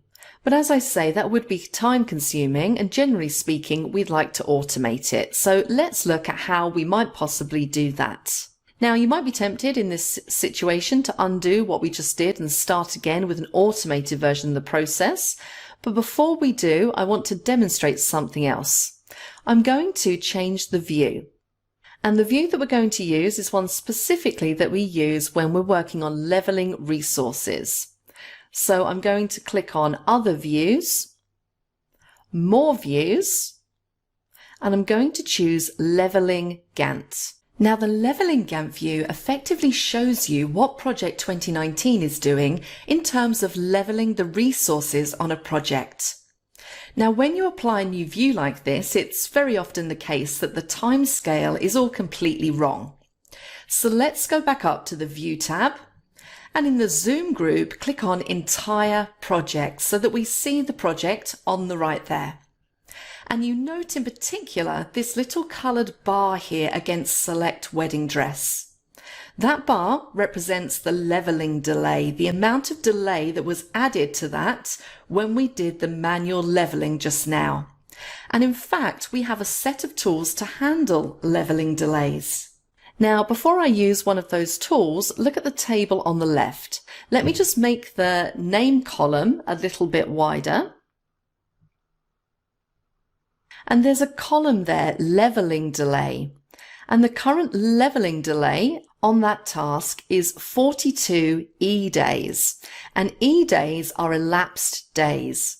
So when we did the manual resource leveling just now, what Project 2019 had to do was to delay that task by 42 elapsed days. And that's the currently applied leveling delay to that task. Now also notice that its successors, which were also delayed, were not delayed because of leveling of themselves. They were delayed because we delayed the select wedding dress task that had the resource over allocation. So their leveling E days are set at 0 days. They weren't delayed because of a leveling problem. They were delayed because they are successors of a task that had a leveling problem. Now, if I wanted to put this particular project back to the way it was, I could obviously do the undo, but I can also go to the Resource tab and click the button just here, Clear Leveling in the Leveling group. And watch what happens if I clear the leveling. I get an option of clearing it from the whole project or the entire project, or just the selected tasks. And as I've only done one bit of leveling here, I might as well stick with entire project and click on OK. And basically what happens is that the task goes back to where it was before. And now if I revert back to Gantt chart view, it would look exactly how it looked before. And of course, I've got my over allocation indicator on the left there for task 10. Now, before we look at automatically leveling, let me just point something else out. We asked Project 2019 to reschedule select wedding dress to a date where the resource wouldn't be over allocated. You can reschedule these things completely manually yourself. So there will be nothing to stop me going into any of these tasks and changing the start and finish dates. And I could go through all of them and change the start and finish dates manually, schedule them manually, change their task types from auto-scheduled to manually scheduled if necessary, and fix any of these dates in time if I wanted to. But what we want to look at now is the opposite of doing that, and that is putting everything in Project 2019's hands and seeing if it can resolve these over-allocations automatically for us. So I'm back in the regular Gantt chart view, and I go to the Resource tab. And in that level group that we just saw now, there are two buttons there. There's a Level Resource and a Level All. Level Resource gives me the ability to level one or more selected resources. So if all I wanted to do was to level the bride and make sure she's not over allocated, I can select one resource and then click on Level Now, and Project 2019 will try to level the bride over the project so that she's not over allocated at any stage. Now, it's important to recognize it will try, because it may well be that the constraints, the deadlines, the dependencies, that might mean that she cannot be leveled. There are going to be situations where she's just got too much to do over a period of time. So you may find in many of the projects that you can't completely resolve over allocations, or should I say, not in a way that you're 100% happy with. So that's leveling an individual resource. The Level All button basically levels all resources. And if I click on Level All, I may possibly get one or more warnings. Now, I haven't at this stage, which is good news. And there we are. Now, as you can see, most of the red markers in the first column have gone. And our wedding day is now on January the 23rd, 2020. So the dates have got pushed out a long way. So overall, our schedule is coming together, and we've got some very good aspects of the schedule now because, for example, we have the reception and venue identified, we have the wedding venue identified, and if they're both done before we send out the invitations, that's pretty good. We also have the wedding itself registered and organized, and we also have the wedding itself registered and licensed early on. But when we look at things like caterer, florist, baker, so on and so forth, we're making the short list, and then there's a long time before we book those people. And the booking is probably a little bit too late in the day, ideally. We seem to have left the bookings much too late in the process. Whereas with other aspects, such as the wedding rings, maybe they're roughly in the right kind of place. But quite often, when you look at a schedule after leveling, you'll find that resulting schedule doesn't really tie in with the ideal sequence of events. And there are a number of options you can apply when leveling to help you to get to the kind of sequence of events that you want while still resolving any over allocations. And the use of those options is what we're going to look at in the next section. So please join me for that.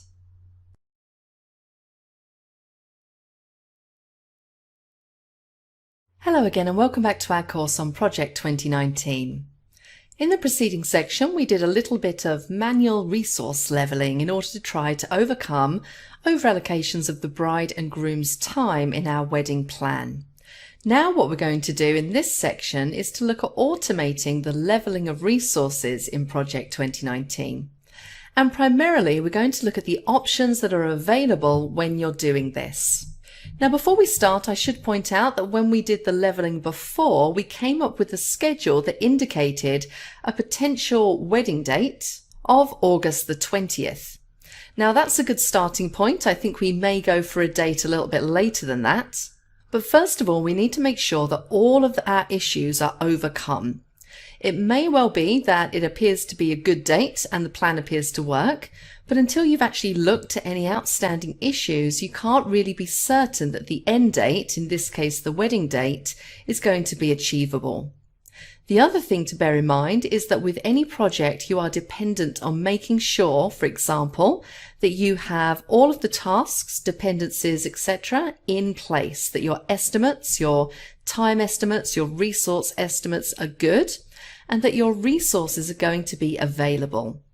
Now we're going to take a look at some of the things that might go wrong a little bit later on in the course, but for the moment let's assume that our resources are available and we're pretty much scheduling this project on the basis that given that a lot of it is down to the bride and groom, they're going to be very committed to getting the wedding running to schedule. And that therefore they'll be more than happy to put in a bit of extra effort to deal with any problems that arise. Now the first thing I'm going to do is undo the leveling that we did in the previous section. So if I go to the Resource tab, in the Level group there is an option called Clear Leveling. Now look carefully at the schedule, particularly around the area of Select and Order Wedding Dress. So now we're back to where we were. Now what we're going to try and do is to level automatically. And before we do that, let's look at the leveling options. Now the resource leveling dialog has many options and we're going to look at a few of them in this section. One or two we're going to save until later on in the course. Now first of all, do you want leveling calculations to be automatic or manual? Now I normally set this at manual because whilst having Project 2019 automatically deal with leveling can work quite well, when you're setting up a project, it can actually be a little bit annoying because you get to a situation where it's leveling resources and you're thinking to yourself, well, hang on a minute, I've got loads more tasks and resources to put in yet. So you're doing work that is really a waste of time because until all of the project or the bulk of the project is in there, there's not really any point in doing this. So I tend to go for manual leveling calculations. The next option, look for over allocations on a default day-by-day basis. You can also have minute by minute, hour by hour, down to month by month. Now, this is a very important option, and I'm going to explain it to you with an example. Let's suppose you have somebody doing a task for 2 hours a day over the course of a week. And maybe it's the only job they've got to do on a project. But on a Wednesday, you need them to do a full day task. So they've got an 8-hour job to do on Wednesday. If you have over allocations being looked for on a day-to-day basis, Project 2019 will look at Wednesday and say they're over allocated because they've got 2 hours on the first task and 8 hours on the second task. That's 10 hours. That's too much work. But if instead I said on a week by week basis, What Project 2019 will do is to say, let's add up that first task, a week, 5 days, 2 hours, that's 10 hours. Let's add the time for the second task, that's 8 hours. But if instead I said on a week-by-week basis, what Project 2019 will do is to say, okay, let's add up that first task, a week.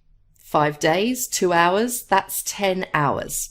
Let's add the time for the second task, and that's 8 hours. So that's a total of 18 hours. And I've got plenty of time in a week to do 18 hours of work. So as far as Project 2019 is concerned, in that case, they're not over allocated. Basically, what Project 2019 is doing is leveling out or evening out the work. Now, in case of the wedding, well, we're not really that concerned about exactly what hours are being worked. The bride and groom have indicated the proportion of the time they need on each task, so I'm going to be quite happy with week-by-week leveling. The next option is the leveling range. Do I want to level the entire project, or do I want to just level a certain date range? What can sometimes happen when you're working on a long project is you may, for example, have the project in phases. And over the next phase, say the next few months, it may be important that you have the resources leveled. But for phases of a project which are much further off into the future, leveling resources might be a bit of a waste of time because you don't really have the detail in yet. So leveling resources over that period really is a waste of time and will flag problems that don't really yet exist. So in that situation, you might want to choose to say just the next few months to level. On this occasion though, we're going to leave it at level entire project. The next option we're going to look at is the leveling order. But in fact, I'm going to cover that last. I want to look at the checkboxes below that first because I'm going to briefly review those. First of all, there's an option, level only within available slack.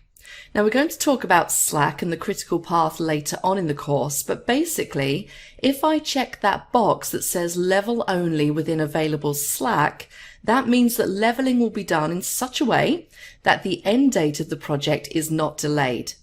Now this may well constrain how successful leveling can be, but it does mean that we can be certain that this isn't going to cause a delay in the project. At the moment, this is unchecked, so any leveling we do may well delay the end of the project. The second option, leveling can adjust individual assignments on a task. Rather than move a task, and of course the assignments associated with it for all of the resources that are assigned to the task, it can adjust individual assignments. So it could take one resource and adjust that resource's assignment on a task in order to overcome an over-allocation issue. That's currently checked, so we're going to allow that. And the third option there, leveling can create splits in remaining work. You may recall that when I did that manual leveling exercise and it moved some of the tasks associated with a tire out to the right, you may have noticed that one of the tasks was actually split into two with a sort of dash line between the two halves. What Project can do is to split outstanding tasks and say, we're going to do part of the job. Then we're going to take a break from it. Then we're going to do the other part of the job. And this is on the basis that in that gap in the middle, the resources working on the task are needed to do something else. Again, we've got this ticked, so it's allowed. The fourth option, level resources with the proposed booking type, is one we're not really going to cover on this course. You can really have two types of booking. You can have a proposed booking and a confirmed booking. Now, as I say, the use of these booking types is outside the scope of what we're covering on this course. But later on in your use of Project 2019, when you start looking at proposed and confirmed booking types, that's an important option to be aware of when you're leveling. The fifth option dictates whether leveling can be applied to manually scheduled tasks. Now, generally speaking, by default, we don't level manually scheduled tasks. But if you do want to include manually scheduled tasks, then check that box. So that's the group of 5 options. 1 or 2 of them will come up again later on in the course. And let's concentrate now on the leveling order. In Project 2019, there are 3 options for leveling order. And by default, the leveling order here is standard. And with standard, what basically happens is Project 2019 uses all of the information you've given it about resources, tasks, dependencies, constraints, etc., and does the best job that it can to level all of the resources on the project. But you do have 2 other options. Now, these 2 options are very different, but as I'm sure you appreciate by now, even using the same terminology and looking at the same types of problem on 2 different projects, you very often take a very different approach to solving a problem. Now, the first other option we have is called ID only. And the way that ID only leveling works is that leveling is done strictly in terms of the ID numbers. They're the numbers on the left that you can see in the table in the Gantt chart. So task 1, task 2, task 3, and so on. The higher the number, the more likely it is to be leveled. I mentioned very early on in the course that there is absolutely no reason for you to put the tasks here in, if you like, chronological order or any other order for that matter. But many people do put tasks in an order, whereby if leveling is to occur, then the ones that are, if you like, further down the schedule, the ones with the higher ID numbers, will tend to be leveled to be delayed the most. Now, that usually corresponds with the general concept that the tasks near the beginning of the schedule are the ones that are done first, and the ones nearer the end are the ones that are done last. So with ID only, that's the rule that Project 2019 follows. The other option is priority and then standard. And what happens with this is that you give projects some guidelines on the basis of priority. So let's suppose that we have a particular task that we definitely don't want to be delayed. We know it's involved in an over-allocation issue, but we don't want it to be delayed. What we would do is to give that task a higher priority than all of the other tasks. Similarly, if we have a particular task, wherever it was in the schedule, it wouldn't matter whether it was near the beginning or the end. Wherever it was, we would give that task a lower priority, and that would tend to reduce its chance of being delayed as part of the leveling process. So first of all, what I'm going to do is to try just to use standard leveling and see what sort of results we get. So I select standard and I click on level all, and Project 2019 comes up with a new schedule. Now, you're going to see some problems with the schedule straight away. The number of red over allocation indicators is greatly reduced, so that's good. You won't necessarily always see them all disappear, but there is certainly a lot less than there were before we did the leveling. But let's look at our end date. If I scroll down and take a look at the end date, well, our end date is now December the 9th, 2019. So currently the way the schedule is planned with all the tasks that we have in, we're not going to be finished until December the 9th, 2019. But let's have a look at some of the issues, because there are some issues in here. For instance, if we scroll up to catering and make caterer shortlist, you can see that there's a huge gap between make caterer shortlist and then book caterer and finalize menu. So there's clearly some work needed there on the scheduling because we don't want that huge long gap. But perhaps even more importantly, if we scroll up and take a look at the order of the dress, we can see that the ordering of the dress and the measurements and fittings and the attire generally is being left right until the very last minute. If you look at those dates up there, if you imagine that the wedding is in the middle of December, we're not doing any of these things related to attire until right up to that date. So obviously we're going to need to do something about that because that's way too late in the day to be making decisions about the attire. So standard leveling hasn't really done the job for us on this occasion. So let's undo that and let's try setting 1 or 2 priorities. Now, one of the things that takes a little bit of getting used to when you're doing leveling is that there are quite a few options, and although I'm going to demonstrate priorities now, you may alternatively choose to add things like constraints that they must start on a certain date, or even make them manually scheduled tasks. But let's suppose the first thing that I'm going to try is to say, well, the most important thing to get started with is to sort out the guest list and the invitations. And of course, as part of that, we're going to need to book the venue so that we can send out the invitations. And we're going to need to have decided on the actual date and so on. Most of that is covered by the dependencies that we've already set up. If I just make that a little bit wider. But let's go into Make Guest List and change its priority. So on the General tab, we have a priority set to 500. So let's change that to 600 and click OK. So we're making that the highest priority task. And then we're going to do the same for sending out invitations. Let's make that 600 as well. And then let's go into leveling options and choose priority standard and click level all, and let's see what happens. So now if we scroll down to wedding day, so we can see that date is now slightly earlier. It's December the 6th, 2019. So we've actually come up with a slightly better solution. So having sorted out that particular issue, we might turn our attention now to the attire and give that a higher priority than it currently has. And maybe also look at some of the other tasks, perhaps ones which could do with a lower priority, so things like the florist. We may decide that the florist is one of the last things we would need to do. But in that way, with selective use of priorities, we should be able to come up with a pretty good schedule. So what I want you to do next is to give you a chance to try a little bit of resource leveling and scheduling now on the bathroom refit project. So we're going to do that in exercise 4, and that's going to be covered in the next section. So I'll see you then.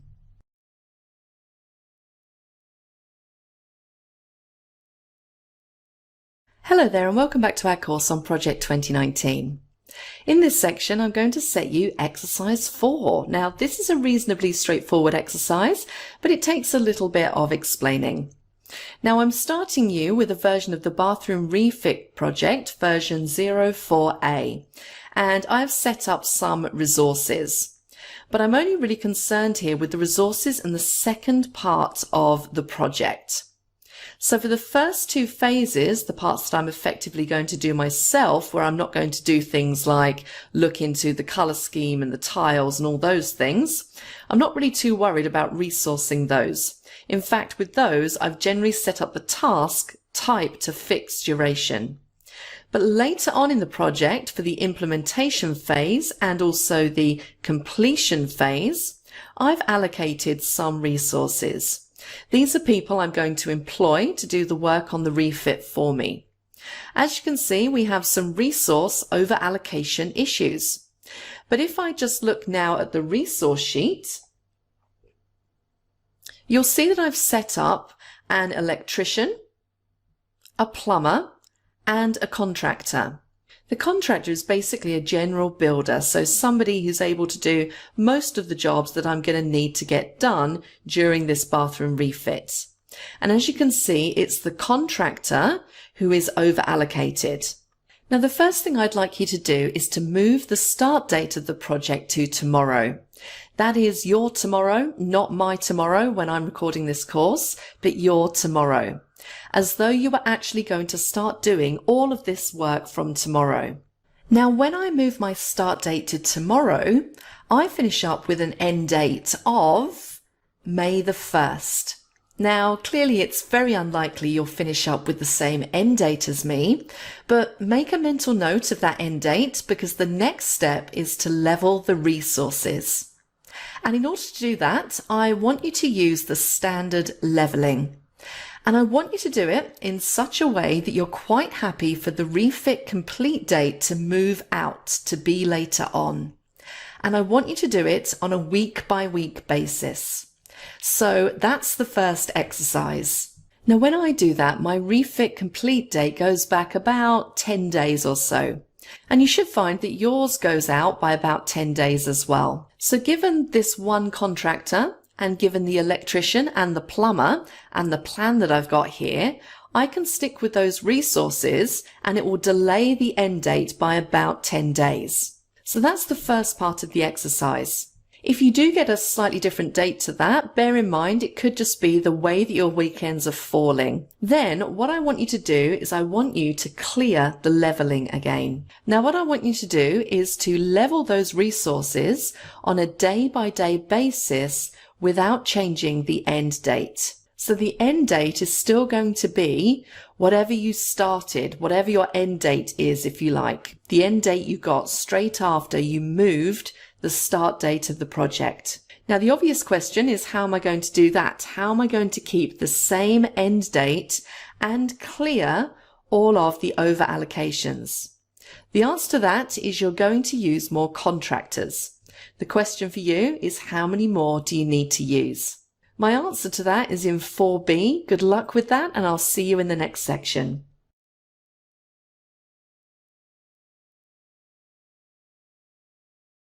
Hello again, and welcome back to our course on Project 2019.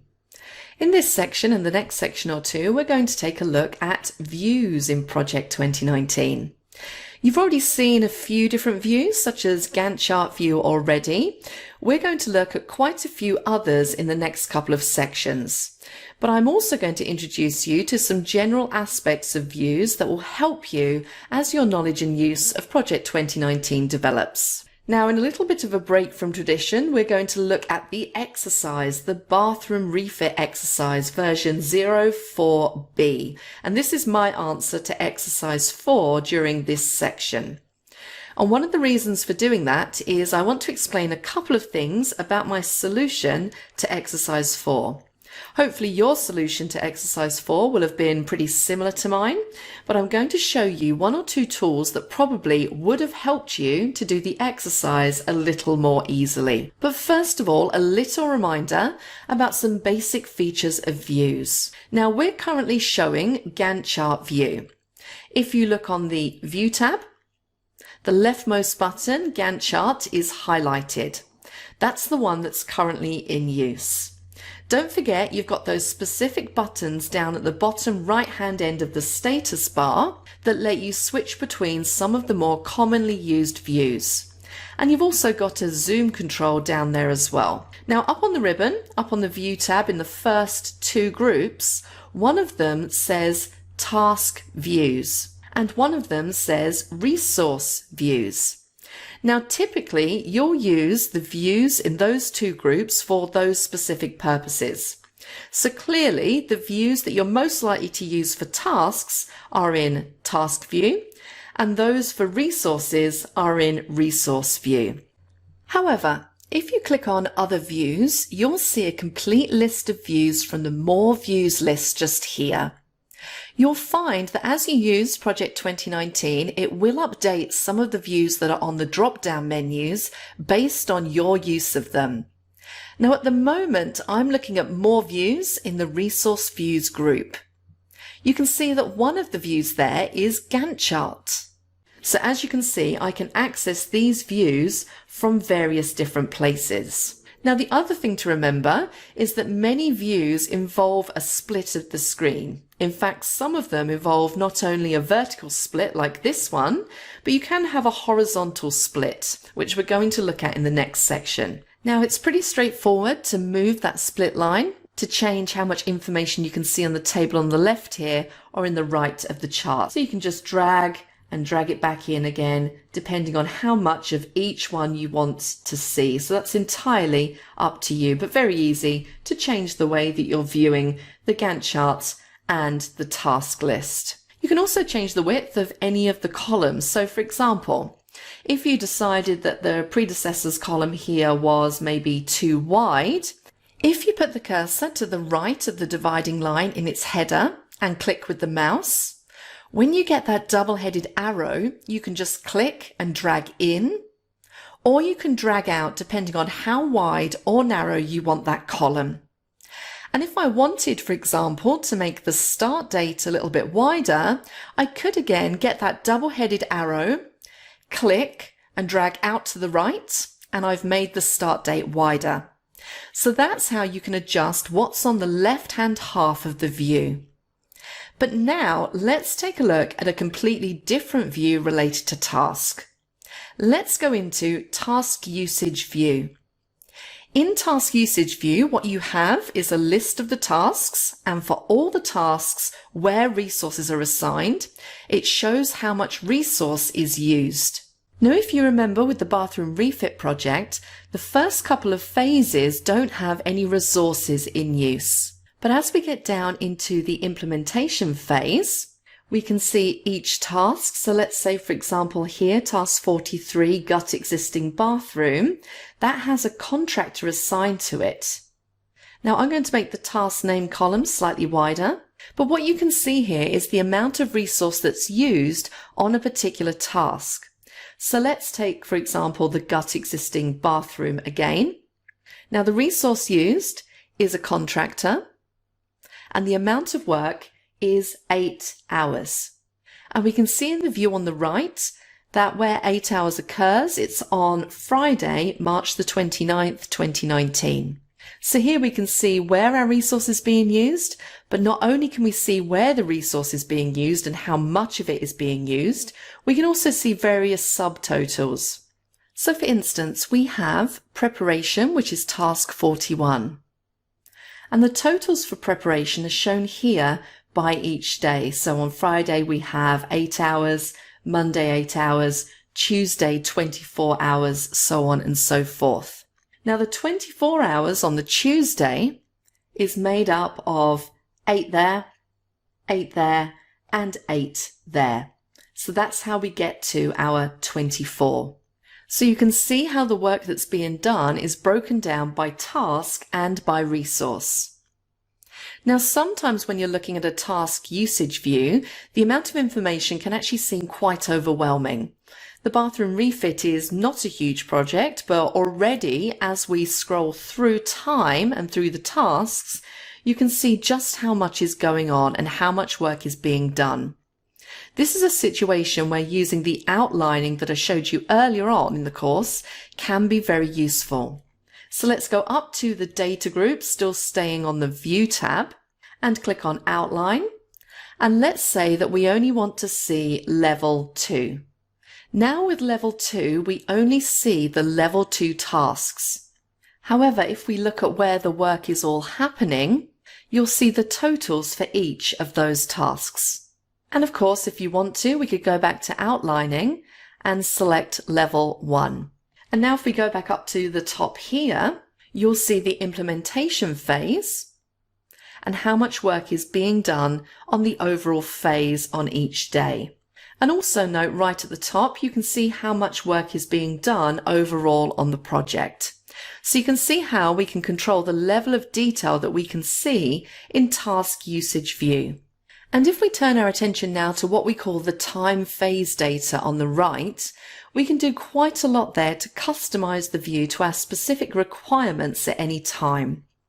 If you look up on the View tab and in the Zoom group, you can see we have a control called Timescale, and currently days are selected. Now there's quite a few other options in that drop down, so let's take a look at weeks, for example. And there we can see on a week-by-week basis how much work is being done. So we can see our totals for each week. Now, when you make a selection like that, what you finish up with quite often is pretty much a whole project squashed into a very thin amount of space, and you may want to widen things out or see a little bit more. And there are quite a few other options with Zoom that I want to take a look at next. One of the most useful ones of all is this one just here, Entire Project. Note the screen tip description. Update the view so the entire project is visible on the screen. Now that will work in any view where you've got time phase data. So it starts at the beginning of the project. In this particular project, the first 2 phases, we don't have any resources assigned, so we've got no work being done. But we do have, as we scroll across, the recorded work in the latter part. Now you also have a zoom control just here. So you can do things like zoom in or you can zoom out. Often when you do that, you might well lose sight of exactly where you are in terms of the project. You might have to use the scroll bars on the right or at the bottom in order to bring everything back into view. The other thing to notice here, and this can be a little bit unnerving at first, is that sometimes when you do a particular view, like entire project, what Project 2019 does is to adjust the timescale to what is sometimes a strange setting. So for instance, in doing what I've done there, the timescale is now 5 days. So it's doing it in chunks of 5 days, which is a rather strange unit of time, although of course it copes with it perfectly well. These totals of work will still be completely accurate. Now sometimes that sort of thing can be a little bit annoying. There is ultimately, though, a way that you can adjust timescale where you can pretty much achieve whatever effect you want to achieve. So let me show you how to do the ultimate adjustment of the view of time on the right there. If I right click over the heading, one of the options there is timescale, and that brings up the timescale dialog box. And you can have up to 3 tiers of time, so you can see there top tier, middle tier and bottom tier. And currently in timescale options, I have show 2 tiers. So let me just change that to 3 tiers.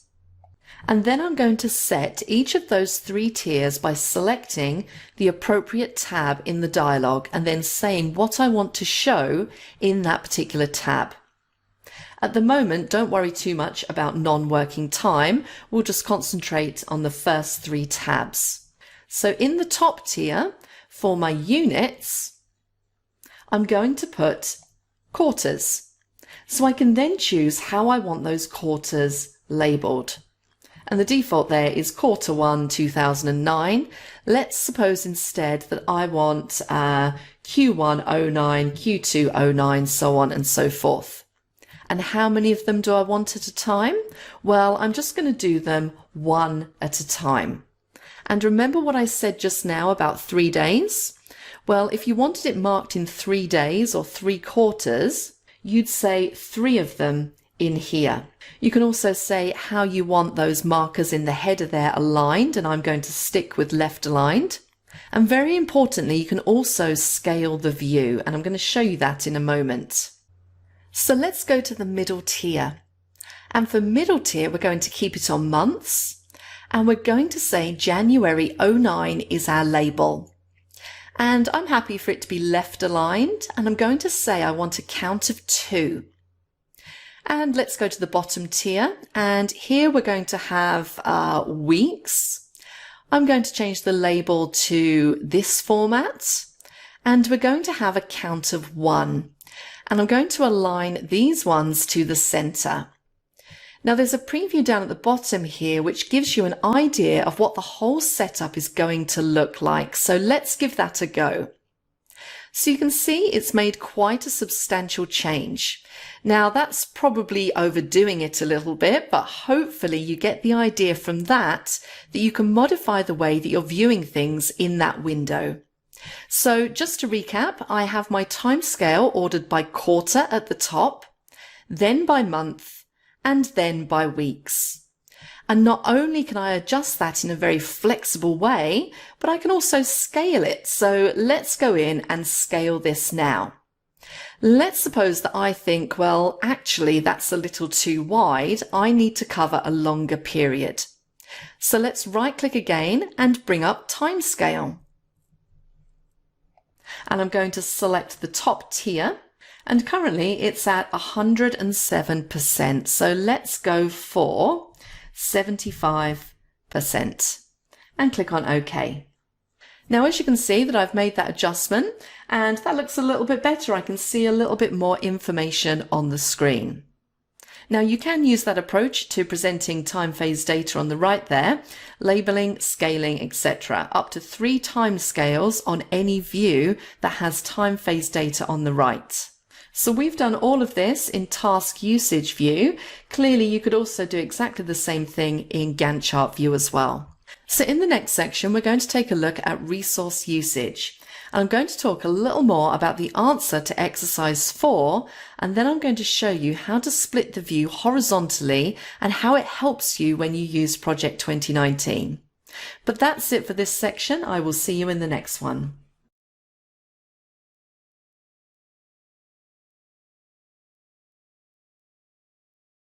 Hello again and welcome back to our course on Project 2019. In this section, we're going to continue looking at views and we're going to start by looking at resource views. Now I'm still looking at exercise 04B and I'm going to go back into the View tab, and in the Resource Views group, let's first of all look at the resource sheet. Now this is often the view we use to set up our resources, and of course it's got a lot of the information about each resource on it, and will also often contain helpful indicators such as over-allocation indicators. So that one's pretty straightforward and something that we've looked at before. So let's jump to the view above it, Resource Usage. And Resource Usage View is sort of a complement of Task Usage View. And what Resource Usage View gives us is a list of resources, and then for each resource, a list of the tasks that that resource is working on. Now, as usual, there's a certain amount of readjustment needed here in order to make the columns and the split of the view a little bit more helpful. So I'm going to quickly do that. And you see that the first resource listed is unassigned. So the unassigned tasks, and those are the ones that don't have any resources assigned to them, that's really quite a long list on this particular project. As you know, the first two phases I haven't yet allocated any resources to. But if I go down now to the main body of what's in phases 3 and 4, I have 3 resources: electrician, plumber, and contractor. And for each one, I can see a list of tasks that have that resource working on them. Now, this can be a very useful facility for getting a list of the task that each resource is working on. And of course, you've got the work hours shown on the right there. In fact, the top of this section, the unassigned section, is often very useful because it will basically tell you which tasks you haven't got any resources assigned to as yet. And very often you'll want to go through that and make sure that you haven't missed anything. The right-hand half of this particular view is a conventional timescale, so it shows the time phase data on the work for these resources. And of course, you can customize that in the way that I showed you in the preceding section. Now, you probably would have found this a very useful view to use to help you with exercise 4. But there's another resource view which can be very helpful when you're looking for over allocations and how to resolve them. And that's the resource graph. So I'm going to click on Other Views. And one of the items listed there is Resource Graph. Now, this really is quite a different way of looking at resources on a project.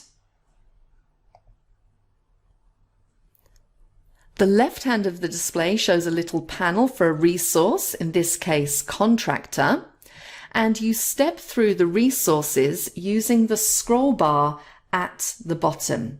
So you can see as I move this scroll bar, it changes to plumber, move it again, electrician, back to plumber, back to contractor. Now, if I use the scroll bar on the right, it takes me through the time scale of the project. And what you'll see is the workload for the contractor resource in graphical form. Now, let me just jump back to the resource sheet. And of course, we solved our over-allocation issue by having 3 contractors. That 300% there denotes 3 contractors. So let's go back to the situation where we only had 1 contractor. So we need to take this back to 100%. And you can see my over-allocation now pops up. So let's go back to the resource graph. Now you can see how this resource graph here would immediately have shown you where your over-allocation problem was. I'm just going to zoom out very slightly.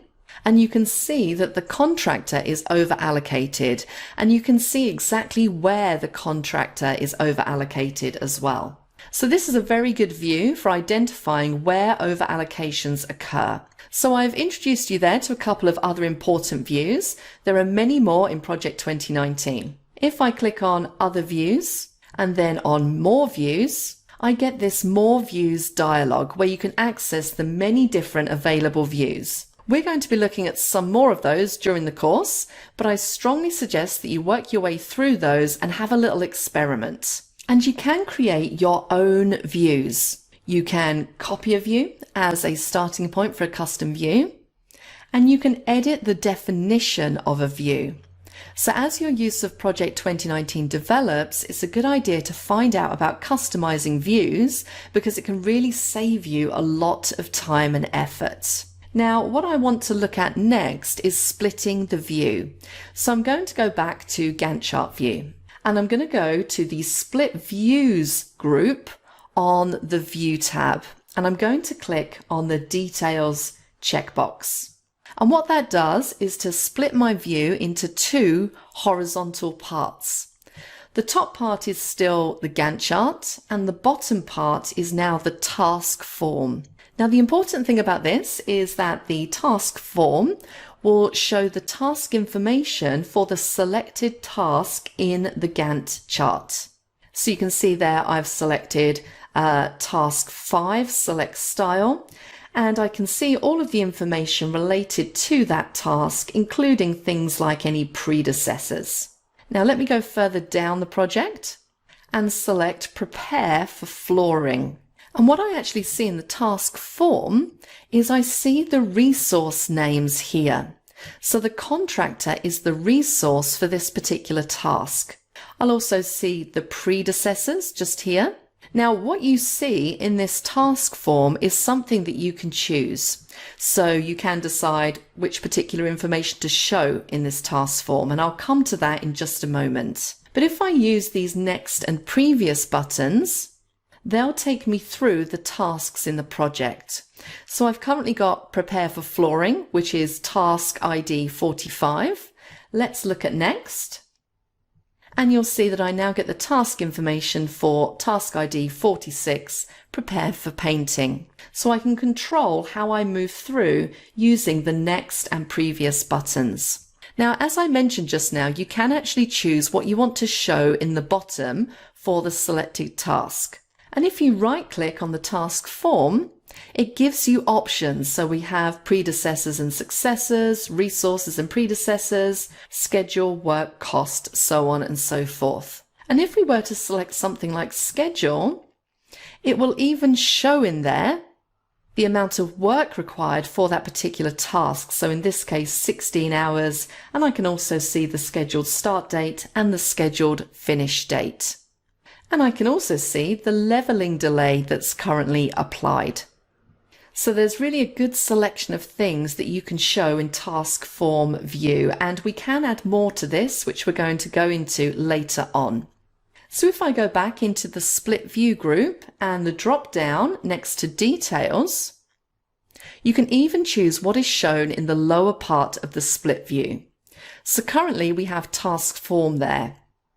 I could show resource form. Now, you might think that's a little bit strange, isn't it? Showing the resource form when you've got a task shown in the top. But in fact, what it means is that if I'm looking at prepare for painting task, the person who's working on that is a contractor. And what I'm seeing at the bottom here is the work that the contractor is currently scheduled to do. So I can actually look at what one of the resources working on that selected task is doing. If I choose as my selected task second fix electrics, I'd see that an electrician is currently assigned to these two tasks. Now, when you've finished using a split view, there is a couple of ways of switching it off. One of them is to simply uncheck the details box up here. So the other way is just to hover over the split bar there till you get the double arrow for the cursor, and then just drag it off the bottom of the screen. So let's do the horizontal one, like so. So there are a couple of other things I'd like to show you about views. You've already seen how to use the zoom to entire project, but sometimes when you're working on just part of a particular project, you may want to get some kind of automatic zoom so that you can see the most detail of that part of the project. So let's suppose I was interested in the preparation phase of the bathroom refit. If I just select those tasks in the preparation phase, go to the zoom group, the zoom button, And in the Zoom dialog, if I select selected tasks, what Project 2019 will do is it just zooms to those tasks. And in that way, I can get the maximum amount of detail in a view. And finally, one other very useful view I'd like to show you. Let me go back to the top of this project and just make sure I haven't got a particular task selected. And let's look at the calendar view. Now, calendar view is a very interesting one where you can see the tasks of the project set out in a calendar. And note how the milestones are colored differently. So they're showing here on mine in a gray color, whereas everything else is in blue. And you've got selected tabs at the top there for month, week, and custom view. And you could use that for showing a custom number of weeks in a date range that you specify. So that's calendar view, which can be very useful when looking at what's coming up on a project. That's basically all I've got for you on views in this section. In the next section, we're going to take a look at timelines, so please join me for that.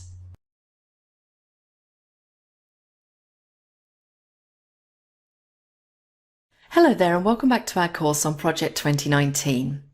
In this section, we're going to take a look at timelines, and primarily timelines are used as a communication and presentation tool. A timeline can be a pretty good way of getting a summary of aspects, possibly even all aspects of a project, and presenting them to an audience, perhaps who aren't as interested in the detail of your projects as you are, or certainly an audience where the people don't have or use Microsoft Project. So you want to show them just the right amount of detail of a project, maybe highlight certain points, without going into the sort of complex diagram that we have here for the wedding. So first of all, let's switch on the timeline for the wedding and see what it looks like at the moment. So I'm going to go up to View, and in the Split View group, I'm going to select Timeline. Now along the top of the timeline, you have dates, and the left-hand end by default is the start date, and the right-hand end by default is the finish date of the project. Now at the moment there are no tasks shown on the timeline, and the only other thing shown is a marker indicating today. If I wanted to show some tasks on the timeline, and let's suppose I wanted to show the selecting and ordering of the bridesmaids' dresses, I can right-click and select Add to Timeline. And it now appears in the timeline. And you can see its duration in particular relative in duration to the overall project as well. So let's add another one. I'm going to go to Make Guest List, right-click and select Add to Timeline. And there you can see that one pop up on the timeline as well. So it's a really nice way of getting an idea of where tasks are in the timeline in relation to each other and in relation to the overall project. Having added a couple of tasks to the timeline, it's very easy to take them off again. So if I right click on Make Guest List, whilst I don't have a Remove from Timeline option, you will see that the Add to Timeline little icon is highlighted. So it's essentially a toggle. So if I want to remove that from the timeline, I just click Add to Timeline again, and that will be removed. It's important to recognize that you don't use the timeline in some automated way. You select what to add, and you'll usually select it on the basis of the purpose of the timeline, which, as I mentioned earlier, will quite often be some kind of presentation or summary of progress on all or part of a project. Now, one of the very important aspects of a timeline is that you might want to format it. And if I go and select my timeline, if you look up, we have a Timeline Tools contextual ribbon with a Format sub-ribbon. And that contains lots of facilities, for instance, to change the color of the bars or to change the text styles and so on. So I could jump in here and change the color very easily. I could increase the font size if I wanted to. And that's a bit too large, so I'm going to take that one back, but I'm going to leave it on orange. So I'll pretty much leave you to experiment with those and get that set up however you would like. Now there's nothing to stop you working on the timeline in the way I have it set up here. It's a very convenient way for adding and removing tasks, but you can actually work on the timeline on its own. And sometimes the rest of the display can be quite distracting. So let's adopt timeline view. And you can do this in a couple of ways. If you right click on the grey bar to the left there on Gantt chart, one of the optional views that comes up is timeline. But what you could also do, if I just undo that, is you could do the same thing by simply just dragging that divider all the way down to the bottom. And you'll see now that timeline view occupies the whole of the view. And one of the advantages of this is that you can build up a quite complex content for the timeline without the distraction of, as we had just now, a Gantt chart. And you may think to yourself, yeah, but that's not really very helpful, is it? Because I can't see the task to add anymore. But there are a couple of ways of doing that.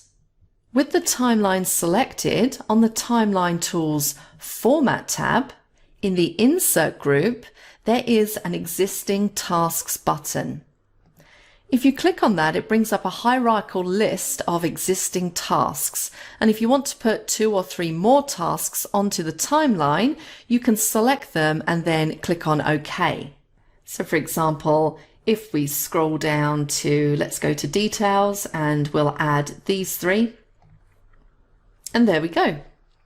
So not only are they added to the timeline, but if necessary, the height of the timeline is adjusted to accommodate tasks that are actually happening at the same time. You could also add completely new tasks. You could add a task which isn't even in the schedule yet. So again, up to that Format ribbon, and from the Insert group, select Task. So I can now go through and fill in the task information dialog as normal. And when I click on OK, it would appear on the timeline and in my project schedule as well. Now, of course, for it to appear in the right place in the project, I may have to select dependencies. I may have to set a start date and so on. But I can certainly enter the details of the task and have it added to both the schedule and the timeline in this way. I can also add a milestone in that way. And I can also add something called a call out task. Now this is basically going to do the same as adding the task, but the task will in this case appear on the timeline as a call out. Now what happens with a call out is that it appears outside the timeline as almost a sort of note. So let's just cancel that. And let's take this task here, register wedding and get license. If I right click, I can display as call out. And there you go. It sort of appears as a call out outside of the timeline as an additional note. Now earlier on I mentioned that one of the main reasons that people use timelines is for communication and presentation purposes. And if you have a timeline like this, then in order to present it or include it in, say, a PowerPoint presentation or send it to somebody in an email, you have a number of options. So again, up to that Format tab, in the Copy group, there's one option, and that is Copy Timeline. And that button has 3 options: Copy for email, for presentation, and Copy full size. Copy will basically copy it to the clipboard and then you can paste it in an appropriate format. And the final thing I want to show you here is the main new feature in Project 2019 in relation to timelines, and that's the ability to have more than one timeline. So let's suppose we want to just highlight a particular, perhaps shorter period in the project and add some tasks to that particular period. So let's just say I want to see what's going on between June and July only. If I go back up to the Format ribbon, in the Insert group, I have Timeline bar. And when I click that, you'll see that it adds a secondary timeline. And what I'm going to do is go in and just change the dates to June and July. So right click on the timeline and select date range. I'm going to set custom dates and I'm going to select the beginning of June, and my finish date will be the end of July. And now then, of course, I could add some tasks to that timeline. I could even take tasks that I already have on a timeline and drag them down to this one. So if I say select and book, and you can see how that displays in relation to the timeline. Let's do the other one, select and order bridesmaids dresses. And there we go. And you can see again, the timeline adjusts vertically as I add more tasks. So that gives you the ability to use multiple timelines. Now, if I revert back to Gantt chart view, and I'll switch timeline on again, I'll see both of those timelines, and I can add tasks to either, remove tasks from either, drag them between timelines, and so on.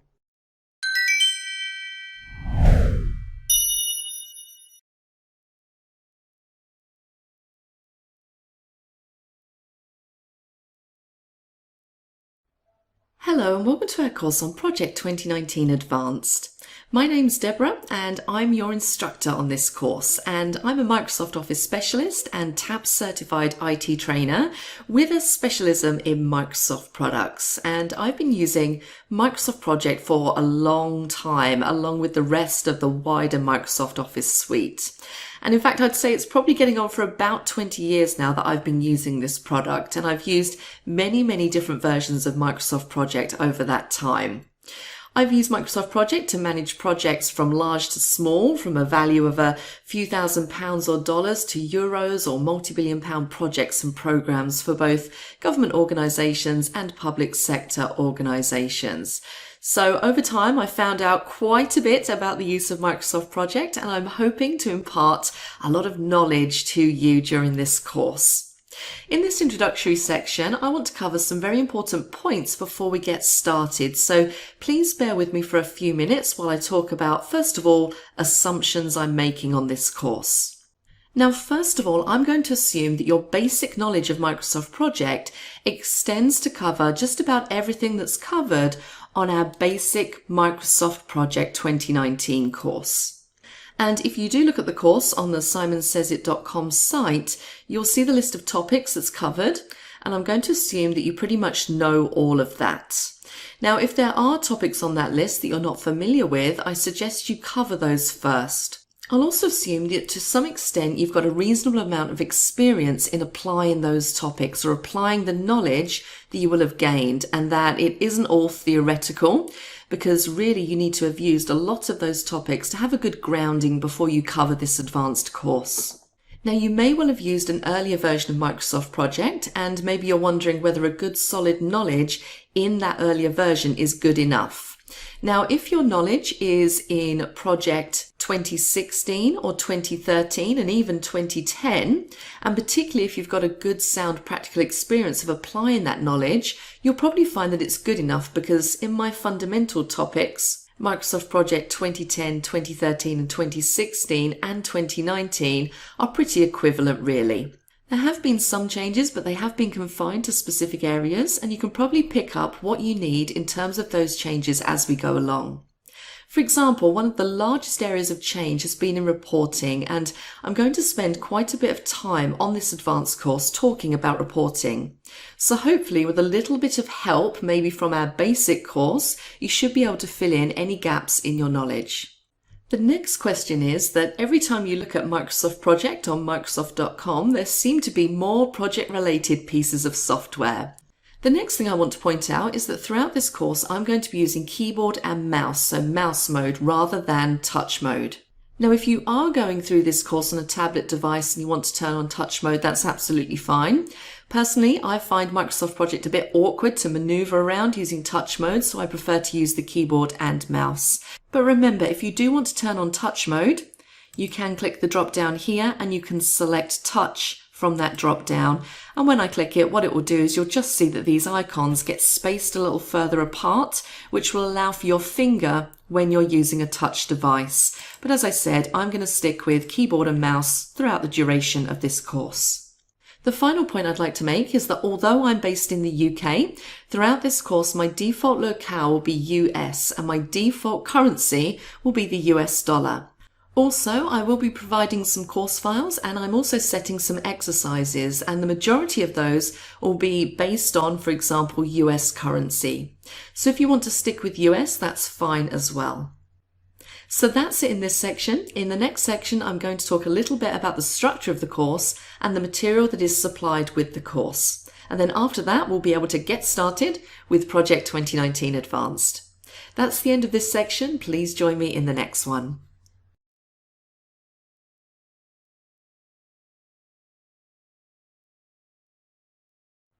Hello again and welcome back to our course on Project 2019 Advanced.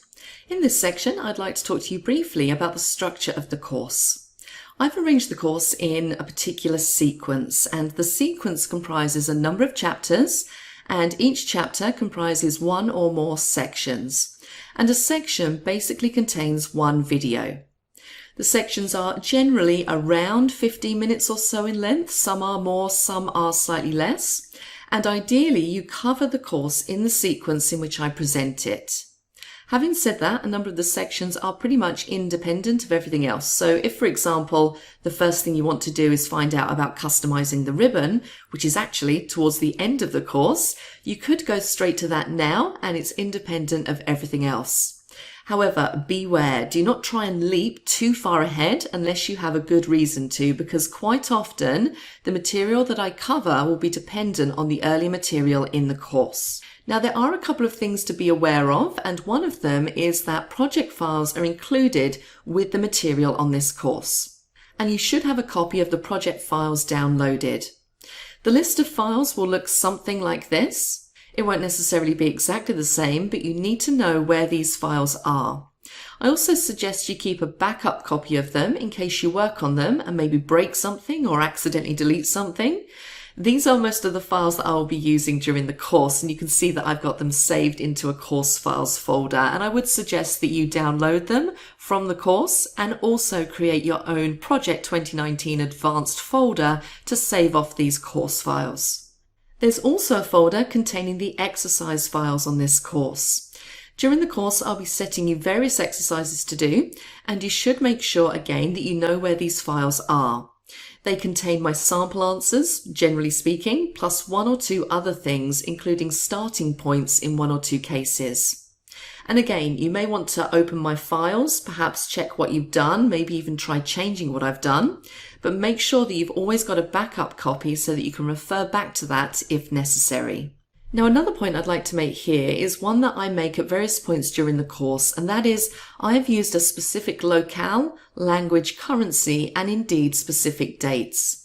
And when you're working through the course, you may want to change any of these, including the dates. So for instance, you may want to shift a project sometime into the future to correspond with the time that you're following this course. So for example, I'm doing this course in March, April 2019. And when you come to sit this course, it might be a year later, it might be 2 years later. So please don't feel that you have to keep the same start date for your project that I do in my videos. You can adjust it to correspond with the current date if you want to. You don't have to do that. If you want to work along with me, then that's absolutely fine as well. But please don't feel that you're stuck with the start date that's showing in the course. Also remember that what you see might not necessarily be the same because of your installation of Project 2019. You may have a different working week, you may have different public holidays set up, and so on. So it wouldn't really be possible for me to say that specifically any date or range of dates on your system will be exactly the same as mine, or indeed that any dates will work out exactly the same in terms of, say, an elapsed amount of work from a starting point. So bear in mind that particularly when you're working on an exercise, differences between your locale, between your calendar, between your working time, holiday days, may mean that there are differences in some of the answers to the exercise when compared with mine. Having said that, I've tried to make sure that both the course material that I cover and the exercises that I set suffer from this kind of issue as little as possible. Now, another very important point, when you open certain project files that are provided with the course, you may see a Microsoft Project Security Notice. Any of the project files that have an embedded macro will almost certainly generate this notice, although to some extent whether it's generated does depend on the options you have set on your system. As far as the project files that you download from Simon Sez IT in relation to this course are concerned, then there's no danger on clicking on the Enable Macros option. So those are just a few points to be aware of in relation to the course structure. That's it for now. I will see you in the next section.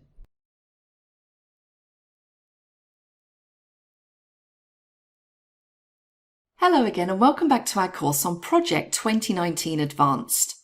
In this and the next few sections, we're going to look at a couple of related topics in Project 2019.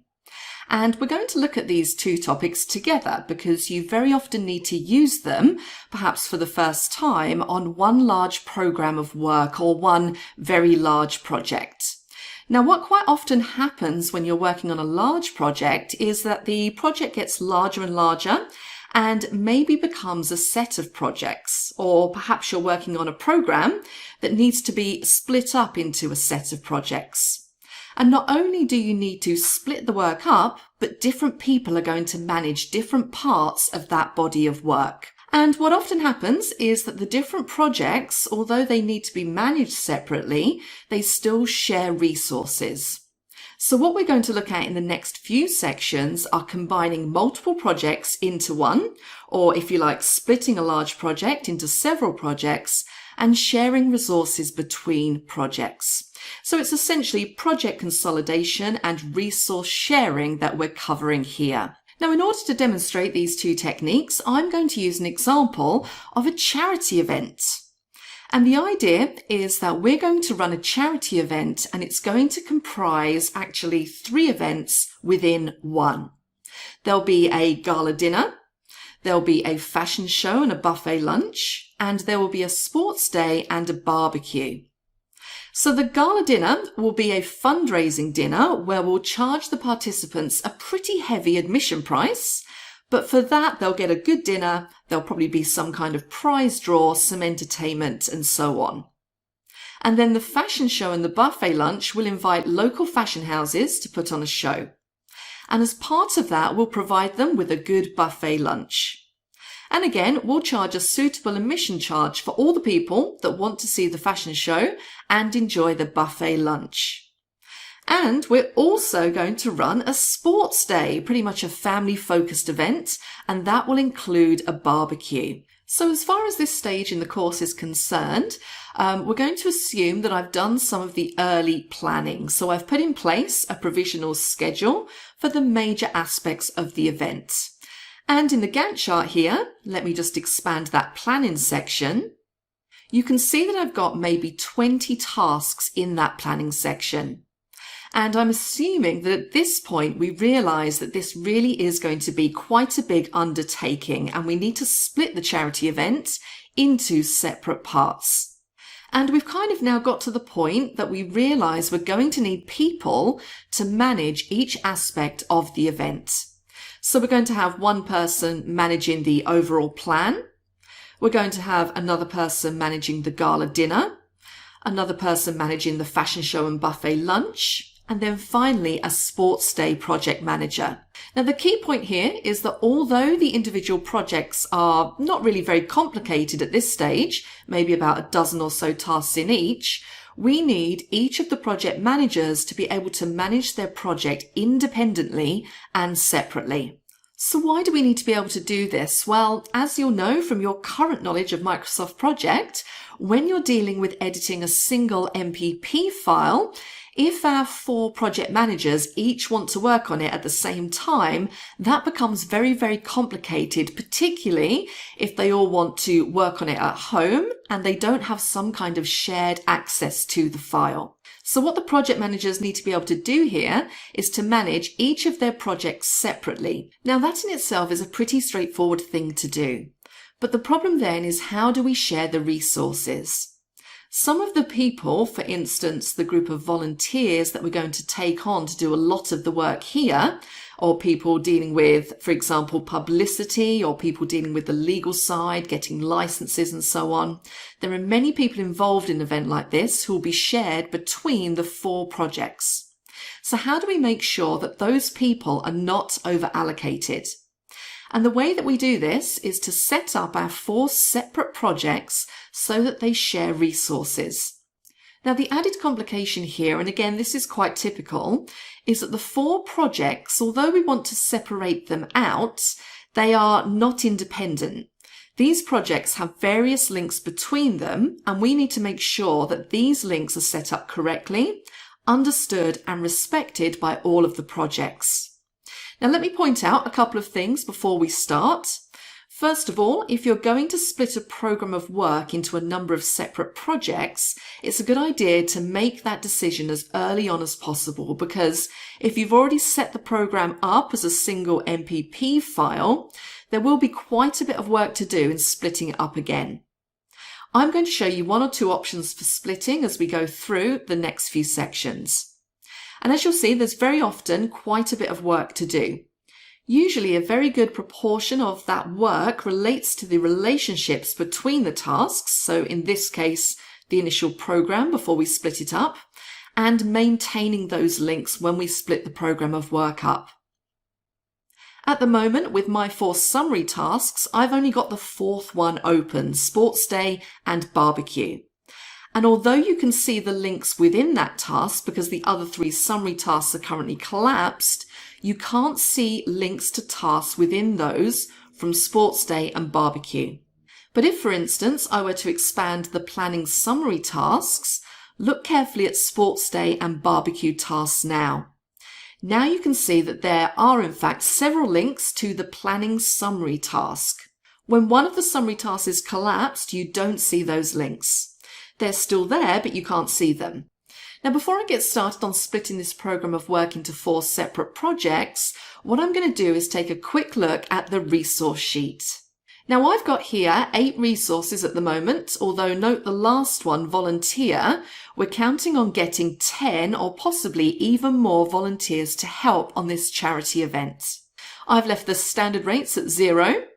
And for the purposes of this first few sections of the course, I'm really going to ignore cost. We're going to come to cost in relation to other projects a little bit later on. And what I'm going to do is first separate Sports Day and Barbecue to make it a separate project. Now I'm going to set up Sports Day and Barbecue in a separate project in a particular way. And this way is not necessarily the best way of doing this. The best way will always depend on the particular circumstances that you're in, but some of the tools and techniques that you'll see here will be useful to you. As we go through the next few sections, hopefully you'll see some improvements that you can make to the way that you do this. But as I said earlier on in the section, one of the key things here is that the earlier in the process you can do this, the better. The more likely you are to save yourself time and effort if you split up a program as early as possible. So let's get started. Let's first of all create an empty blank project using the keyboard shortcut Control-N. Now let me switch back to my original project. And what I'm going to do is expand out Sports Day and Barbecue. And I'm going to select all of those tasks. I'm going to copy them to the clipboard. And then I'm going to switch back to my empty project and I'm going to paste those tasks into that project. Now, having pasted those in, note that within what was a summary task in the original project, the dependencies still exist. Now, what I'm going to do is to save this particular project as a separate MPP file. So I've saved in the project course files folder and I've called it charity event sportsday.mpp. Now there are a couple of important points to make here. One of them is that when I copied the block of tasks, I copied the summary tasks, Sports Day and Barbecue itself as well. And I want to return to that point a little bit later on. But in addition, if I look at the resource sheet for my newly created project, you may be surprised to see that there are only 2 resources on it. We have volunteer, and note that the max number is 1, and we have Sports Day PM. So our new project has a sort of resource sheet created for it, but it doesn't get the same resource sheet as the total project that we started with. And what happens when you do what we've done is that Project 2019 creates a resource sheet based on the resources that are already specified in the copied and pasted tasks. And so you can see, for example, here, one consequence of that is that the volunteer resource already seems to be over-allocated, because when it creates the resource sheet, it defaults to creating a max of one resource. And if we looked at the resources already allocated in the original project, we would see that within the sports day and barbecue summary task, we already have more than one volunteer assigned to tasks. Now, in fact, there's an even bigger problem here with the resource, because although I now have two projects and they each have, for instance, a Sports Day PM resource, these Sports Day PM resources are completely different resources. Each of the projects is using its own resources. And even though each of them has a resource called Sports Day PM, obviously that resource name is the same on both resource sheets. So as far as Project 2019 is concerned, those are completely different resources. Those two resources are essentially unrelated to each other because these two projects do not share resources. So before we go any further with splitting our program of work into 4 separate projects, what I really want to do is show you how to share resources. And that's exactly what we're going to cover in the next section. So I will see you then.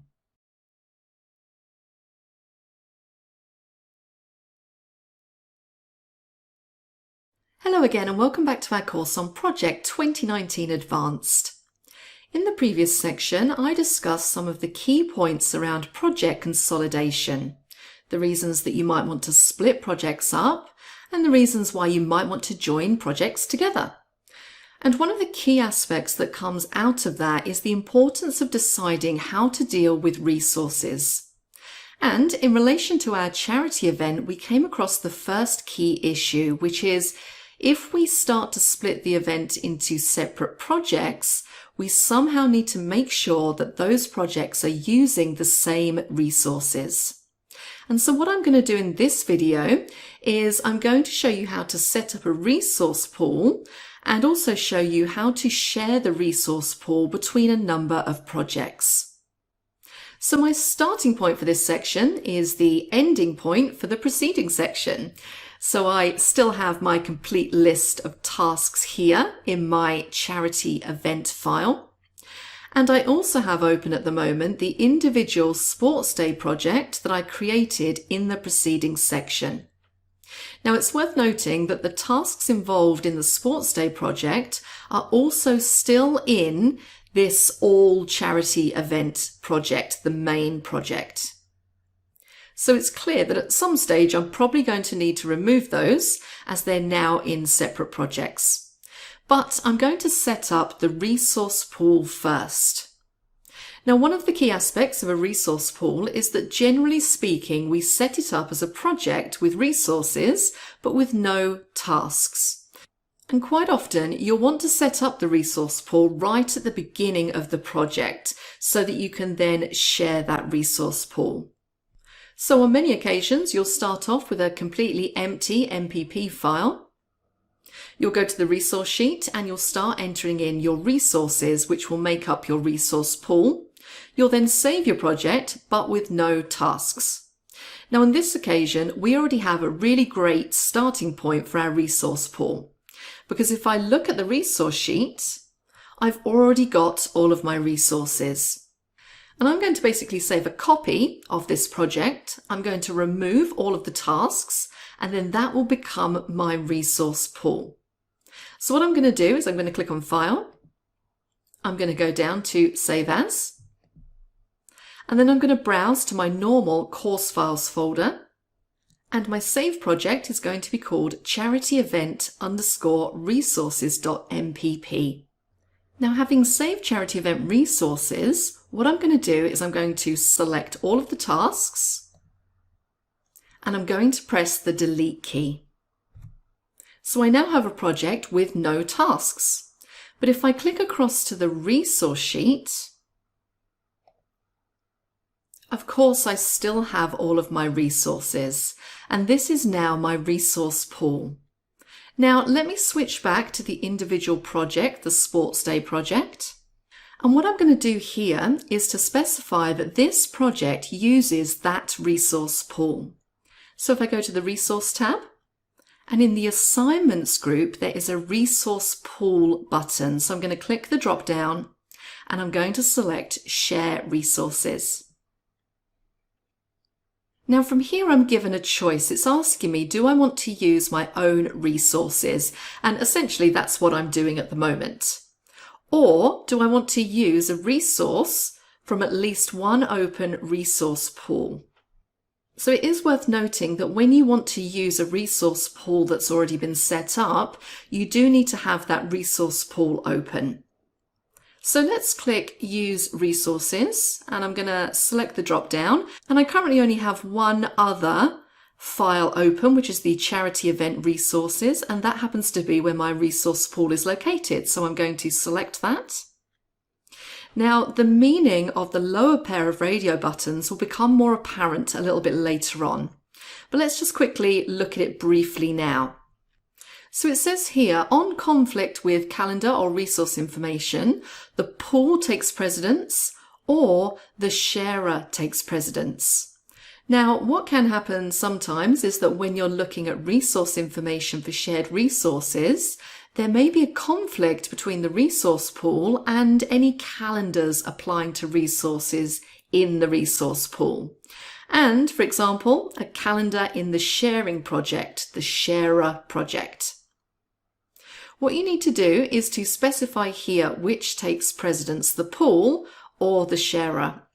Now I'm going to leave this set at the pool, which is the default value at the moment, and I'm going to click on OK. Now when I did that, I don't know if you saw, but if you were looking carefully at task ID 10, we did have an over allocation there. And you'll see that now that I've set up those shared resources, it's disappeared, so I no longer have an over allocation on task 10. So let's jump across to the resource sheet. And you'll see that I'm now using that resource pool. And because I am, you can see that there are now 10 volunteers available, which is why that over allocation has been removed. So what I have now open is a resource pool and an individual sports day project that uses that resource pool. So the other thing that I need to do is to get the main project file, the charity event project file, to use the resource pool. So let me open it again. So this file is of course still using its own resources. So I'm going to click on Resource. I'm going to go to the Assignments group and click on the Resource pool and select Share Resources. I'm going to say Use Resources, and we only have one option again. I want it to share the resources from the Charity Event Resources file. And we're going to say that the pool takes precedence and click on OK. So now essentially what I have are two projects sharing the same resources. Now one of the next things that I need to do is separate fully the charity event project into 4 separate projects. And each of those needs to share our resource pool. And I'm going to make a start on that in the next section. Before I do, I want to talk a little more about resource sharing and 1 or 2 aspects of resource sharing that are important to be aware of. Now, in order to do this, what I'm going to do is I'm going to go across to the resource sheet. And there, of course, is our resource pool. Now, you'll notice that we do have an over allocation here on the Sports Day PM. And the reason we have over allocated resources now is, of course, that I still have the Sports Day activities in the main project file. And I'm going to sort that out in the next section.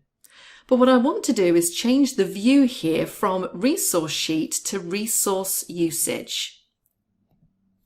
And what I'm going to do is I'm going to add a new column. So let me just drag that along.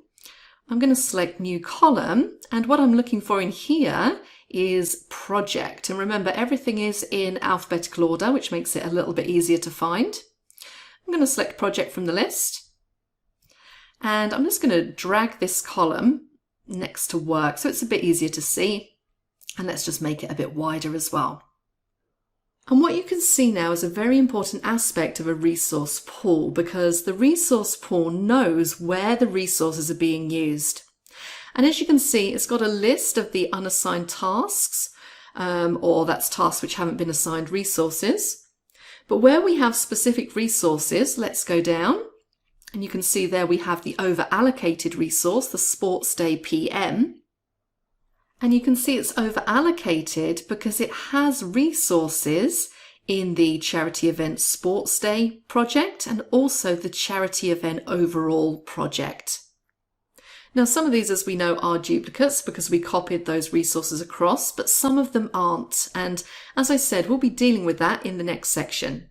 But when you're dealing with shared resource pool and consolidated projects, it can be very useful to include the project column in the table or tables that you're using while you're working on those projects, because it very often just clarifies which project a resource is being used in. And that's very often a good clue to resolving over allocations when you're dealing with multiple projects and possibly multiple project managers. So in the next section, we're going to turn our attention to splitting up the charity event into its constituent projects. So please join me for that.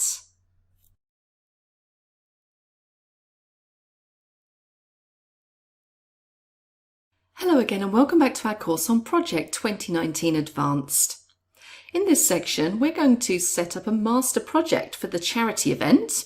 And we're going to start with our original project. That's the one called Charity Event. And also the Sports Day project that we've already created. Remember that those two projects are now both sharing a resource pool called Charity Event _resources. And really, when it comes to splitting a large project or program into a number of constituent projects or sub-projects, the key area where there is usually the most effort is in restoring any links that existed in the original project or program. And this goes right back to a point that I made a couple of times already on this course. It's a good idea to decide whether you're going to split a program or project into a number of separate files as early on in the process as you can, or you do finish up with quite a bit of work to do at the end. Now what I'm going to do here is to demonstrate how to deal with that one project, and then what I'm going to do is to set you exercise 1, where you're going to split off the other projects that make up all of the charity events. Now the first thing I'm going to do is open up the charity event project file.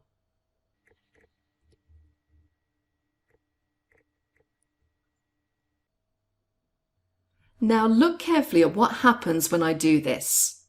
Now it says this file shares resources from a resource pool. What do you want to do? You can open the resource pool to see the assignments across all share of files, or do not open other files. Now if I open this project on its own, although I'll be able to see the list of resources that it uses, I won't be looking at the resource pool and all of the sharer projects. So I won't get an accurate picture of resource usage. So what I'm going to do here is to select the first option. Now it's very interesting. If you go to the View tab here and look at the switch windows, what you'll see here is that we have the charity event open and we have the charity event resources in read only. But we don't have the Sports Day project open. Now, let me just jump into resource usage. And let's just drag that across a little bit. Now, you'll see here that although I don't have the Sports Day project open, the resource pool is aware of the resource assignments in the project, and I can see them here on the resource sheet in resource usage view. So if I just drag this out a little bit so you can see the full details, and you can see the full path there for the Sports Day file, as well as the other files listed below.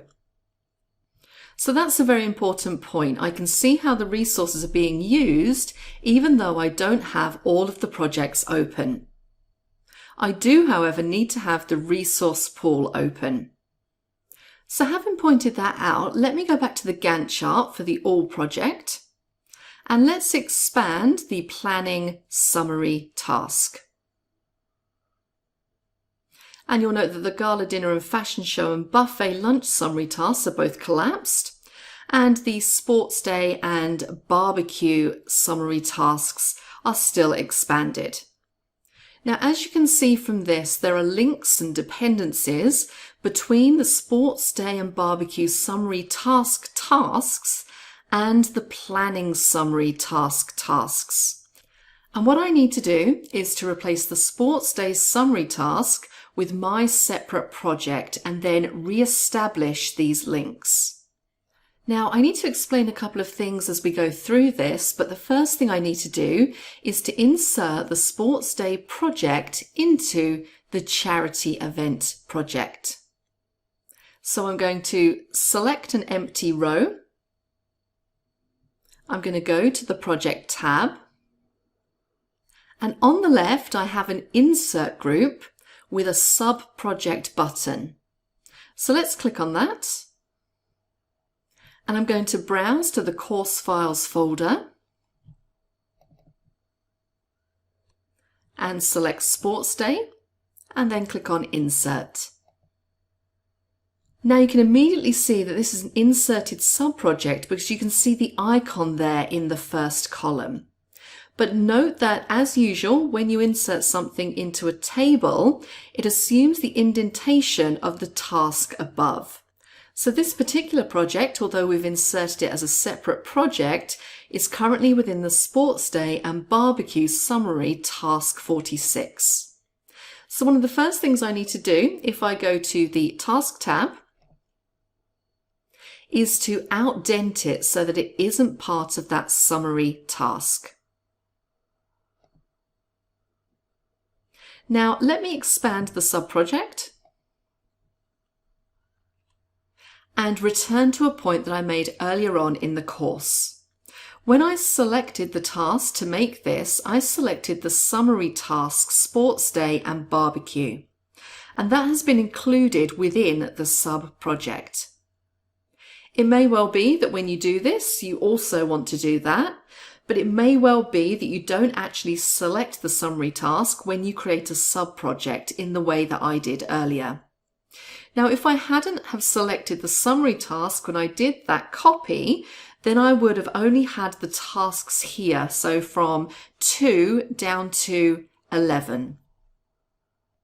And in fact, I could lose the Sports Day and Barbecue summary task within the sub-project now if I wanted to.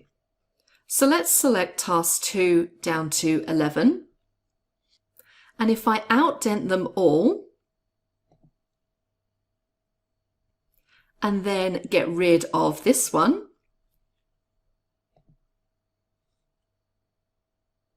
I've still got everything I need within my sub-project. So now I've got everything within it that I need, but of course the scheduling is very wrong. And the reason it's very wrong is that I don't have the correct dependencies. Within the sub-project, I have internal dependencies, but I don't have the dependencies relating to the planning summary task in this file. The other thing to notice here is if you look at the charity event project up here, the ID numbers, they go right down to 56, and in fact, task 58 is the inserted sub-project. But within the inserted sub-project, it has its own ID numbering. So you have tasks 1, 2, 3, 4, and so on. So when you look at the dependencies within the sub-project, for instance, the dependency here, task 2, obtain insurance, its predecessor is task 1, perform risk assessment. Whereas in the charity event project, task 48, obtain insurance, its predecessor is task 47, perform risk assessment. So although we need to establish all of the correct dependencies, bear in mind that the numbering system within the sub-project is a little bit different.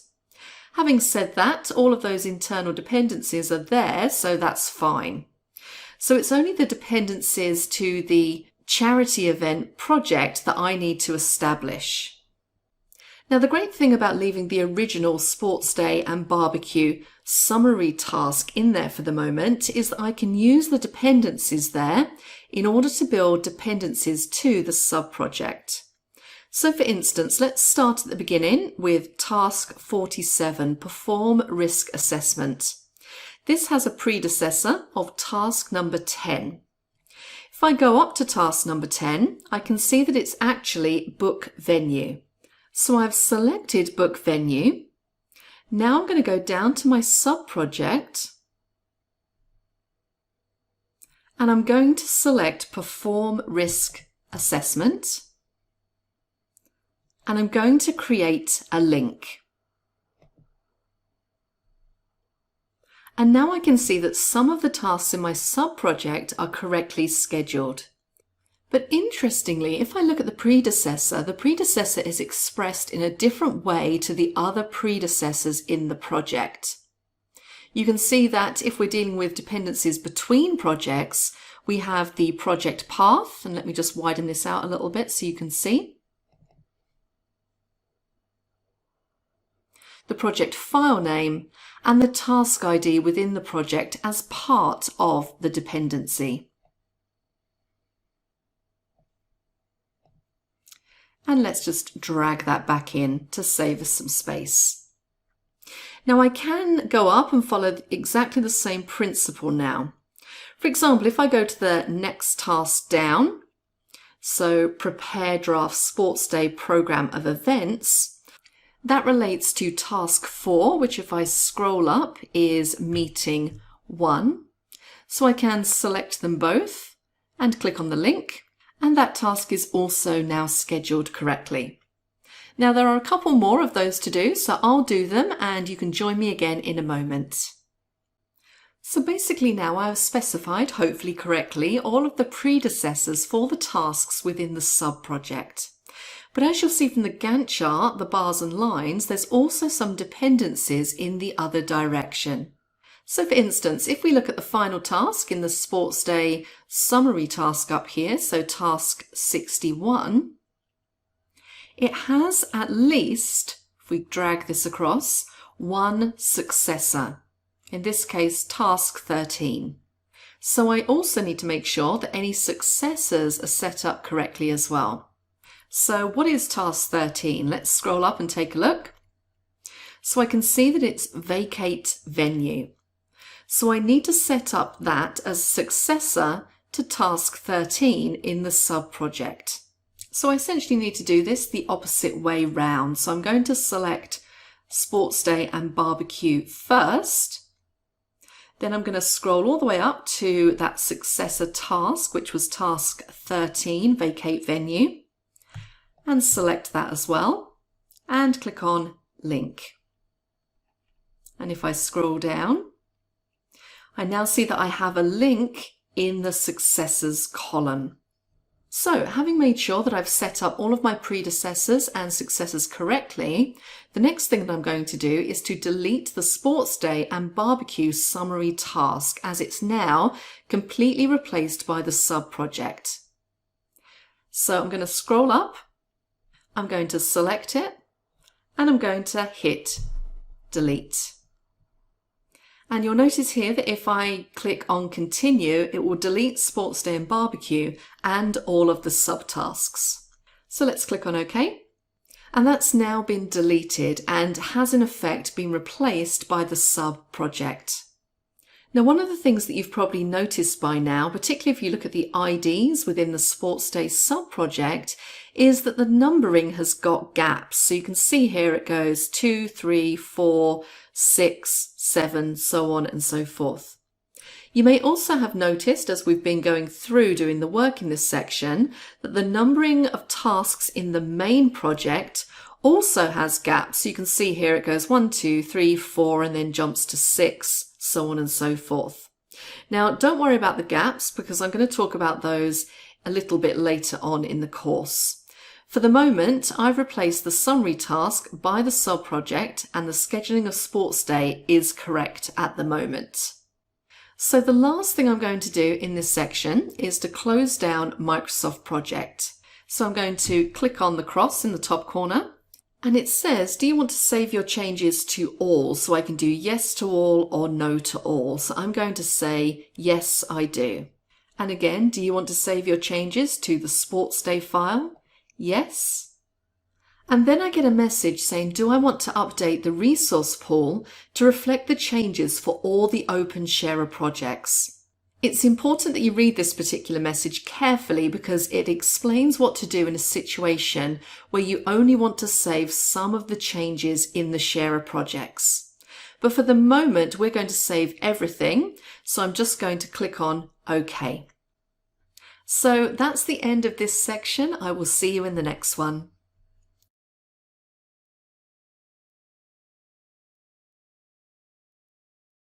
Hello again and welcome back to our course on Project 2019 Advanced. It's now time for exercise 1.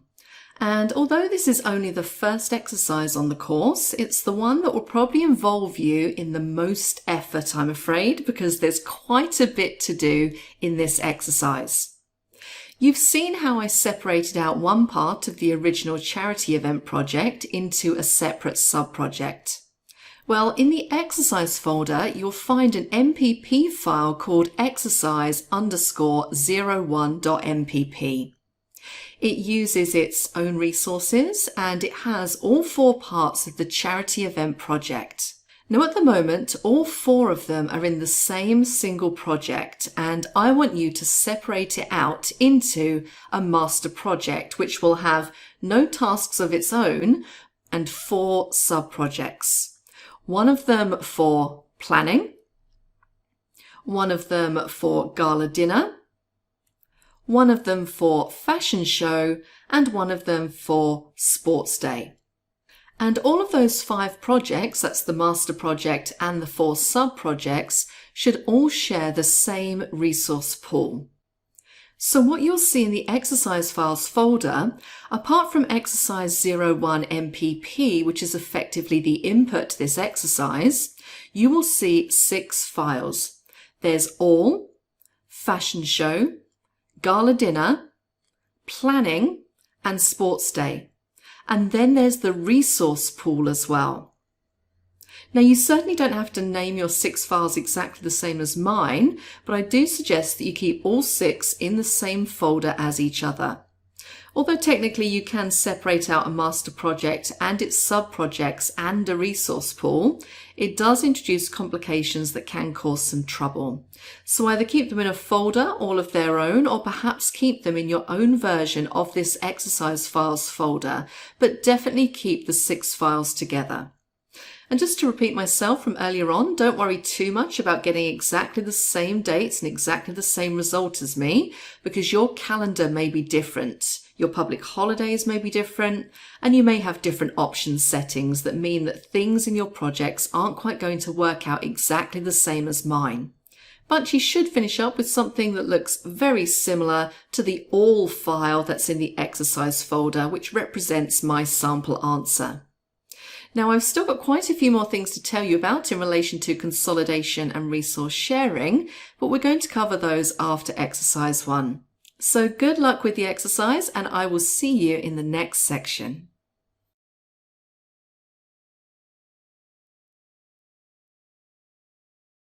Hello again, and welcome back to our course on Project 2019 Advanced. Having looked at some of the basic aspects of resource sharing and consolidation, what I'd like to look at in this section are some of the more practical aspects of how this can all be made to work. Now, before I proceed, I'd like to give you a small word of warning. In my experience, consolidation and resource sharing in Microsoft Project works fine if you follow a very clearly defined set of rules, if you like, protocols. And in order for this to be the case, your requirements really must be pretty straightforward. And the situation you're trying to achieve will probably be pretty similar to the situation I'm going to describe in this section. If in fact your requirements are more complex, so for instance, if you have a number of pools or resources, and sometimes you need to get resources from one place and sometimes from another, maybe lots of different projects and programs and consolidations and so on, then Microsoft Project isn't really going to cope with it without you being extremely careful. And even then, you'd be working in an environment where a relatively small slip or deviation from the rules might cause a problem. If your requirements are even a little bit more complicated, then you really need to go for Microsoft Project Server, where you can use what's called ERP or Enterprise Resource Planning. And the ability to deal with shared resources or resources from multiple sources is supported in a much more comprehensive, flexible, and resilient way. So that's just a word of warning. If you're looking at this section and thinking, well, my situation is a lot more complex than that, then you really need to consider whether project itself is going to be up to the job. Now, the second word of warning is very closely associated with the first one. If you have a situation such as the one I'm going to describe in this section, where you have, say, 4 project managers sharing a consolidated project and a resource pool, it's very important that they all know what they're doing, because even if one of them doesn't understand how to do this, one person can cause chaos for everybody else. So not only is it important that they all know what they're doing, but it's probably worth making sure that you have some sort of written rules and protocols to cover the situation. Now, having said that, let's take a look at what I consider to be a fairly typical situation. And I've taken the charity event, the 6 MPP files. There's the all master project, the resources resource pool, and the 4 individual projects. And I've saved them into a cloud location. So that's a shared location where other people can access those files. And in this case, I have my files saved to Microsoft OneDrive. In your particular organization, you may have a network storage area that you might want to save the files to. But in this case, I'm going to be using cloud storage. So let's start with the situation where I know that the project is there and all I want to do is take a look at the whole thing. So what I'm going to do is I'm going to open Charity Event All and let's just see what happens. Well, first of all, Project 2019 realizes that Charity Event All uses a resource pool and we're given 2 choices. We can either open the resource pool to see the assignments across all share of files, that is, the files that share the resource pool, or we can say do not open the other files. Now, the reason we might choose the second option would be, for example, if we weren't really interested in resource usage at that stage and only perhaps wanted to look at some projects, maybe some schedule dates and times, maybe to just run off a report related to tasks with no particular interest in the current state of resourcing. Well, in that case, the second option would be fine because we'd see all of the tasks, but we wouldn't be able to get information about resource assignments and resource usage. On the other hand, if you do want to look at resource usage and assignments and possibly even make some changes to these, then it's necessary to choose the first option. So on this occasion, I'm going to choose the first option. So now I have access to Charity Event All, and within this file, I have the 4 constituent sub-projects that are included within the master project. Now, one very important aspect of this is that all 5 projects, that is the master and the 4 sub-projects and the resource pool, are all in the same location. So that's the situation in which I can do this. So let's take that as an ideal situation. I'm working in a shared office, looking at these projects in a shared location.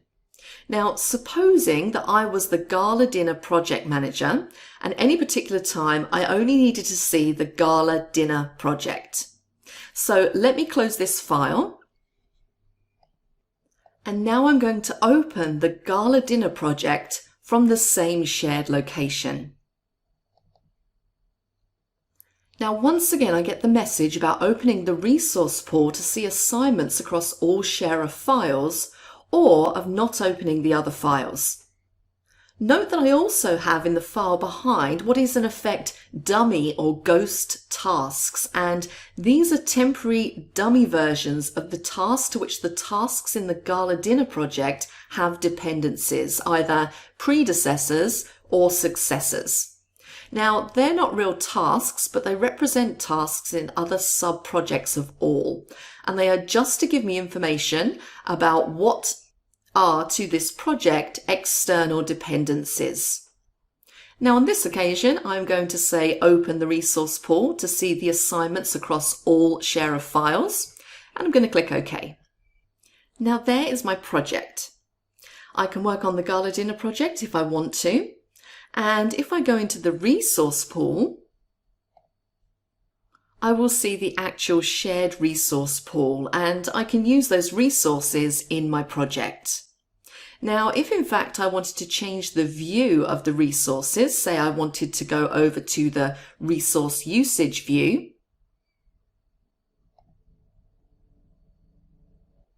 I could see how those resources are used, or I should say where they're used. And in resource usage view, one thing I could do is insert a column to show project. So let's click, scroll down, and select project. And let's just widen that column out very slightly. And even though I only have the Gala Dinner project open, I can still see where the resources are used in relation to other projects.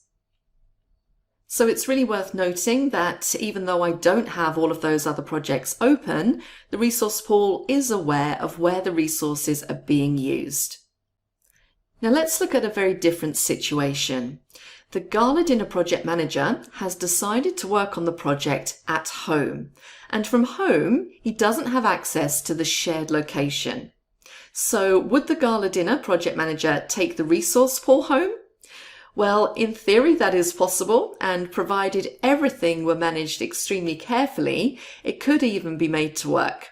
But in my general experience, that is a bit of a recipe for disaster, because once the Gala Dinner project manager has made whatever changes they were to make, including potentially changes to the resource pool, if they bring the resource pool back to the shared location on the following day, and the other project managers have done the same, how do you manage to reconcile all of their changes with each other? Now, of course, you may be able to set things up so that they can still access the shared location from home, but I'm going to assume that on this occasion that's not possible. What is a much better idea is to let the person work on the project at home, but to understand the implications of any changes that are made and be able to incorporate those changes into the shared set of projects. So what we have here is the Gala Dinner project in a location where the resource pool, the shared resource pool, is not visible. So let's see what happens when we open the Gala Dinner project. Now, of course, Project 2019 knows that this project shares a resource pool and has actually tried to find that resource pool. So in this case, we don't say open resource pool to see assignments across all share of files. We just say do not open other files. So it's worth noting that that doesn't mean that this project has fundamentally stopped sharing resources. It just means we're not going to look at them at the moment.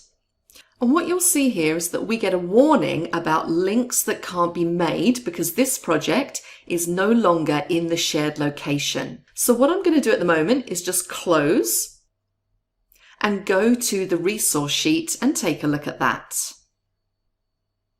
So on the resource sheet, you now have just two resources. And the two resources are the two specific resources that are used in the Gala Dinner project. So Gala Dinner Project Manager and Volunteer. And what happens in this situation is that Project 2019 creates a sort of temporary working resource sheet and only includes the resources that it knows about, which of course are the resources that are used in this project. It's unaware of the other resources because it can't see the shared resource pool. Now, as far as Project 2019 is concerned, these are at the moment local resources in a local resource sheet. So I could change assignments. So let's jump back to the Gantt chart. And let's look, for instance, at prepare dinner venue. And let's look at the resources. And let's change that from 3 units to, say, 2. And click OK. Now notice the warning just there. Check to see how the current assignments are adjusted to accommodate the change of units. So if I click to get my options, and I'm going to select the third option, change the amount of work, but keep the duration the same. And that's now fine. And then the other thing we might want to say is, could I actually assign an additional resource here? So let's suppose that what I wanted to do was to assign the volunteer that I've just freed up to make bar arrangements. So let's do that. I'm going to double click. I'm going to select volunteer, 1 unit, and click on OK. And you can see I now have 1 volunteer assigned to task 8, make bar arrangements. But what about assigning a resource that we can't currently see? Supposing we're going to assign somebody to help with training the gala dinner volunteers. So let me go to the resource sheet. And I'm going to add a resource, and that resource is going to be caterer.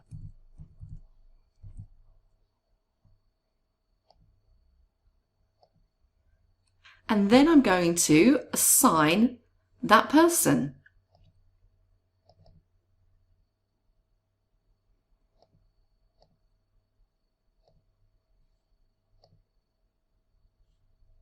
So there are the changes that I'm going to make to the gala dinner project.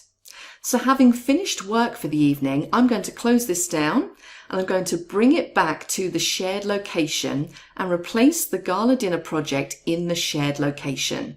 So let's see what the consequences of that are. So it's the next day and I've replaced the gala dinner project in the shared location, and I've opened up the charity event project file. So let me scroll down to gala dinner and let's look at our changes. So first of all, prepare dinner venue. Let's double click. And I can see that I have 2 volunteers. And let's just check another one. So let's go into make bar arrangements. And I have 1 volunteer assigned to that. And if we look at the final change that we made, we'll double click on train gala dinner volunteers. And you can see that we have the caterer assigned to that task. And if you look now at the resource sheet, of course, now we're looking at the shared resource pool, and we have a 9th resource that's been added in there, caterer. So that was a local resource for the gala dinner project, and now it's been added into our shared resource pool. Now there's absolutely no problem with this person now being added to our resource pool, but it's important to understand that if in fact the assignment we wanted to make was one of the existing resources, we may have to do a resource replacement. On this occasion, we didn't already have caterer set up, but caterer is now part of our resource pool. So you can see that all of those changes that we have made to the gala dinner project without the shared resource pool being available on this occasion have worked out absolutely fine. So that's it from this section. We're going to look at resource sharing and consolidating some more in the next one. So I'll see you then.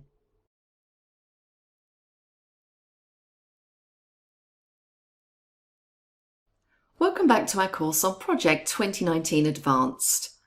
In the preceding section, we looked at some of the practical aspects of sharing and consolidation, and in particular at how a project manager can work separately on a project, which is actually part of a consolidated project. In this section, we're going to start by looking at another important basic question, and that is, how do you maintain a resource pool? So what I'm going to do on this occasion from the shared location is just to open the resource pool.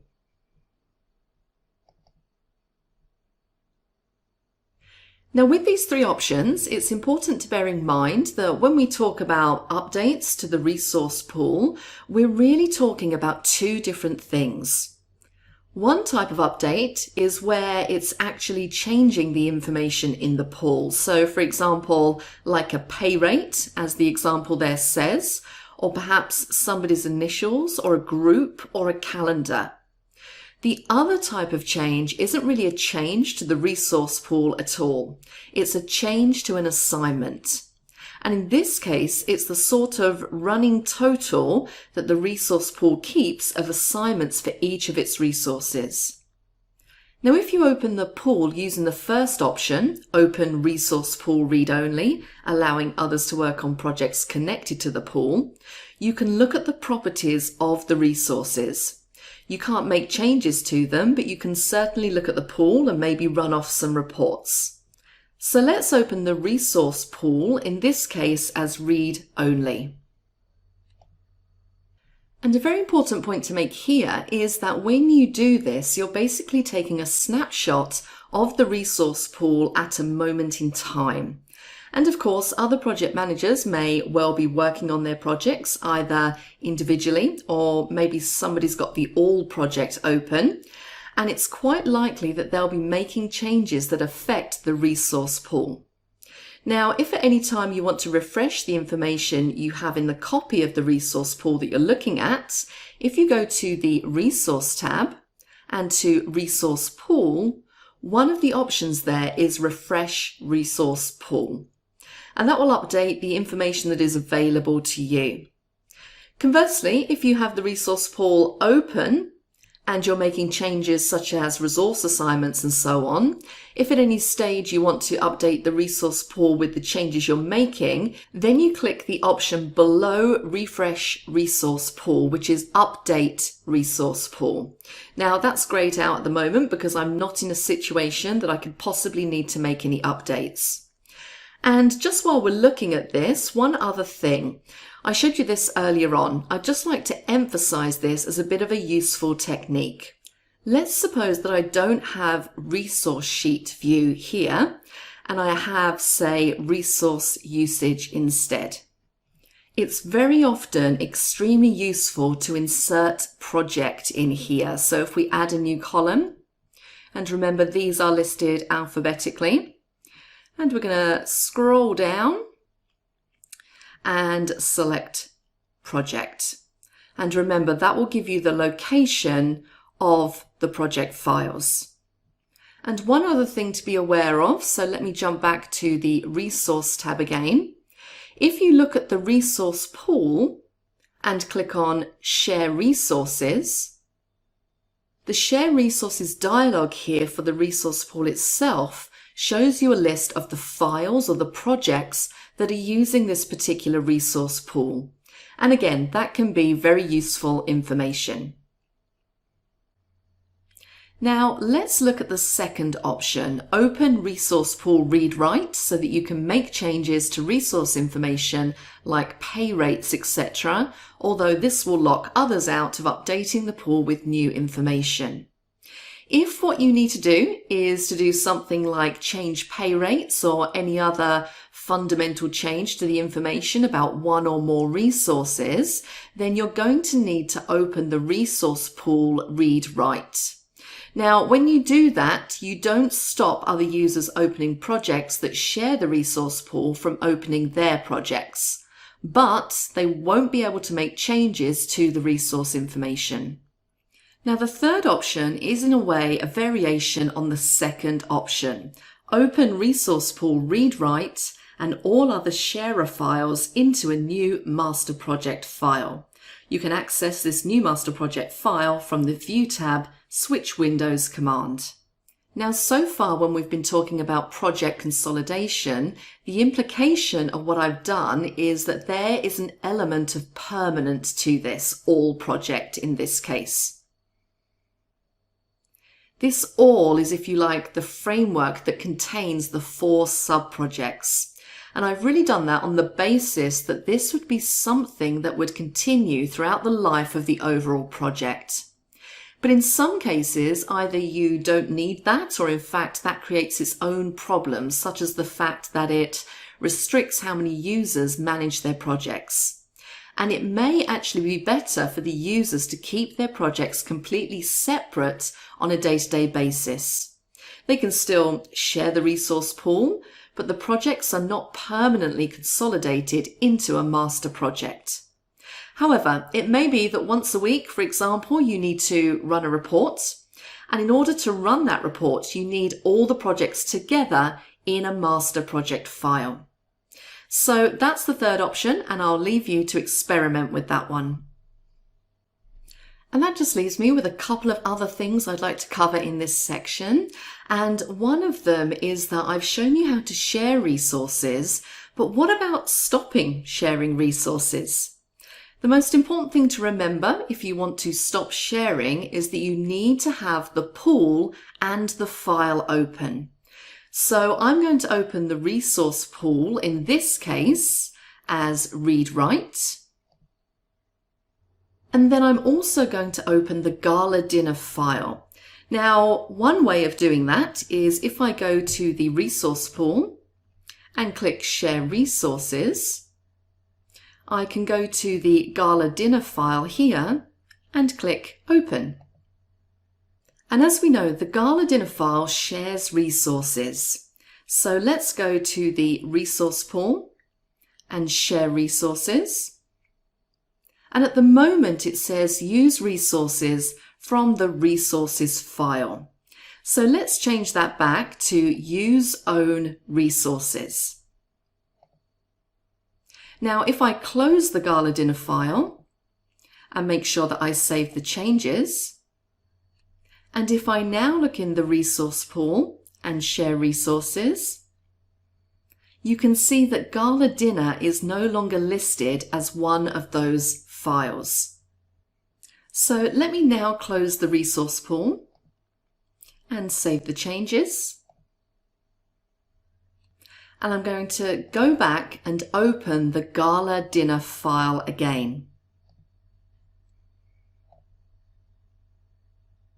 And of course, if I now look at its resource sheet, I just have the 3 resources that we saw earlier on. And of course, under Resource Pool and Share Resources, it says Use Own Resources.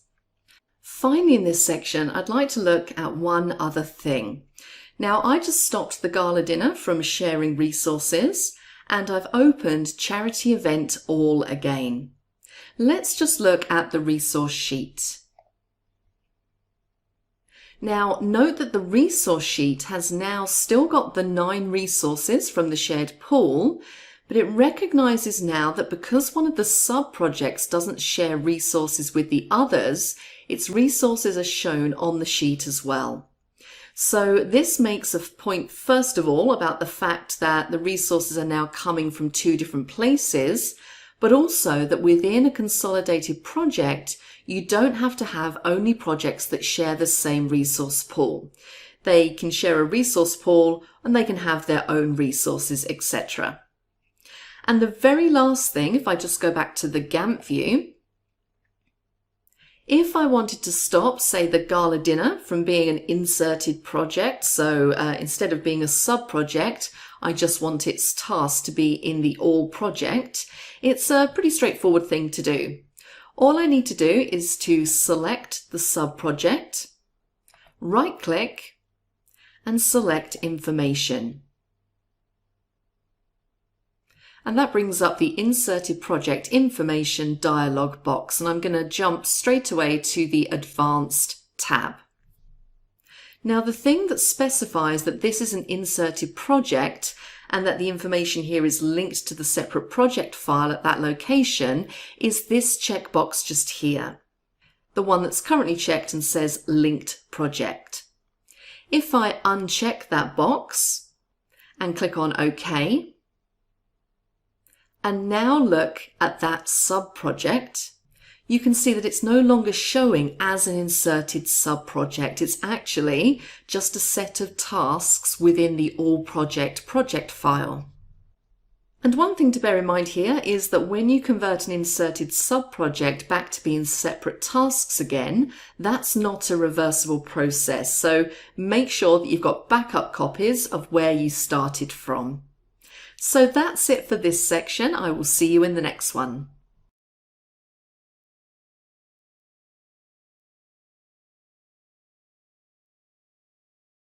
Hello again and welcome back to our course on Project 2019 Advanced. In this section, we're going to look at recurring tasks. Now, the use of recurring tasks may not be something that you've come across before, and if you're going to use the technique of recurring tasks, you need to be a little bit careful about one or two of the limitations that apply.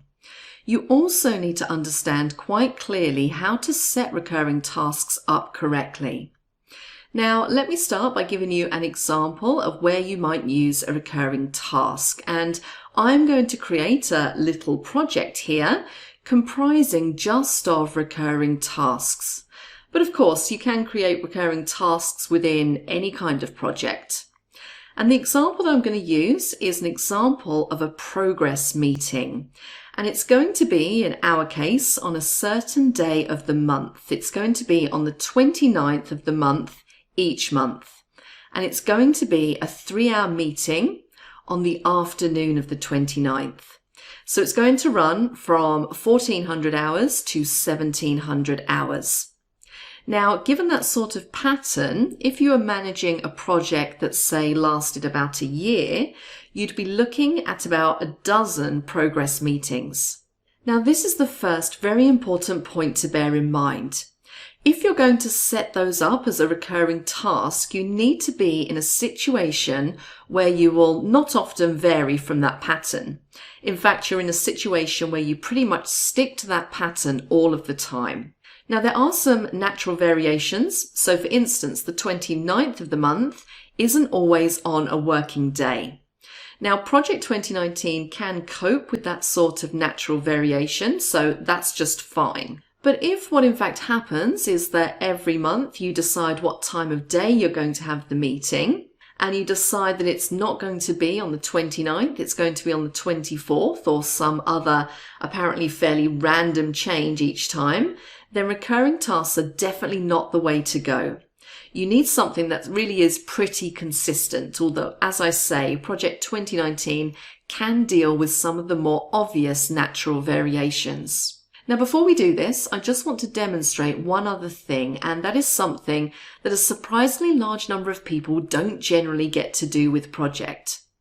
And that is to use times as well as dates in start and finish. Quite often, you don't need to do it. People tend to schedule in terms of whole days. But let me just adjust these column widths very, very slightly. Let's move that across and give these a little bit more room. And then I'm going to go into File and down to Options. And on the General page, I'm going to reset the date format to include time. And click on OK. All right, so now what I'm going to do is to create my recurring task. So on the Task tab, in the Insert group, on the Task drop-down, we have an option there for Recurring Task. And that brings up the Recurring Task Information dialog. Now I'm going to give my recurring task a name, and we're going to call it Project Meeting. Now the duration of the task in this case is just 3 hours. And the recurrence pattern is what I define next. So this is going to occur monthly, and we're going to say we want this to occur on the 29th of every month.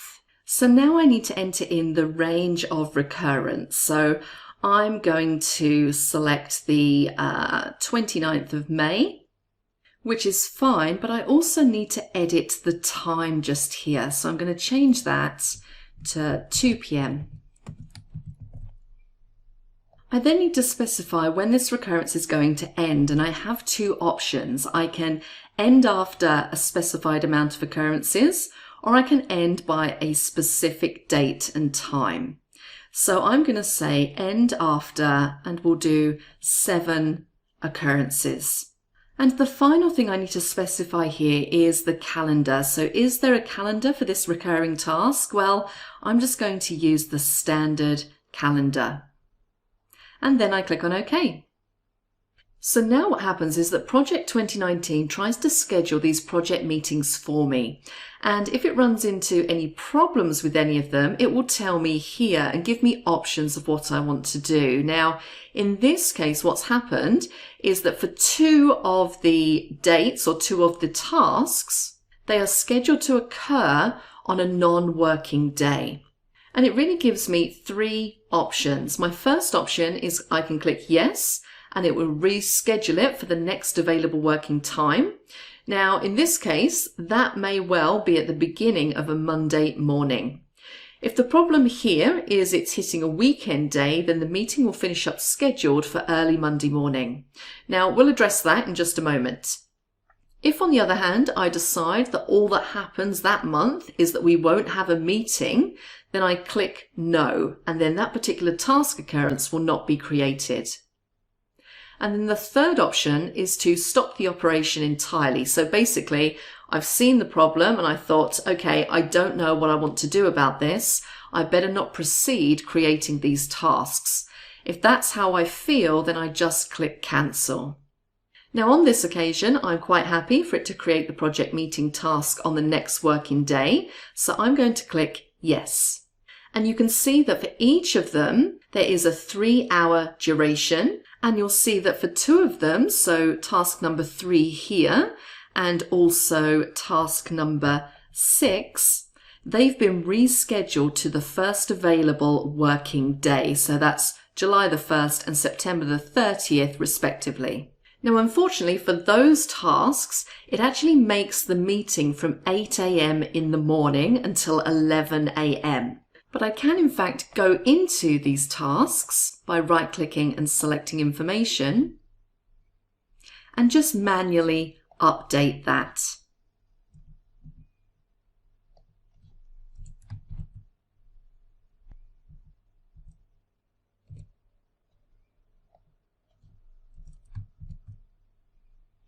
And click OK.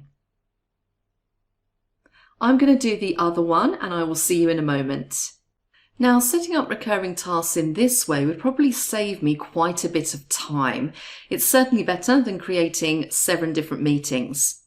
But going back to something that I said earlier on, if each of those meetings did have a very specific difference from the others, so if each of them had some particular features, then it might well turn out better in the long run to schedule them individually.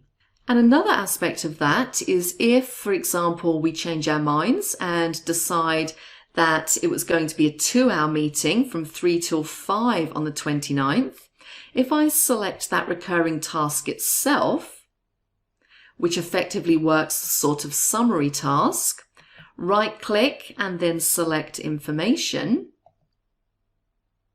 and if I then change the duration to 2 hours, and change the time down here to 3 p.m.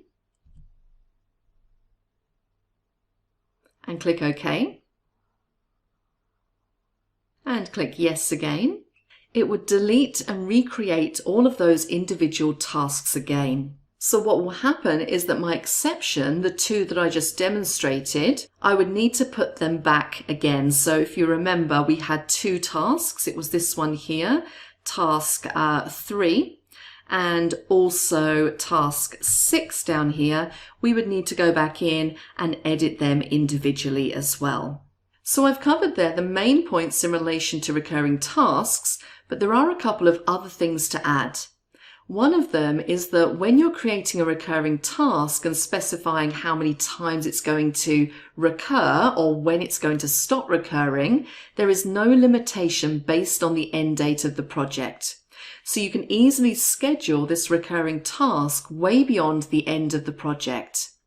If that happens, you will actually then extend the project up to the end of these recurring tasks. So you do need to be careful that you're not actually scheduling too far off into the future. And another useful thing to note is how to collapse and expand. So if you double click on this case, the project meeting summary task, it will collapse up all of those meetings. Double click again to expand. And also note the little icon there. If we hover over it, you'll see it says that this task occurs 7 times between May the 29th, 2019 at 3 p.m. and November the 29th, 2019.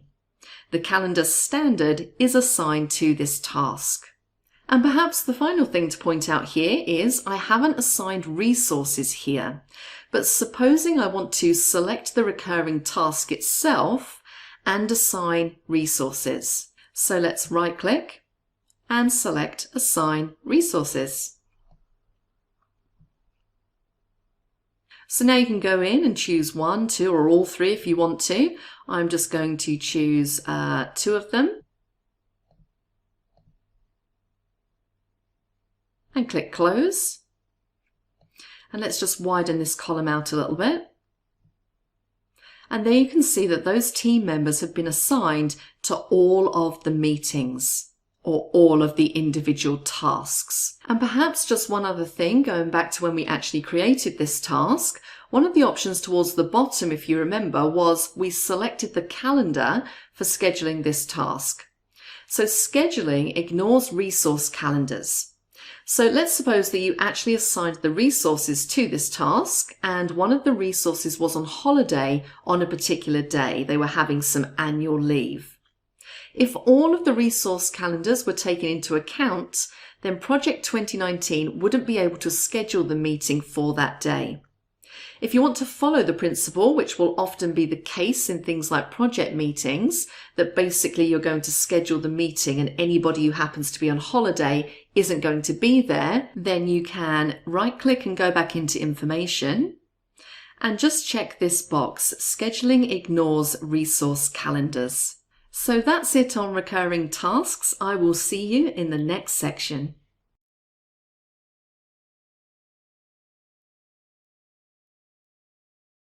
Hello again and welcome back to our course on Project 2019 Advanced. In this section, we're going to start to look at custom fields. Now, it's probably the case that in your use of Microsoft projects so far, you've seen and used many of the fields associated with tasks and resources.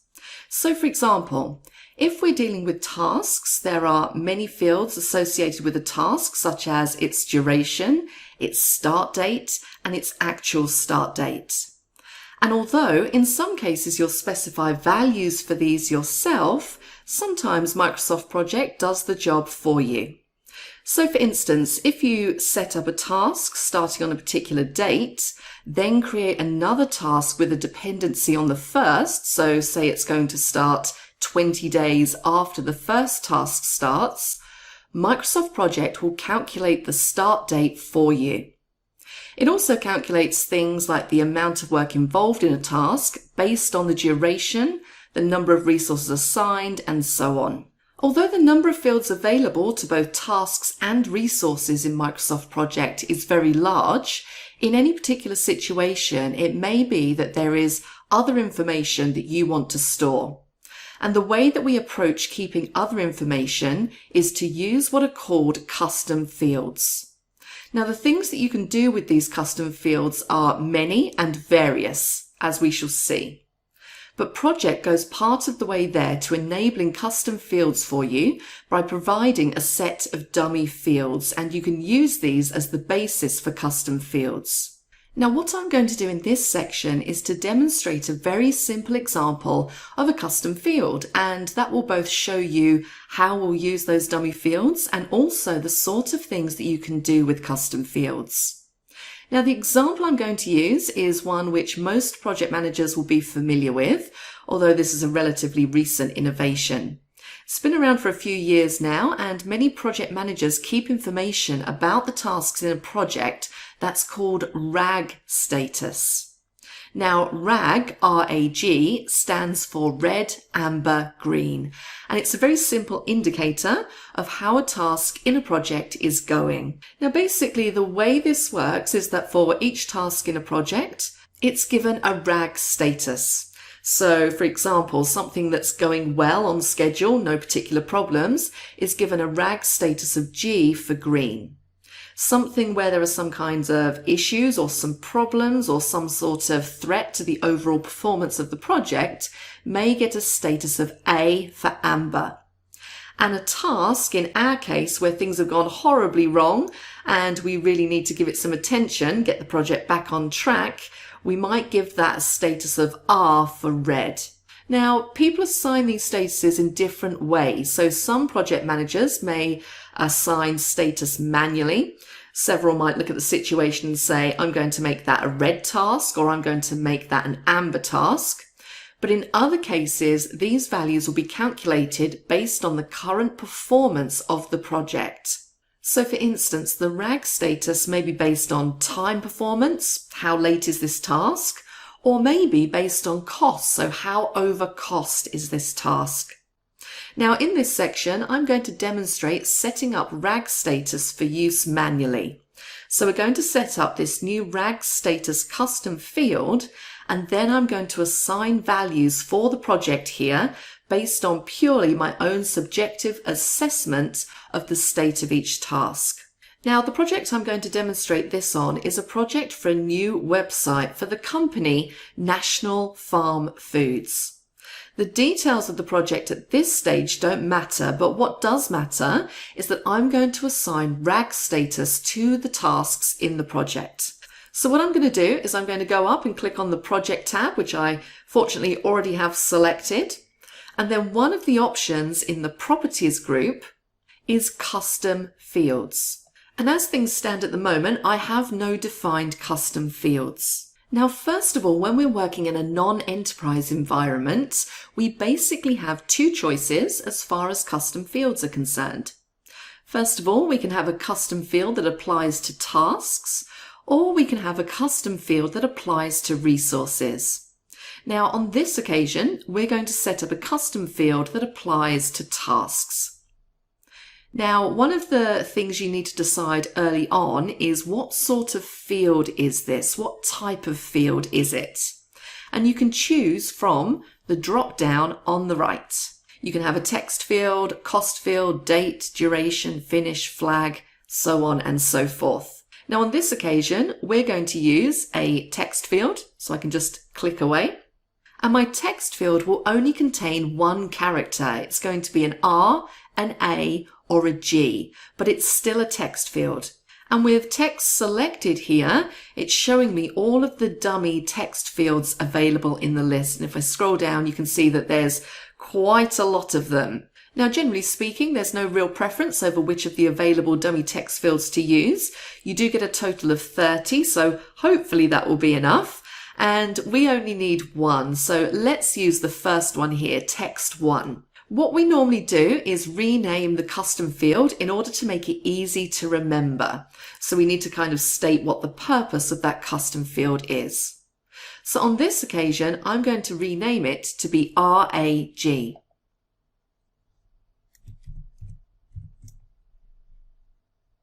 Now, when I click on OK, look how it appears in the list. It's referred to as RAG, but in brackets afterwards, it says text 1.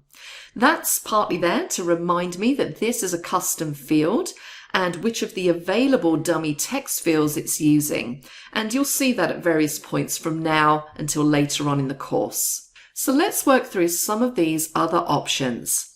First of all, custom attributes. So we can have no custom attributes, lookup, or formula.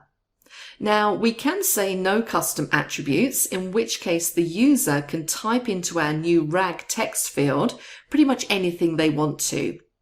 Or we can say look up the available values from a list, or we can say apply a formula, maybe do a calculation to determine which value this custom field takes in any particular case. So on this occasion, we're going to use a lookup table. So let's click on the lookup button.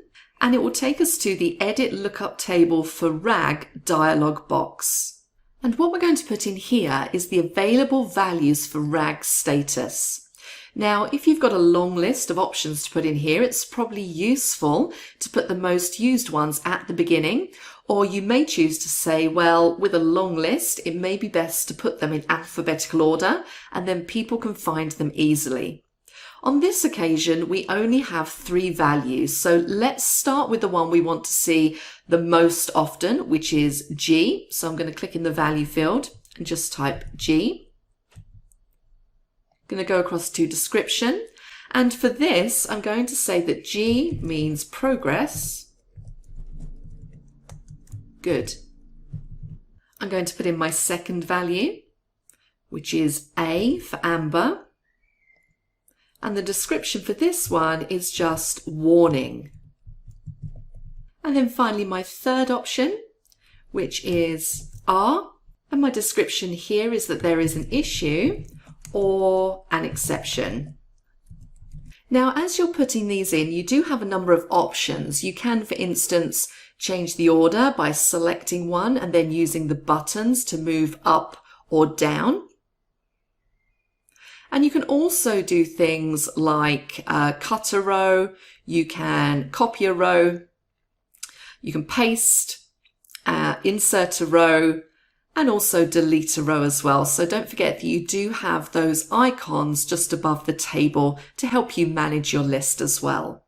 You also have some options underneath the table. So this one here, use a value from the table as the default entry for the field. Now, I want my default entry to be green, so the G.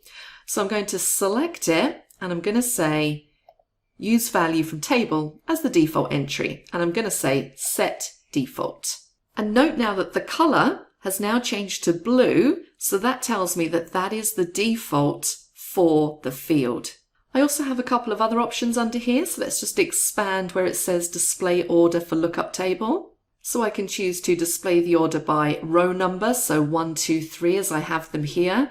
I can choose sort ascending or sort descending, but I'm pretty happy just to keep it on by row number.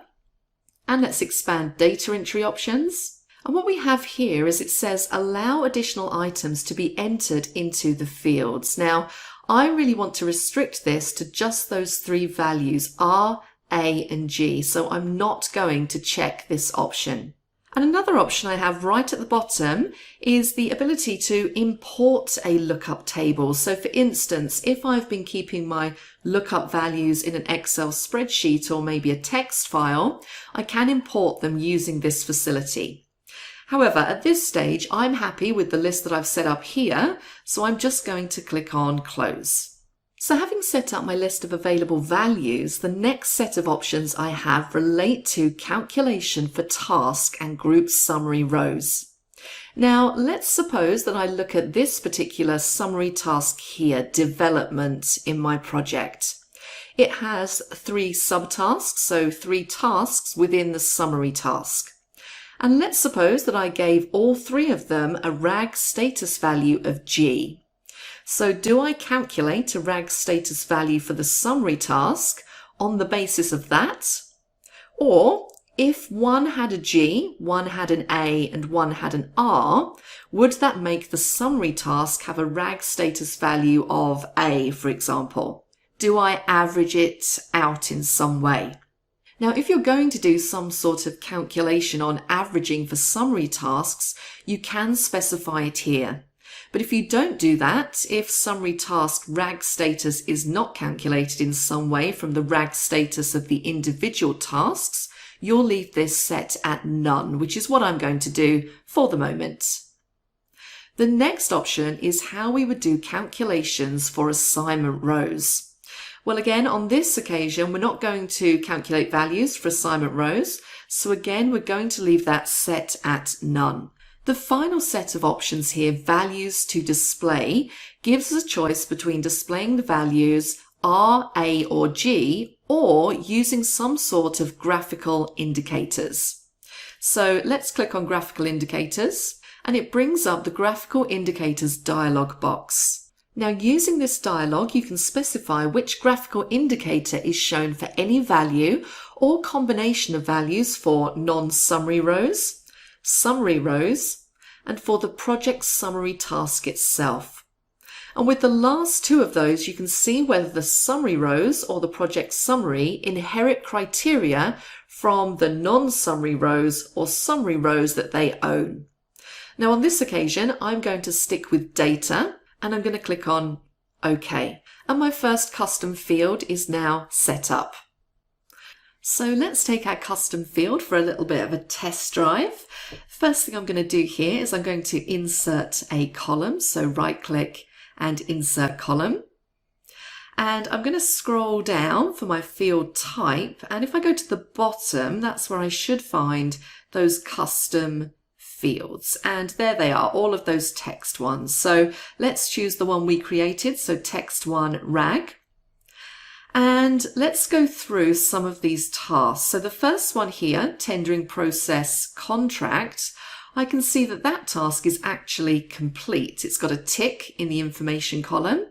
So I'm going to select the drop down and I'm going to say that progress on that task is complete or good in this case. If I move down to requirements definition and look across at the Gantt chart, well, we're not making as good a progress on this task. It's probably about 75% complete. So I'm going to give that one an A for warning. And I'm going to go and I'm going to give this one an A as well. So let me just go through and complete a few more of these. I'm going to give most of these a status of progress good. And of course, typically you can use this field in any other way you might use a field. So you could use it in filtering, for instance. So if I wanted to filter this list, I could go up to the View tab and I could set up a filter. Or alternatively, if I just wanted to see all of the tasks with a RAG status of G, and of course I could click on the drop down, I could select G and click on OK, and it will just filter out all of those tasks that don't have a status of G. So that's the basics of setting up and to some extent using a custom field. In the next section, we'll look at custom fields in a little bit more detail.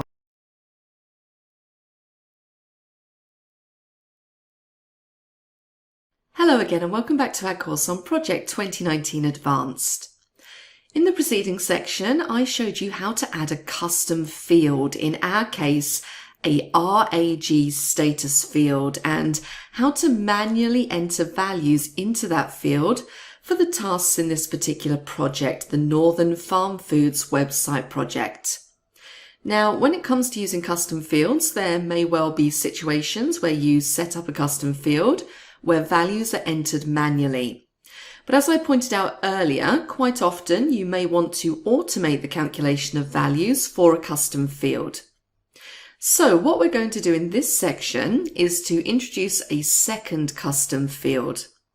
I'm going to stick with the idea of a RAG status field, but this time the values in that field are going to be calculated. Now, as I pointed out in the preceding section, there are many ways that people calculate RAG status. It can be based on time performance, cost performance, etc. But the way I'm going to do it in this section is to calculate RAG status purely on the basis of cost. So what I've done is to move the whole project forward a little bit. The project's not been going particularly well. Everything was behind schedule in the version that you saw in the preceding section. That's the version here. But I'm now going to move it on to a later stage where we've reflected the fact that things aren't going too well by extending some of the durations of the tasks to make them more realistic in line with what's actually happening. And the version of the project that you're going to see now, quite a few of the tasks have had their durations extended. So this is version 2. Note that you can see the custom RAG status column there to the right of the task name in the table. Now, as I said just now, I'm going to base calculation of RAG status, the new RAG status, on cost. So what I've done here is to apply the cost table, and remember you can access those from the tables drop down and just select cost from the list. And if you note in particular, if you look at the variance column, so if I drag this over slightly, this one just here, that quite a few of the tasks now have a positive variance.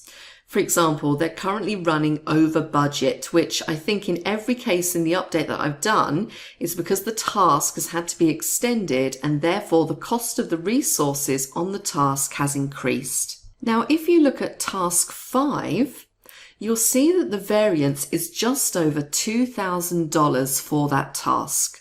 Task 10, the variance is just under $1,000, and there are a couple of other variances as well. So for instance, task 14 has a small variance of plus $90. Now what we're going to do is to calculate RAG status automatically based on cost variance. And the rule that I'm going to apply is that anything that has a cost variance of 0 or less, so i.e. the currently planned cost doesn't exceed the baseline cost, any of those tasks, the RAG status will be G or green. For any task whose cost variance is positive but doesn't exceed $1,000, the status is going to be A or amber. And for all other tasks, so tasks where the cost variance exceeds $1,000, the RAG status will be R for red. So let's see how this is set up, this automatically calculated custom field. So let's set up this second custom field. I'm going to go up to the Project tab, Custom Fields, and this time I'm going to select Task 2, and I'm going to rename that to RAG Auto, just to distinguish it from the existing RAG custom field. Note that on this occasion, I'm not going to use a lookup, I'm going to use a formula. So any existing data in the RAG Auto field will be discarded as all values will now be calculated by the formula.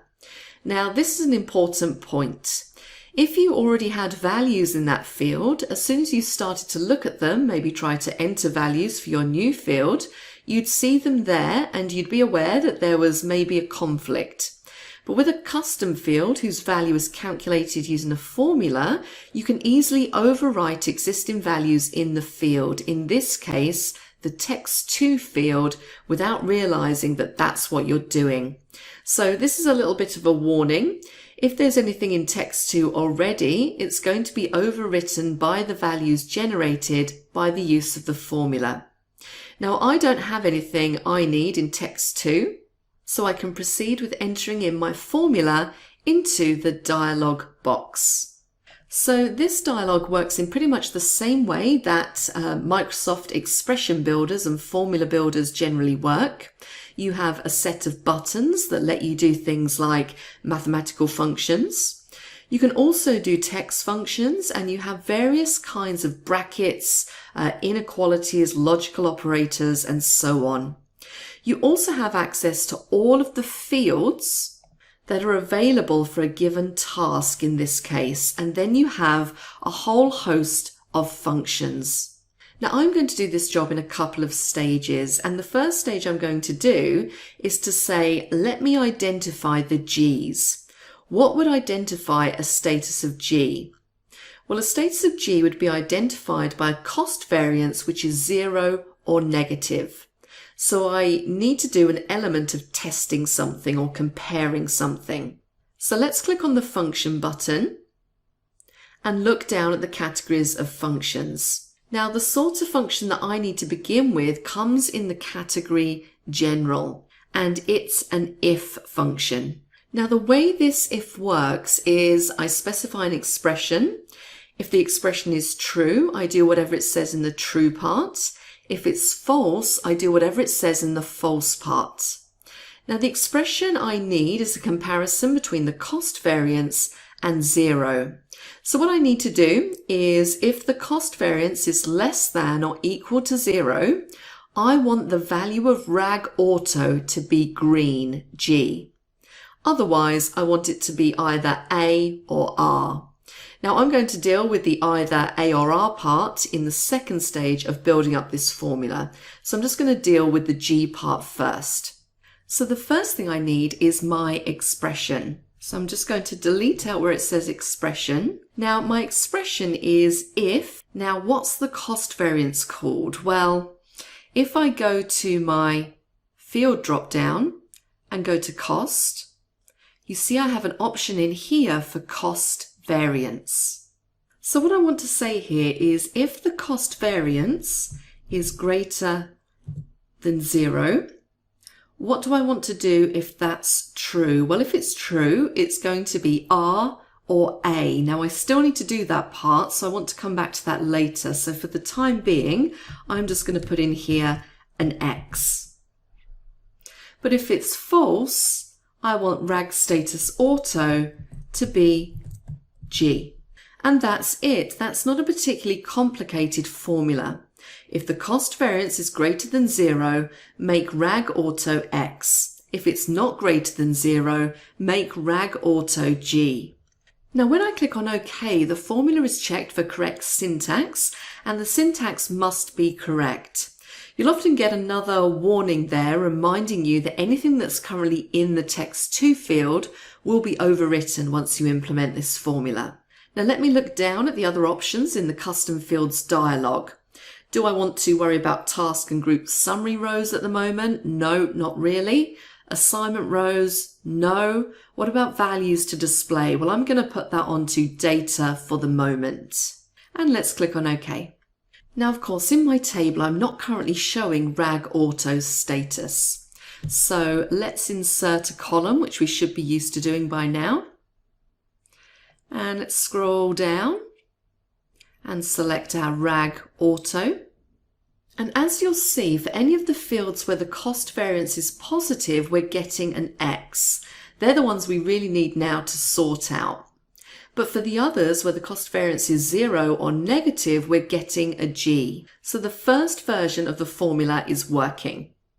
Now what we need to do is to implement the second part of the formula. So I'm going to go back into custom fields, make sure rag auto is selected, click on formula, and I can edit the existing formula. The existing formula is based on that if statement where we compare cost variance with 0. And if it's true, X says literally the value of rag auto is going to be the letter X. And if it's false, the value of rag auto is going to be G. But we can make either the true part or the false part something else altogether. So for instance, instead of making that literally X, we can make it yet another if statement. So what we're going to do is we're going to replace this X value. So I'm just going to highlight it and delete it. And we're going to use another if statement in here. So back to function, general, and if. Now our expression, we're still testing against cost variance. So let's delete that out and use our cost variance field.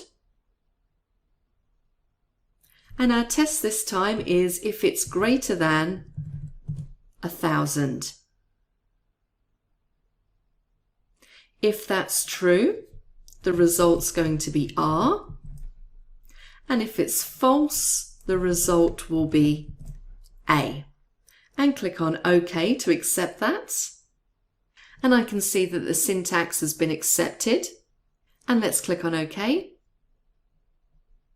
And I can see now that that rag status column has updated. We no longer have any X's showing in there. It's either G, R, or A, which is exactly what I wanted. So in this section, I've showed you how to create a calculated custom field.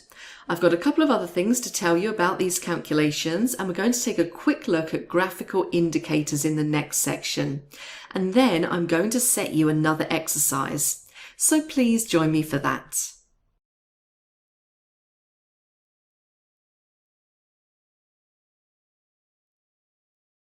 Hello again and welcome back to our course on Project 2019 Advanced. In the preceding section, we set up a rag auto custom field, and the value of that custom field for each of the tasks in our website project was calculated using a formula. As I pointed out in that section, the formulae that you can create can be pretty sophisticated, and there are many facilities there to help you to calculate values for custom fields in very sophisticated ways. Now, in setting up the formula to calculate RAG auto values, we used if statements, and there is a very good alternative to that which can make things a lot simpler and which can deal with situations where you have more than 3 alternative values. I'm going to show you how to do that in this section. But I should point out this is just one of the many available functions, and it really is a good idea to get as much practice as you can at creating and using formulae for calculated fields. So let's once again go into Custom Fields and choose RAG Auto and click on the Formula button. And there's our formula with those nested ifs. Now what I'm going to do is to replace that with a switch statement. Now the switch statement can have as many options as you like. So let's replace that with the switch function. And I've just typed that in there, but of course you could select it from that function drop down. And our first condition, again, we're using the cost variance. And we're going to say if that is less than or equal to 0, then produce a G. Our second condition, again, is going to be cost variance. If that is less than or equal to 1,000, comma, then that will produce an A. And then our final condition, again, is against cost variance. If that is greater than 1,000, then produce an R. And that's it. So let's click OK to check our syntax. And that looks good so far. The other thing I'd like to show you now is how to use graphical indicators in association with custom fields. And what we're going to do is replace the R, A, and G letters there with some kind of graphical indicator. So let's jump back into Custom Fields. And right at the bottom where it says Values to Display, we're going to switch this from Data to graphical indicators. And what we're going to say in here is that if it's equal to value R, then which image are we going to use to represent this? Well, I'm going to use this one here. And I can do the same for the rest of them. So if the value equals A, I'm going to use the orange indicator, and if the value equals G, I'm going to use the green indicator. Now before I click on OK and show you what that looks like, just look at the top half of this dialog. I'm setting this up here for non-summary rows. I can also either have the same or different graphical indicators for summary rows and for the project summary. And note also the option towards the bottom of whether I want to show the data values in tooltips. So I'm going to stick with the images that I've set up, and I'm going to click on OK and OK again. And now my graphical indicators are in force. So that's it. I've shown you the very basics of graphical indicators. It's time now for you to do another exercise, and I'm going to cover that in the next section. So I'll see you then.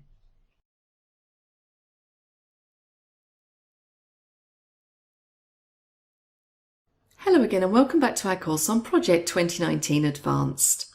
It's time now for exercise 2, and in exercise 2 I want you to create a custom field for a project that you haven't seen before. This here is a straightforward building project. In fact, the schedule is not even quite finished and we haven't even assigned any resources to it yet either. But in the process of planning this project, we've got almost to the end of the overall planning, and we've saved a baseline a little while ago, but we've had to change some estimates. And having changed some estimates, we've got a finished variance for some of the tasks in the project. Now you can see the project and the finished variances in exercise 02.mpp in the exercise folder. This is effectively your starting point for exercise 2. Now, many of the tasks don't have a variance, and some of the tasks have a variance of just 2 or 3 days. We particularly want to flag the tasks that have a variance, a finish variance of 5 days or more at the moment, so that we can address that before we go on to the next stage of planning. The way I'd like you to do this is to create a custom field, but a custom field of type flag. Now, if you check what each of the types of custom field is in help, you'll see that a flag field is a data type. And you need to make sure that the value of yes is set for any task where the finish variance is 5 days or more. I'd also like you to set that in the appropriate summary task as well. So if a summary task has a finish variance of 5 days or more, I'd like that to have the value yes in this new custom field type flag. What I'd then like you to do is to indicate graphically each of the tasks and summary tasks with a finish variance of 5 days or more in the Gantt chart using an appropriate icon. Now, I'll show you my answer to this in just a moment, but before that, I just need to explain something that's very important to you that you may not be aware of. In Project 2019, durations are stored in minutes, and if you want to, for example, check the value of finish variance, you need to do that in terms of minutes. Now, when I say 5 days by default, that's 5 working days, not 5 elapsed days. So in a project where the defaults are still in force, 5 days is 40 hours, which is 2,400 minutes. So when you're dealing with anything related to duration, you need to be very aware of the fact that durations are stored in minutes. And for example, if you're working in elapsed days, you would need to proceed accordingly because, of course, an elapsed day is 24 hours. So we're talking here about a finish variance of 5 days or more. And here is my answer to exercise 2. So there are no tasks in the top half of the project where either the task or the summary task has a finish variance of 5 days or more. But if we scroll down to the bottom, there are quite a few. And as you can see, the tasks and the summary tasks are flagged with that red diamond icon. That's exercise 2. I will see you in the next section.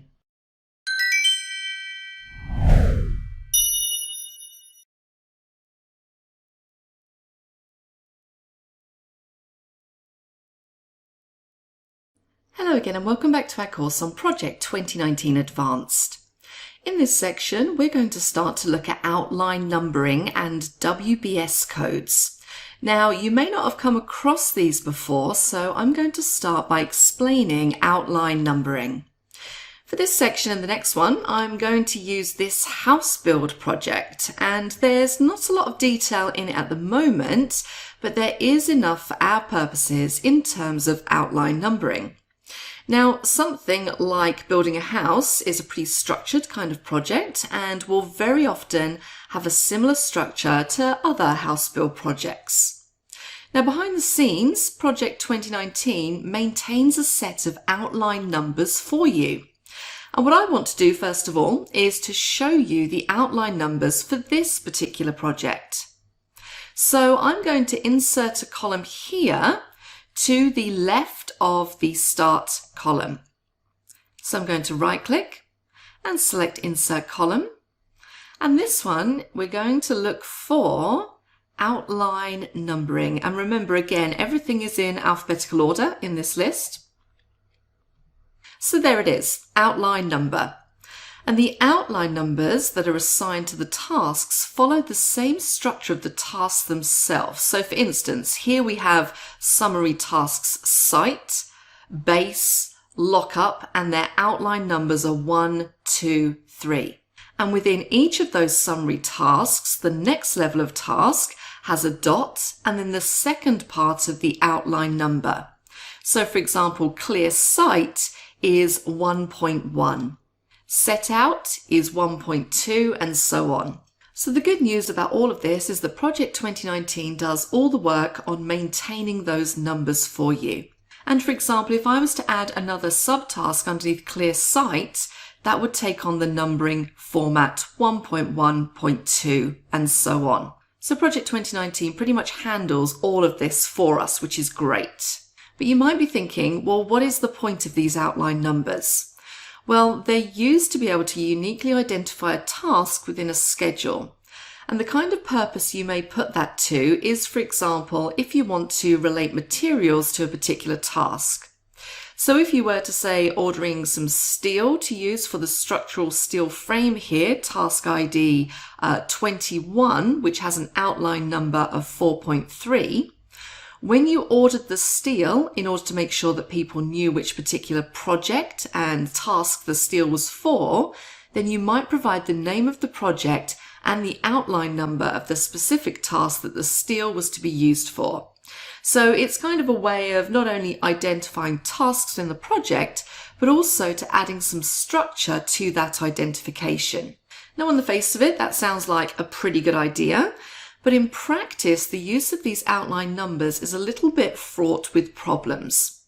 If you have a very, very fixed structure in your project and possibly you're reusing the same structure over and over again, and there is rarely, if ever, a need to vary that structure, then this approach can work. But if in fact what you need to do is have something that can deal with variations, with the addition of new tasks, then it doesn't. Let me quickly show you the sort of problem you get with this approach. Now, when I started, Site had the outline number of 1, and ClearSite had the outline number of 1.1, and Setout had the number of 1.2, and they still have those outline numbers. You can see that Trim, because it is a subtask of ClearSite, it became 1.1.1. But supposing that Trim had to go in, but it wasn't a subtask of ClearSite, it was a subtask of Site. So in other words, it wasn't indented to that third level. Let me outdent it again. And what happens is that the outline number for Setout has changed. It started out with the outline number of 1.2, and it now has an outline number of 1.3. So you can see that as you change the structure, particularly if you insert or delete tasks, then outline numbers potentially can change. For example, if I inserted a new summary task between Base, which has an outline number of 2, and Lockup, which has an outline number of 3, that summary task would get outline number 3, and everything from Lockup onwards would have its outline number changed. So Lockup will become 4, and so on. So although outline numbers work, and as I say, Project 2019 looks after them for you, they are very prone to change if you either introduce tasks into a project or remove tasks from a project, or indeed if you just move the tasks around. Now, as we're going to see later on, there is a way of getting around this problem by using outline codes. But before we look at that, I'd like to look at another feature that is in effect built into Project 2019, and that is the use of WBS codes. And if you're not sure what that stands for, WBS stands for Work Breakdown Structure. Now, the default set of WBS codes, like the outline numbers, are maintained by Project 2019. So I've just made a little bit of space here, and I'm going to insert another column. And I'm going to insert a WBS column. Now, as we've seen before, we can scroll through the list right to the bottom to select WBS. Alternatively, to make this a little bit quicker for ourselves, we could use this little search at the top and type in WBS, and that will bring up all of the available options. So I'm going to select WBS, and you can see there it's brought up some numbers which are kind of consistent with the outline numbers that we have. So for example, for the task number 1, Site, it has an outline number of 1, and the WBS code currently is 001. Same thing for Base, so on and so forth. Now, one of the major differences, though, is that you can customize the WBS codes. Now, in order to explain, at least in part, why you might want to customize the WBS codes, let me explain a little about where WBS codes came from. WBS codes originated in government work. In fact, I believe they originate in the US military, possibly specifically the US Navy. And the idea was not only to be able to identify the task activities in a project using a coding system that was understood by everybody involved, but also to do things like relate WBS codes in one project to WBS codes in another project. And what generally happened back then was that when you're dealing with some kind of government project or military project, and this system soon spread pretty much around the world, you would be given WBS codes to use, and you would need to set up your project scheduled WBS codes so that your project conformed not only to government requirements, but often to international standards in terms of identifying the elements within a project. Now, WBS codes are still used today. They are still very commonly used in government, public sector type programs and projects. And in fact, I've used them relatively recently on some of the government projects that I've worked on. But one of the key aspects of WBS codes is that they don't often look as simple as this. The coding system is normally a lot more complex and a lot more specific to the type of project or situation that you're working in. So if you were given a set of WBS codes to use in a project, you would need to know how to customize these standard WBS codes, and that's what I'm going to show you now. Now, the example I'm going to use is a fictitious example. There aren't any real WBS codes from anywhere, but once you've seen how to do this in a relatively straightforward case, you should be able to do it more generally. So let's see how to set up some WBS codes. Let's jump across to the Project tab, and then within the Properties group, WBS, and Define Code. So that brings up the WBS Code Definition dialog. Now, first of all, we have to choose a project code prefix. Now, bear in mind, of course, what I've just said. You'll normally be given all of this, but let's put our own values in here. So our project code prefix is going to be HB01, perhaps standing for House Build 01.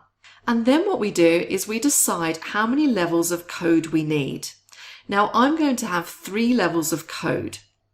And the first level is going to be a numbering level. So when I click in sequence just here, I get a drop-down list with some options, and I'm going to select numbers ordered. The length of numbers, well, I'm going to say it's going to be 3. And then I'm going to have a separator of a slash character. And you'll see what all of this means and what it looks like in just a moment. Now, the next one I'm going to use, if I just click the drop-down again, and this one is going to be uppercase letters ordered, and maybe we'll just have 1 character just there. And then for the separator there, I'm going to use a full stop or a dot, which as you saw was the default. And for the third level, I'm going to go back to numbers ordered again. I'm going to say the length is 2 digits. And the separator there, I'm going to leave that as the default as a dot. And you can see at the top, as I've done that, we now have a code preview, and all of these are now in action in that code preview. What I also have are 2 checkboxes towards the bottom of the dialog, which says generate WBS codes for new tasks. So that means that when I insert a new task into my schedule, does Project 2019 generate this code for me? So I'm going to say yes, which is why I'm going to keep that ticked. If I uncheck that box, I would have to put in my own codes in there. And then there is a second checkbox, verify uniqueness of new WBS codes. So do I want Project 2019 to make sure that when I put a WBS code in, it's unique, it's not already been used? So I'm going to say yes to that as well and keep that checked. Now those last 2 choices are actually very important, and particularly if you think about the first one, do you want Project to generate WBS codes for you, or are you going to enter your own? If you've given all of these WBS codes and they may not follow a very specific sequence, then it's important that you uncheck that, because you're going to need to put your own WBS codes in. But as you can see, I've got both boxes checked. I'm going to click on OK and just watch what happens when I do that. Now all of the tasks in my project have been given WBS codes. Let me bring up that dialog again. And just look at those 3 levels that I set up, and let's look at the task here, trim. First of all, HB01, project code prefix. Note I didn't put any separator after HB01. It runs straight into the code itself. And the code itself is 3 numbers in sequence. So 001 is the first.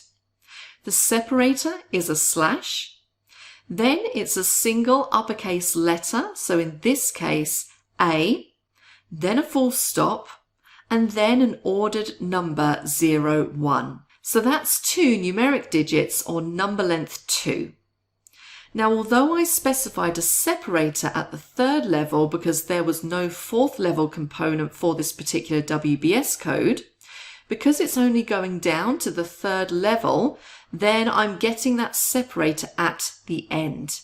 Project 2019 knows whether it needs to put in a separator or not. The next task in the plan, of course, project prefix the same, HB01.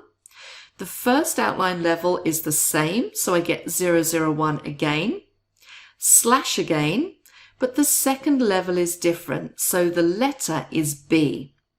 There is no 3rd level for this particular task, so its WBS code is empty. So it finishes with the B. If you look at the lockup task here, notice how the numbering goes HB001, 003/A/B/C, and so on. So you can see how that numbering system works. If I wanted to separate between the project code and the specific task, all I'd need to do would be to put in here, perhaps I'd put a hyphen in there, for example. Click on OK, and now all my codes would have a hyphen in there as well. So that's how you set up your WBS codes. And in the next section, we're going to start by looking at how well WBS codes work in terms of giving you a consistent and reliable way of identifying the tasks in a project. But that's in the next section, so I will see you then.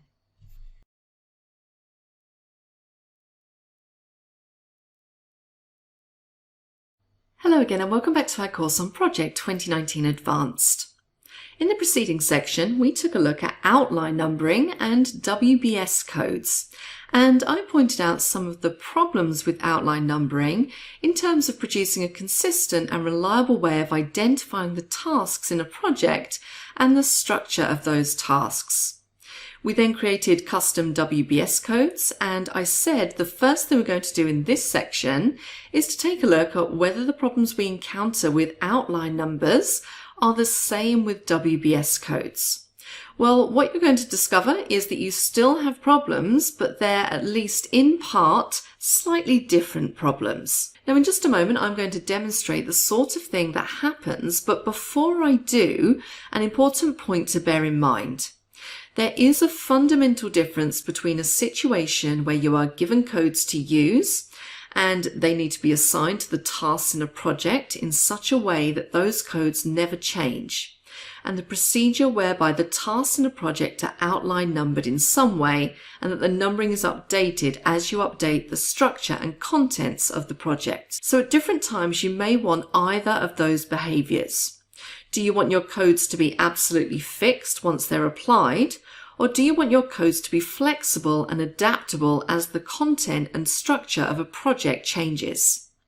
Well, in order to demonstrate some of the differences between the two systems that we've looked at so far, let's take a look at task 11, the lockup task. And we're also going to look at task 18 down here, the frame task. Now, lockup has an outline number of 3 and a WBS code of 003, and frame has an outline number of 4 and a WBS code of 004. What I'm going to do is I'm going to change the sequence of those summary tasks. So what I'm going to do is I'm going to take frame and I'm going to select frame and all of its subtasks, and I'm going to drag it above lockup.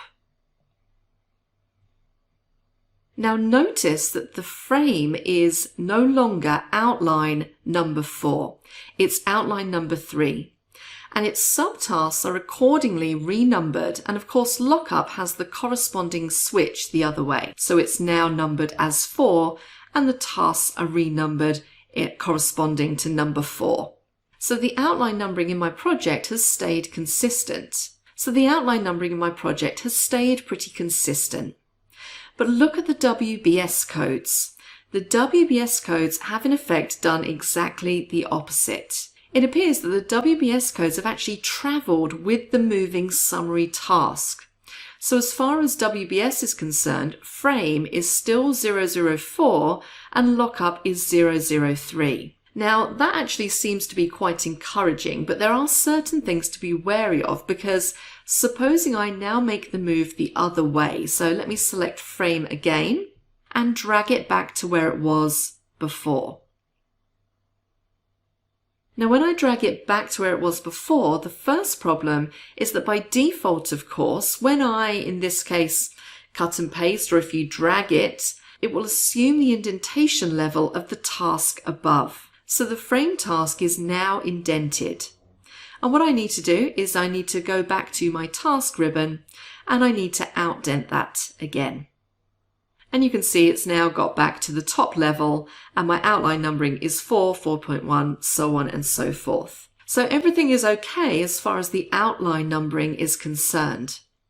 But if you look at the WBS codes, what happened there is something really quite strange, because frame hasn't become HP01-004. It's treated as though it's an insert into the whole project, and the numbers that are assigned are in the next available range. And if you look down at sign off at the end of the project, you'll see that that has a WBS code of HB0012. And so frame now has a 013 WBS code, as it's the next one in the sequence. So although the WBS code behavior seemed at first to be better, there are some inherent problems with this as well. One key aspect of this is that when we're dealing with either outline numbers or WBS codes, and in our case we're actually dealing with custom WBS codes, Project 2019 does do the maintenance on those codes. It does make changes to them. It uses its own internal intelligence to decide when they need to be changed and in what way they need to be changed. And sometimes what it does may not be quite what you want it to do. Now, that's not to say that you're not going to use these codes, because for most of the problems that occur, there are ways of resolving them, provided you keep an eye on what's going on. So let's take it, for example, the last change that I made, where I moved frame back to its summary task situation, and the WBS codes assumed a value that I didn't want. So in this case, the 013 extension. So if I right click on frame and go down to information and jump across to custom fields, you'll see there that one of the custom fields is WBS. Now I can manually change that to the value that I want to have it. So I can change it to HB01-004. So let's do that.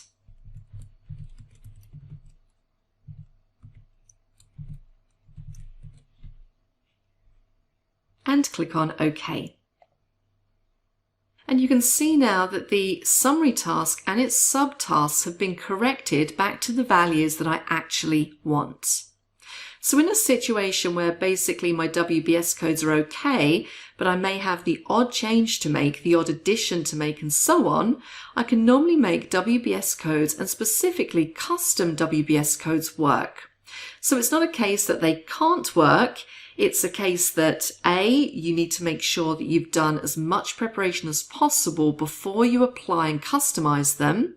And B, you may need to make some changes to those codes as you make changes to your plan in order to compensate for anything that Project 2019 does that you don't actually want it to do. So I showed you there how to make a change to correct what might loosely be called an error in the WBS coding system, but there are other options as well.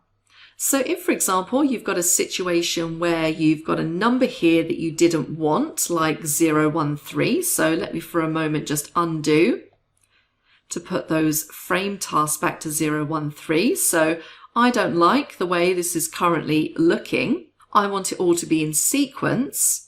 One of the options is if you go to the Project tab and go to the WBS drop-down, you have an option for Renumber. And you get the WBS Renumber dialog box pop up, and you can either choose to renumber for the entire project or for selected tasks. So if you have selected tasks, you can renumber those with WBS. So I'm going to stick with entire project and watch what happens. You'll see that I get a warning. So it says you have selected WBS code renumbering for the entire project. Do you want to proceed with renumbering all the WBS codes in your project? So I'm going to click on yes. And it goes back to what is in effect renumbering according to the custom code that I've set up. So I pretty much finish up where I was in the first place.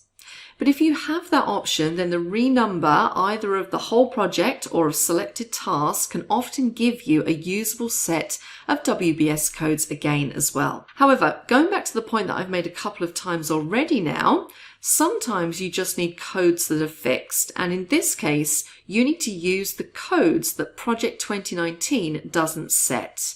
You need to use codes that you set and that Project 2019 leaves alone. And for that, we need to use outline codes, and that's what we're going to cover in the next section. So I will see you then.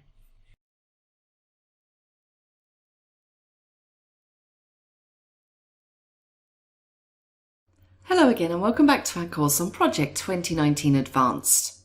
In this section, we're going to look at outline codes.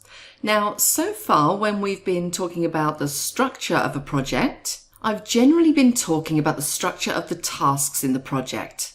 So for instance, summary tasks, subtasks, and so on. And we've looked at outline numbering and WBS codes that reflect and identify that structure and the elements of the structure. But apart from the fact that these intrinsically have some problems that we've been looking at in the last couple of sections, in some situations there are many other ways that you may want to add structure to your project. Now in this section, we're going to look at an alternative way of setting up structure for a project, and we're also going to be looking at a different sort of structure. Now in order to do this, I'm going to go back to the Northern Farm Foods website project. It's a very simple project with a few resources. And instead of showing you an alternative way of setting up the structure that you can see there in the table on the left, what I'm going to do is to reflect the requirements of an accountant. And what the accountant wants to do is to be able to identify cost centers and cost center structures for these resources. And we need to set up a structure which reflects how we charge for the use of these resources. So in this case, we're not looking at a task structure. We're going to look at a resource structure instead.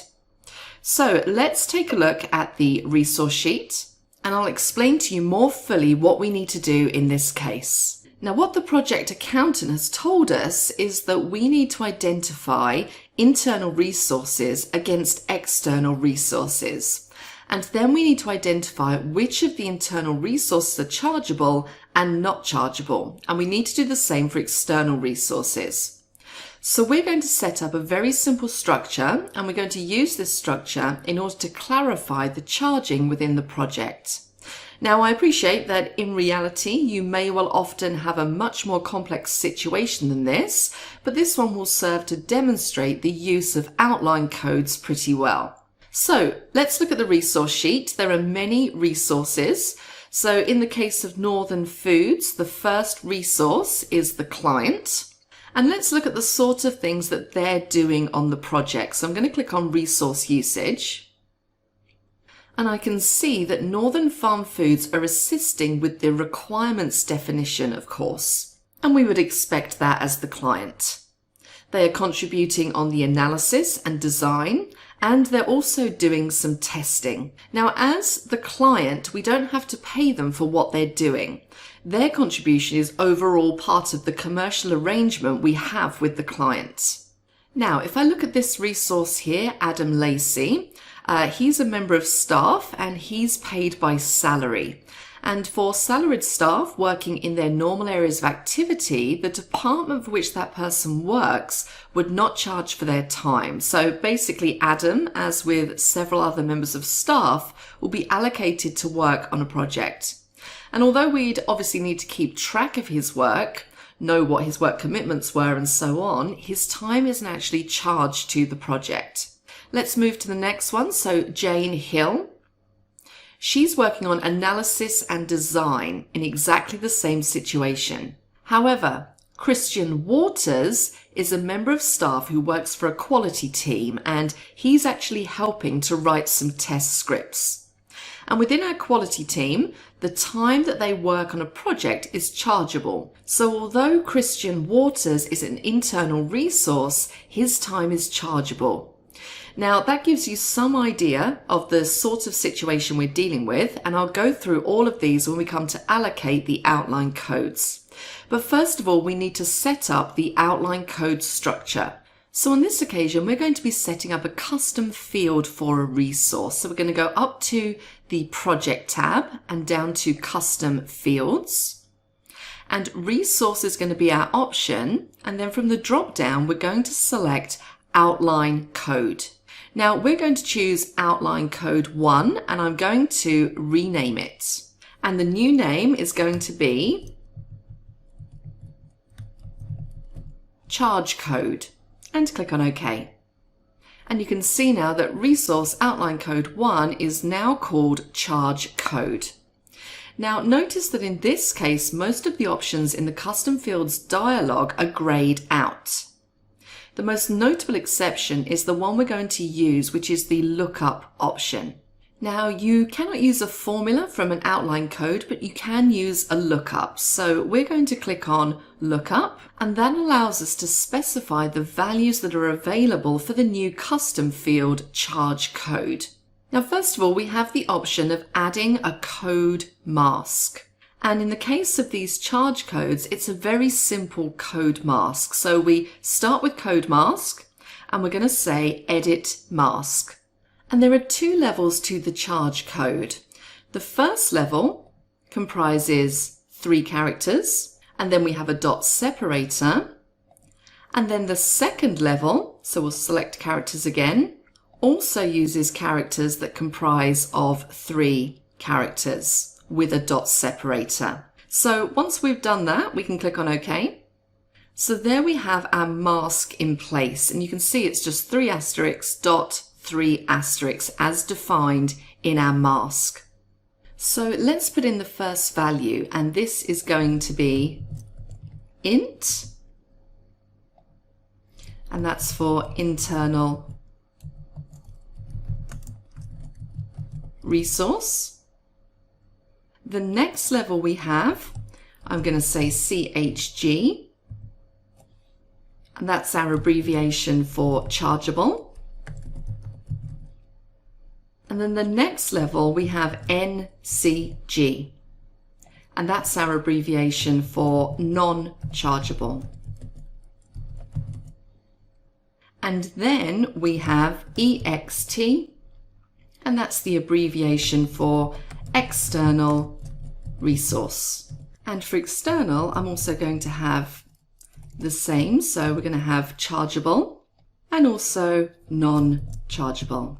Now you'll notice here that Project is warning me that I possibly have duplicate values in here because I have chargeable and non-chargeable listed twice. But of course we can get around that by indenting some of these values. So these first two here, so chargeable, which comes underneath internal resource, I'm going to indent, and the same with non-chargeable, and do the same down here. And you can see that those red warnings have now disappeared. So now we've done that, let's explore some of these options underneath the lookup table. So our first option, display indenting in a lookup table. We currently have that ticked for yes, which is fine. And then user value from the table as the default entry for the field. Well, we're not going to put a default entry in there. Display order for the lookup table. We're going to stick with by row number. That's the order in which they're displayed there. And for data entry options, we have allow additional items to be entered into the fields, so definitely not, and allow only codes that have no subordinate values. So that means basically that you have to choose something from the lower level. You can't just choose int. It has to be a full code such as int charge. So I'm pretty happy with how that looks. So I'm going to click on close. And my new field is defined. So I'm going to click on OK. And what I'm going to do here is I'm going to insert that column. So I'm going to right click and select Insert Column. And I'm going to scroll through the list looking for my outline level. So there we go, charge code. And then I'm going to go into Northern Farm Foods. And from the drop down, I'm going to select External Resource Non-Chargeable. I'm then going to go down to Adam Lacey, and this one is going to be Internal Resource Non-Chargeable. Down to Jane Hill, who is also an Internal Resource Non-Chargeable. And finally, Christian Waters, who is an Internal Resource Chargeable. And there we are. Each of my resources now has a charge code assigned. Now, of course, one of the issues you may spot there is that you may well have a resource where some of their time is chargeable and some of it isn't. And what you may want to do in that case is to assign a code, not to the resource, but to the resource assignment. But for the purposes of this exercise, let's stick with assigning them to resources themselves. So let's now see how this new outline code, the charge code, is going to enable the accountant to analyze the resource costs on this project very quickly and easily. Let's go to the View tab. And on the View tab, there is a data group, and I'm going to apply Group By, and I'm going to say New Group By. And the Group By field that I'm going to use is, you've probably guessed it, charge code. So let's scroll down and select charge code and click on apply. And what you can see is we have at the top level external resource and internal resource. At the next level we have chargeable and non-chargeable. Note that with non-chargeable, that of course we've got the hourly rates included, so they appear to be costs there. But because they're going to be not chargeable, we know that the cost is not actually incurred. But we've just got a cost calculated at the resource's normal rate. It may be more appropriate to go back into the resource sheet and define the cost for the non-chargeable resources to be 0. But in this case, the accountant can look at the non-chargeable elements and realize that the overall cost within each of those parts of the structure is 0. So there we have it. We've set up a custom resource field of type outline code and used it in a specific example as a way of breaking down the charging structure for resources on a project. In the next section, I'm going to set you exercise 3, and exercise 3 will involve you in setting up an alternative outline custom field on this project. So that's it for this section. I will see you then.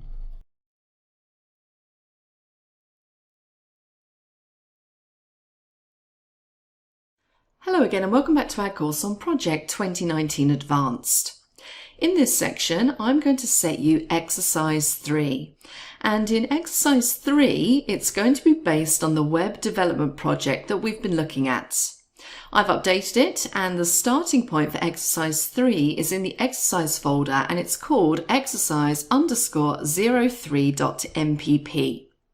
Now, apart from a very minor change to the structure of the project, if you look at the custom fields, so if I jump into custom fields, go to resource and select outline code, you'll see that the custom field for resources that we created in the preceding section is still there. And of course, that custom field was put in at the request of our accountancy team to give some structure to the cost charging for resources on the project. In exercise 3, we're returning to custom fields for tasks, and what I'd like you to do in exercise 3 is to use a custom field of type outline code to reflect the structure of the project. So we're more or less going back to what we were doing with outline numbers and WBS codes before. The big difference, of course, when we're using outline codes is that Project 2019 doesn't maintain the values for us. So we have to actually enter the values into that custom field. But the good news, the good consequence, is that it also won't change them unexpectedly or remember them when you don't want it to. Basically, you assign a value to a task in the project and the task keeps that value. And that means that you can put in a structure that very much is fixed and under your control. This is a particularly useful situation, of course, if you've been told what codes to use for the tasks in your project. Now I'm going to show you my answer and then I'm going to explain one or two of the specific requirements of the exercise. Now here's my answer. And the column shown there is my custom field web dev proj code. And basically in the organization this web project is being run for, they have a way of coding all web development projects, and it's quite a simple method. Basically, they divide projects into these categories of tendering, requirements, design and development, testing, and implementation. So if you like, they have 5 main headings, and the third heading only, design and development, is split into design and development.001. Then there's analysis and design and development.002. That covers the actual programming or the database, the coding and the HTML pages. Now, even if you go down to a lower level, so say for example here, task 9, analysis and design, which has a web dev proj code of design and development.001, every task at a lower level has the same web dev proj code. So the codes stop with the codes that you can see here. If I click on any one of those tasks in the column and click on the drop down, you'll see the full coding structure there. So there's only 5 top level values: tendering, requirements, design and development, testing and implementation.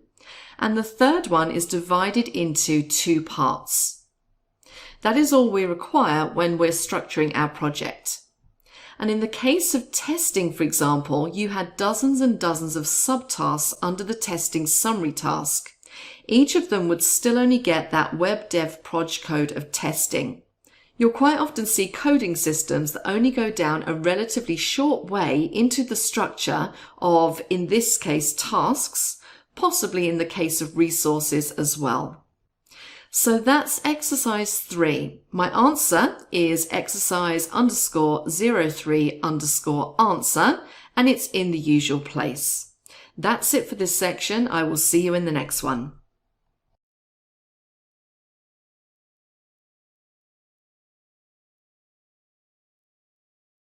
Hello again and welcome back to our course on Project 2019 Advanced. In this and the next few sections, I'm going to look in some detail at costs. Once again, I'm going to assume that you have good basic knowledge of using costs in Project 2019, and I'm going to look at some aspects that you either may not have come across so far, or perhaps where you need to know a little bit more about the detail of when and why you would use these tools and techniques and how to get the best out of them. Now, in this first section on costs, I'm going to take a look at fixed task costs. It's probably the case that with many of the projects that you manage, a very large proportion of the costs are associated with the use of resources. And of course, this could be the cost of work resources, the amount that you pay people to do various tasks, and it can be the cost of the materials that are used as well. But sometimes you have costs which are fixed costs for specific tasks, and I'm going to demonstrate this one with a particular example in the building project that we looked at earlier on.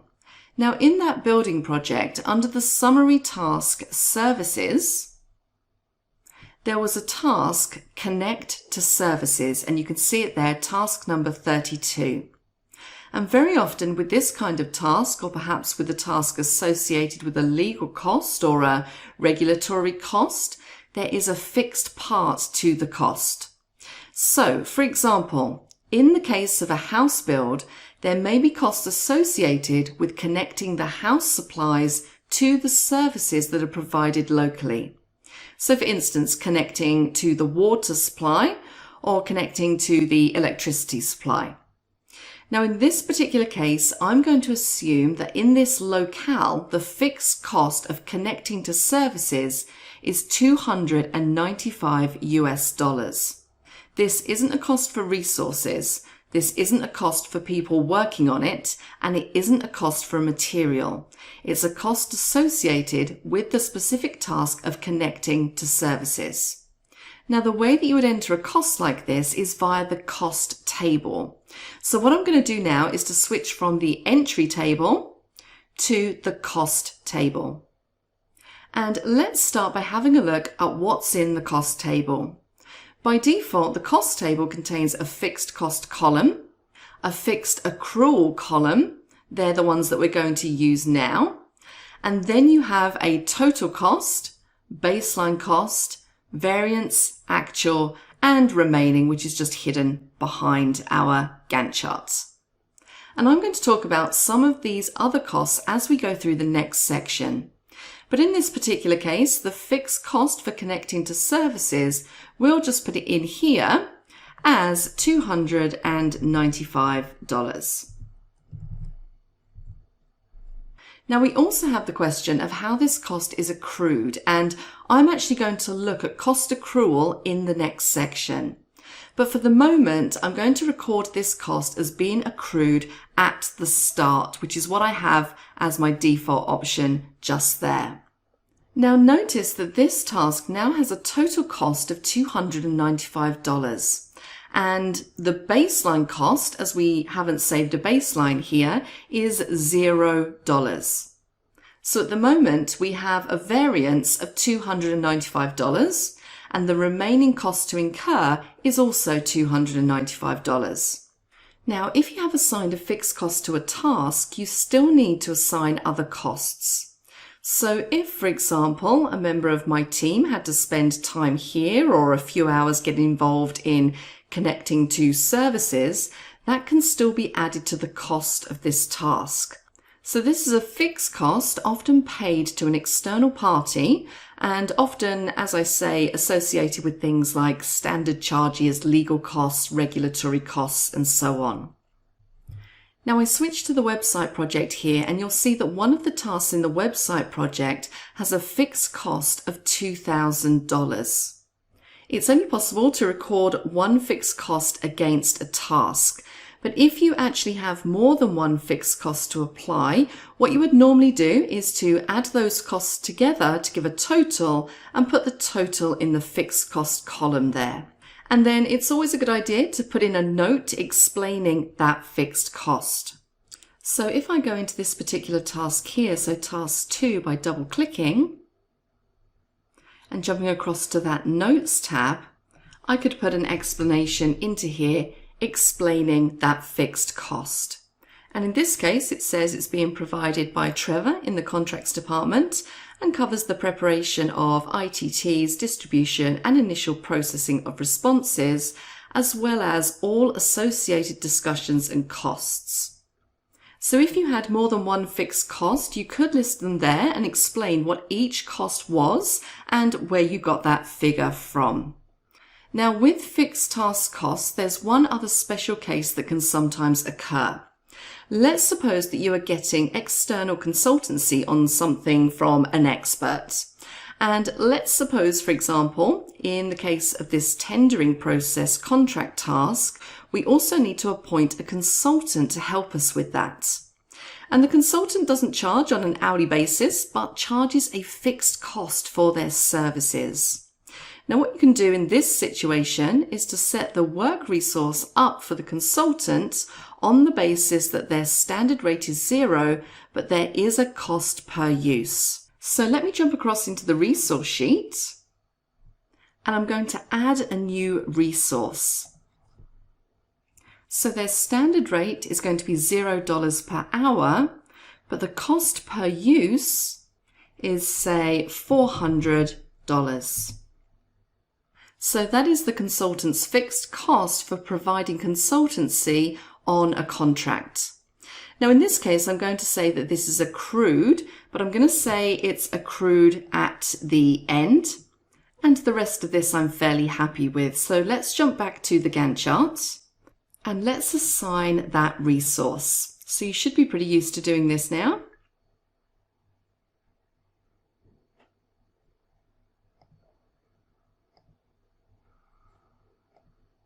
So now if we jump back into the information for that task, so double click and click on the Resources tab, which we're already on, you can see that I now have 2 resources assigned.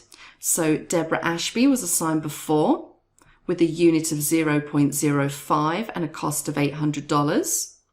But I now also have the contract consultant assigned, and the contract consultant's cost is $400. So it's not prorated, and in fact, it's not accrued until the task is complete. And in addition, for this particular task, I have a fixed cost of $2,000. So that's a full explanation of the breakdown of the cost for this task. That's it for this section. In the next section, we're going to look at accruals, so I will see you then.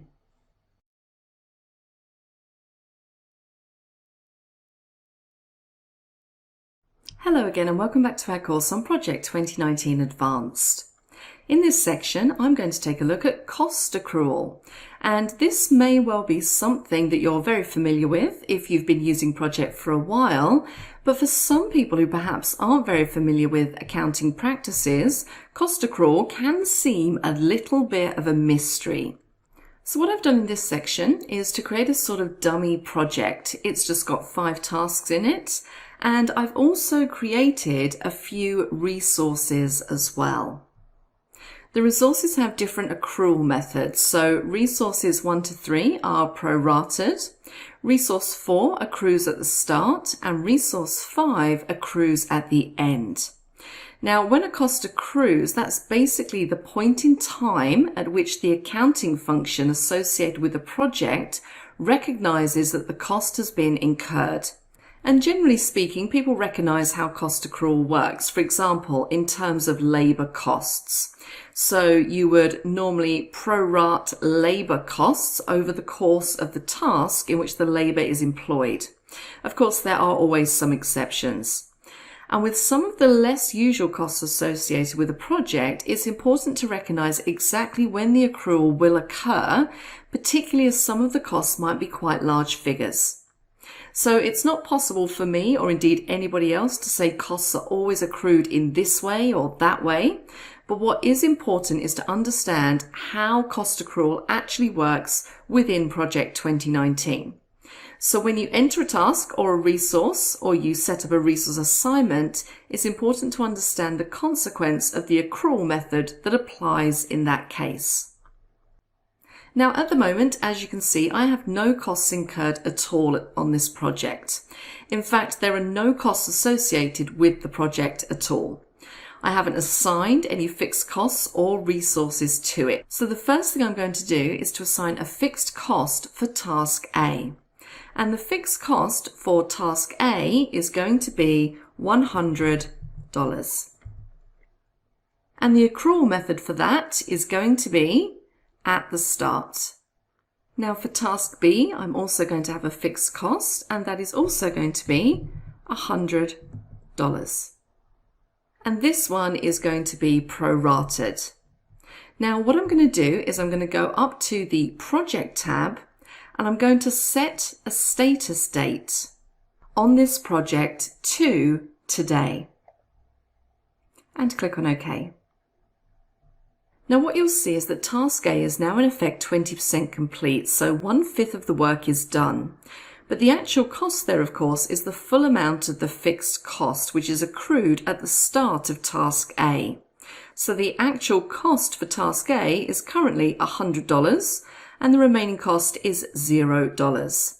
And basically what happens with a cost that is accrued at the start is that as soon as the task has an actual start date, so as soon as you record any progress which causes an actual start date to be recorded, then the cost is accrued. All of that cost is accrued. For task B, however, where the fixed cost is prorated, we've done 1/10 of the task, so 1/10 of the duration of the task is complete, and so we have incurred 1/10 of the fixed cost. So the actual is $10 and the remaining is $90. So now what I'm going to do is I'm going to go through each of the 5 tasks and assign one of the resources to each of the tasks. So resource 1 to task A, resource 2 to task B, and so on. So join me again in a moment when I've done that.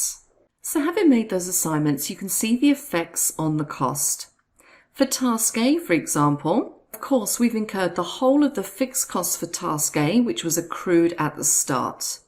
But now we also have 8 hours of work at $50 an hour for resource 1, whose cost is accrued prorated throughout the project. For task B, we've accrued just 1/10 of the fixed cost, so that's $10, but we've had 80 hours of work from resource 2, and resource 2's 80 hours at $60 an hour, that's $4,800, etc.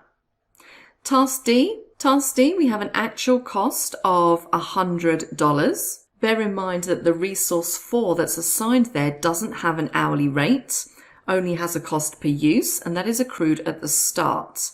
Whereas for task E, resource 5 also doesn't have an hourly rate. It has a cost per use, but that is also accrued at the end, so there is no actual cost so far. So it's important to understand how this accrual works. I'll just make one other change. I have one other point to make here if you like. If we go back to the resource sheet and change resource 2 so that the cost is accrued at the start,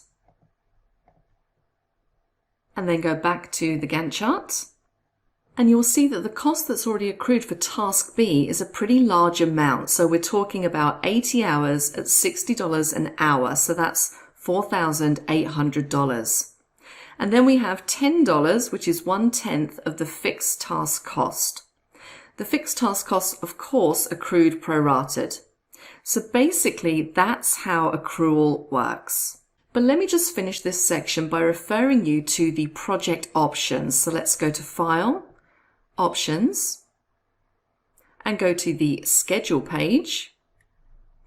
And right at the bottom, there is an option that says Default Fixed Cost Accrual. And the default is prorated. You can, of course, change that to one of those other options. And just above that, another setting you may not be familiar with, actual costs are always calculated by project. Some people prefer to do all of the work on actual costs themselves, so they uncheck this box and then they calculate actual costs rather than let project use the sort of methods you've seen in this section to calculate actual costs as you go along. So that's it on accrual. In the next section, we're going to look at budget costs, so please join me for that.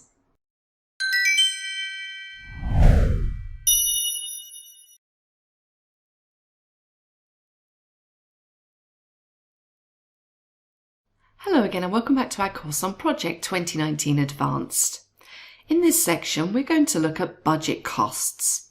I'm going to explain to you why people use budget costs, why you may want to use budget costs, and how you can compare progress on a project with a project budget with specific reference to costs. Now, I should point out that you can pretty much do the same thing with budget work. And the approach with budget work is actually very similar, but we're going to concentrate here on budget costs. So I'm back here at the house build project. This is version 03. If I go to the resource sheet, you'll see that currently it's empty. And in fact, there are no costs or resources assigned at all on this project yet. So one thing I might do very early on in a project like this is prepare a budget. Now, this wouldn't necessarily relate to any very accurate estimate of costs, but I might say, for example, think that labour costs are going to be $40,000 and the material costs are going to be $30,000 and the legal costs are maybe going to be $10,000 and so on.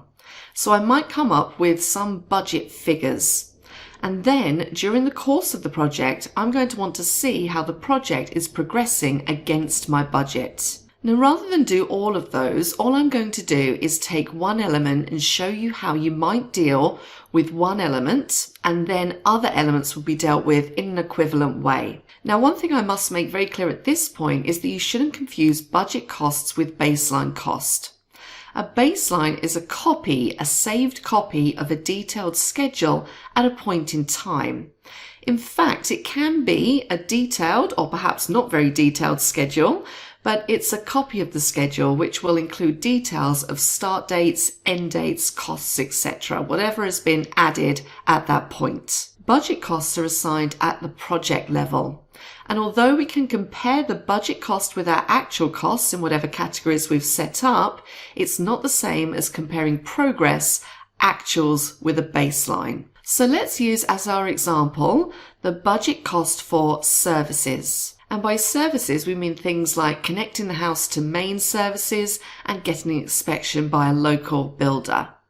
So first of all, let's go to the resource sheet.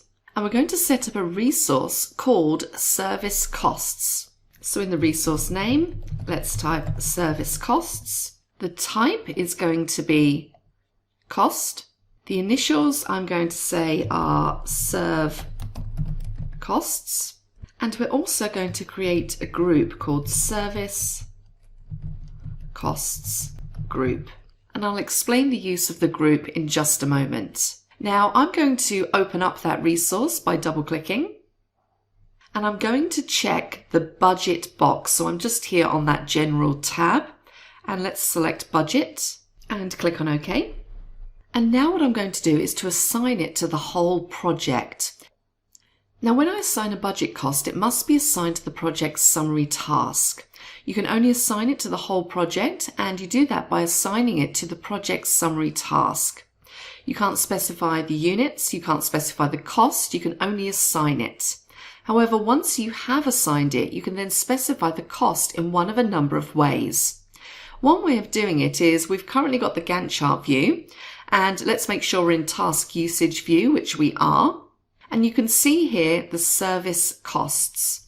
And what I'm going to do is in the budget cost, I'm just going to say 500. Now bear in mind that I may have a number of budget items there. Each of them can have its own individual budget value, and the 0 summary task, in this case house build 03, has a total budget cost for the project. Now, in order to specify the budget cost, you're already quite restricted in how and where you do it. In this case, I selected the cost table. I then inserted a column. And again, this should be something we're getting used to doing. And in this column, I'm going to show budget work. So I'm just going to type in budget and select budget work. And of course, I would specify it against the particular budget work resource that I had already assigned to the project summary task. And then I would give it the budget work amount in whatever units I wanted to. The default there, of course, is hours. So there's my budget for service costs. Now what I'm going to do is to create a couple of resources that are going to basically be in the same category as that budget cost. Now when I say in the same category, I actually have a number of ways of doing that. What I've done on this occasion is to create a group, and I'll specify what you might loosely call this category by putting those other resources in the same group. Now let me set up these other two cost resources. You can join me again in a couple of moments once I've done that. So there we are. I've set up the local inspector who is going to inspect the build and hopefully give it approval. And I've set up the service company who will be connecting the services to this new build. So let me go back into the Gantt chart. And I'm going to first find all of the connector services and assign one of the resources to that. So let's select connector services, right click and assign resources. And we're going to select service company. And I've discovered that the cost of using the service company to do the connection is $295. So I'm going to type that into here. And notice now that I've done that, that cost is updated in the cost table. And final inspection. And we're going to assign the local inspector. And the cost charged by the local inspector is $265. And again, you can see that's been updated in the cost table. So against my original budget of $500, I've now got two specific costs. Now, don't forget, you could do this for many categories of cost and work, and I'm only demonstrating it with one, but let's now see how we could report on this in a very convenient way. So we're talking about budget cost here, and the category we've been dealing with is a resource category. So let's jump back to the resource sheet. And there it is with just our 3 resources on it. And what we're going to show instead of the resource sheet is resource usage view. And we're going to apply a group. So let's select group by, and we're going to create a new group by. Field name, we're just going to type group and click apply. And what you can now see here is that for the group service cost group, the budget cost $500, and then we have the actuals. We have the final inspection, $265, and connector services, $295. And apart from seeing that budget cost $500, you can see the 2 planned costs. And you can also see that at present, our planned spend in service cost group exceeds budget by $60. So that gives us a very convenient way of comparing the budget for one or more categories with the planned and ultimately actual values in those categories as well. And as I've mentioned 2 or 3 times already, we can apply the same principle to work. Just one other thing to show you here, which is also pretty important, and that is you may be interested in the time phase aspects of this. So let me show cost as a detail. So I'm going to switch to cost. And let's just get the whole project in view. So on the View tab, I'm going to click Entire Project. And you can see over on the right there, those 2 costs being incurred, the connector services cost and the final inspection cost. You may want to see how the planned cost compares to the budget cost over a period of time. In this case, you only have 2 items in that group, but you may have many. If I right-click again on Details and go into Details Styles, if I go down the list of available fields, one of them is Budget Costs. So let's click on Show and OK. Now what Project 2019 does is to actually time phase that budget cost for you over the period of the project. And of course it just divides up the budget cost into those convenient slices for you. You may want to, at the outset, if you realize that you're only going to be spending from this budget cost amount towards the end of the project, you may want to change this distribution of budget cost to reflect the fact that you're going to be spending the money later on. Otherwise, you'll appear to be doing better on cost earlier on the project than perhaps you should be, because you won't be spending any of your service costs until right near the end of the project. So that's an overview of budget costs, and that is also the end of this section. So please join me in the next one.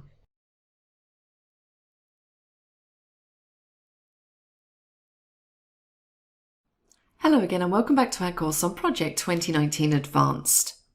In this section, we're returning to a version of the website project, and we're going to look at cost rates and changes in cost rates. I'm sure you're familiar with assigning resources to tasks, and we've already looked at calculations involving cost of resources working on tasks.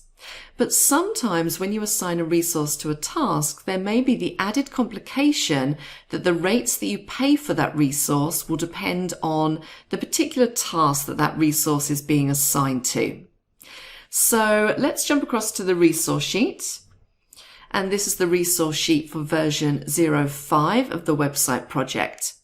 And if you look at the standard rate, overtime rate, and cost per use columns for the resources, you can see, for example, that for the generic resource Northern Farm Foods, we have a standard rate of $35 per hour and an overtime rate of $35 per hour. I should point out that in this section, we're working on the principle that everything is chargeable. So we're working out a full cost for this version of the project. Even though money won't necessarily change hands in all cases, we need to know the cost of producing this website. So even time attributed to the Northern Farm Foods team, the customer, will still be charged at least on paper. So for each of the resources there, we have, generally speaking, a standard rate and then an overtime rate. In one case in particular, we don't have an overtime rate for, is the contract consultant at the bottom there. But that's because their contract consultant works on a cost per use basis. Now, when you set up these resources, those rates that you enter in columns like standard rate, overtime rate are treated as what are called the A rates. So they're the default rates for those resources. So for example, if I looked at Adam Lacey, right-click and select Information, and then click on the Costs tab, you'll see that Adam's A, or default rate, is $35 an hour standard rate and $50 an hour overtime rate. And the per use cost is $0. In addition to that A rate, Adam can have a B rate, a C rate, D rate, so on and so forth. So let's jump back to the A rate again. In addition, we can schedule changes to any of those rates. Now, I'm going to come back to rate changes a little bit later in this section. So let's stick with the A, or the default for Adam at the moment. I've not made any changes, so I'm just going to cancel that. And I'm going to switch now from Resource Sheet View to Resource Usage View. Now currently, Adam is only assigned to the HTML, etc. task on this project. But if I go down to, say, Bakersfield Associates, which is one of the companies that works for us on these projects, you can see that Bakersfield Associates are assigned to quite a range of different tasks. They've got analysis and design, graphical resources and branding, test scripts and testing. And if I look at the rates for this customer, so again I'm going to right click and select Information and jump across to the Costs tab, I can see that the default rate for Bakersfield Associates is $60 per hour with an overtime rate of $100 per hour. And that is the rate that they would normally charge for IT related work. But when it comes to graphical work, such as graphical resources and branding, they generally charge a higher rate. They're much more specialized skills. So they would charge for that type of work their B rate.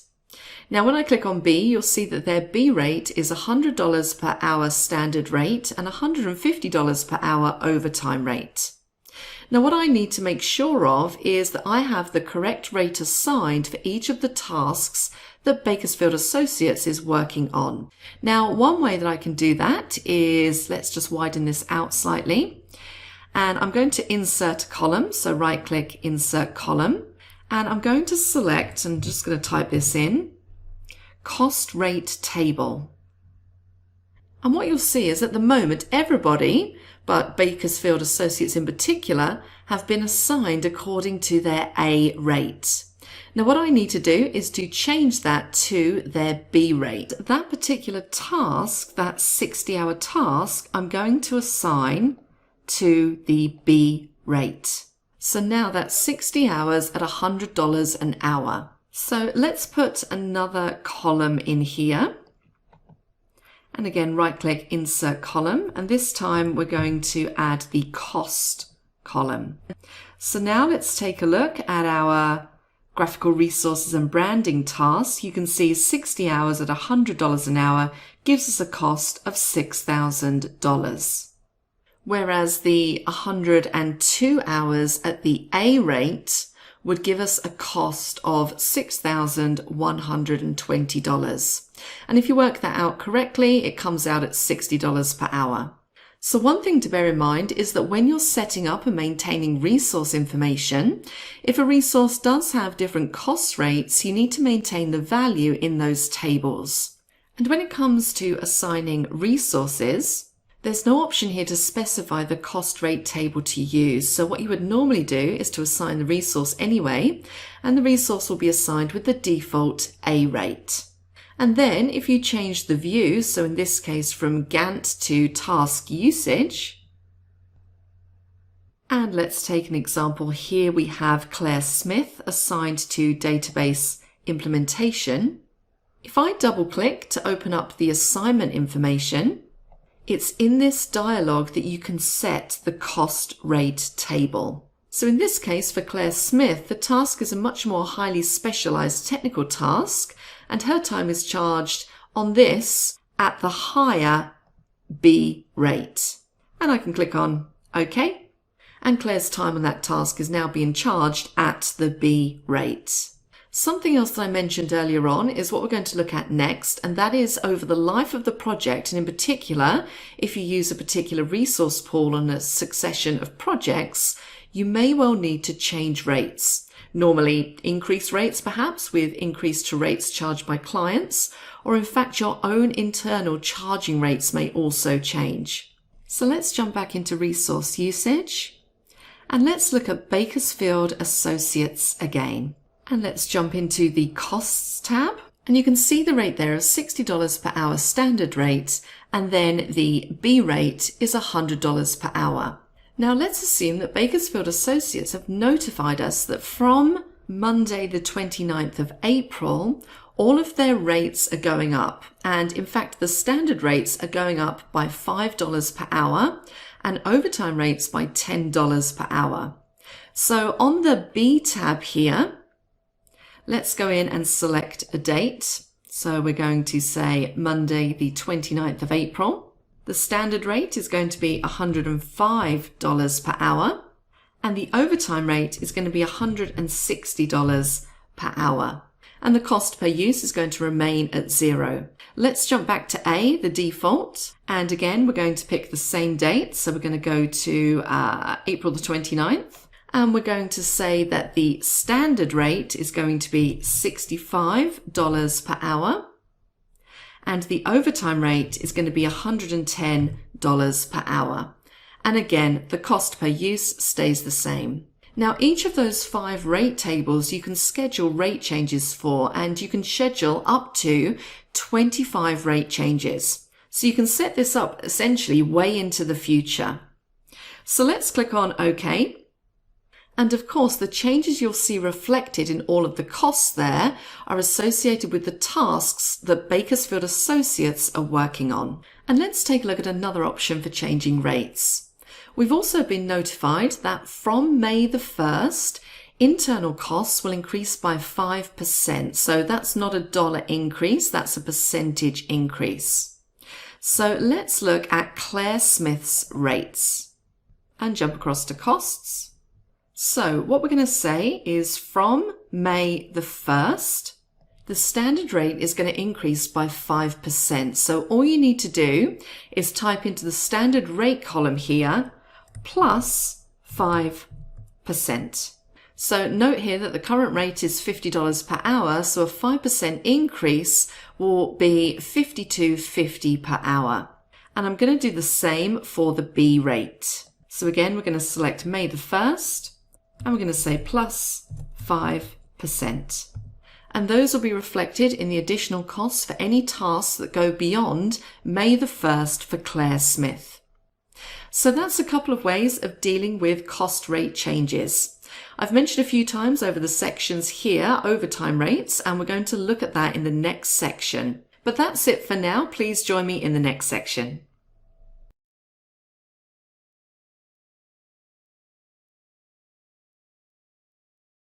Hello again and welcome back to our course on Project 2019 Advanced.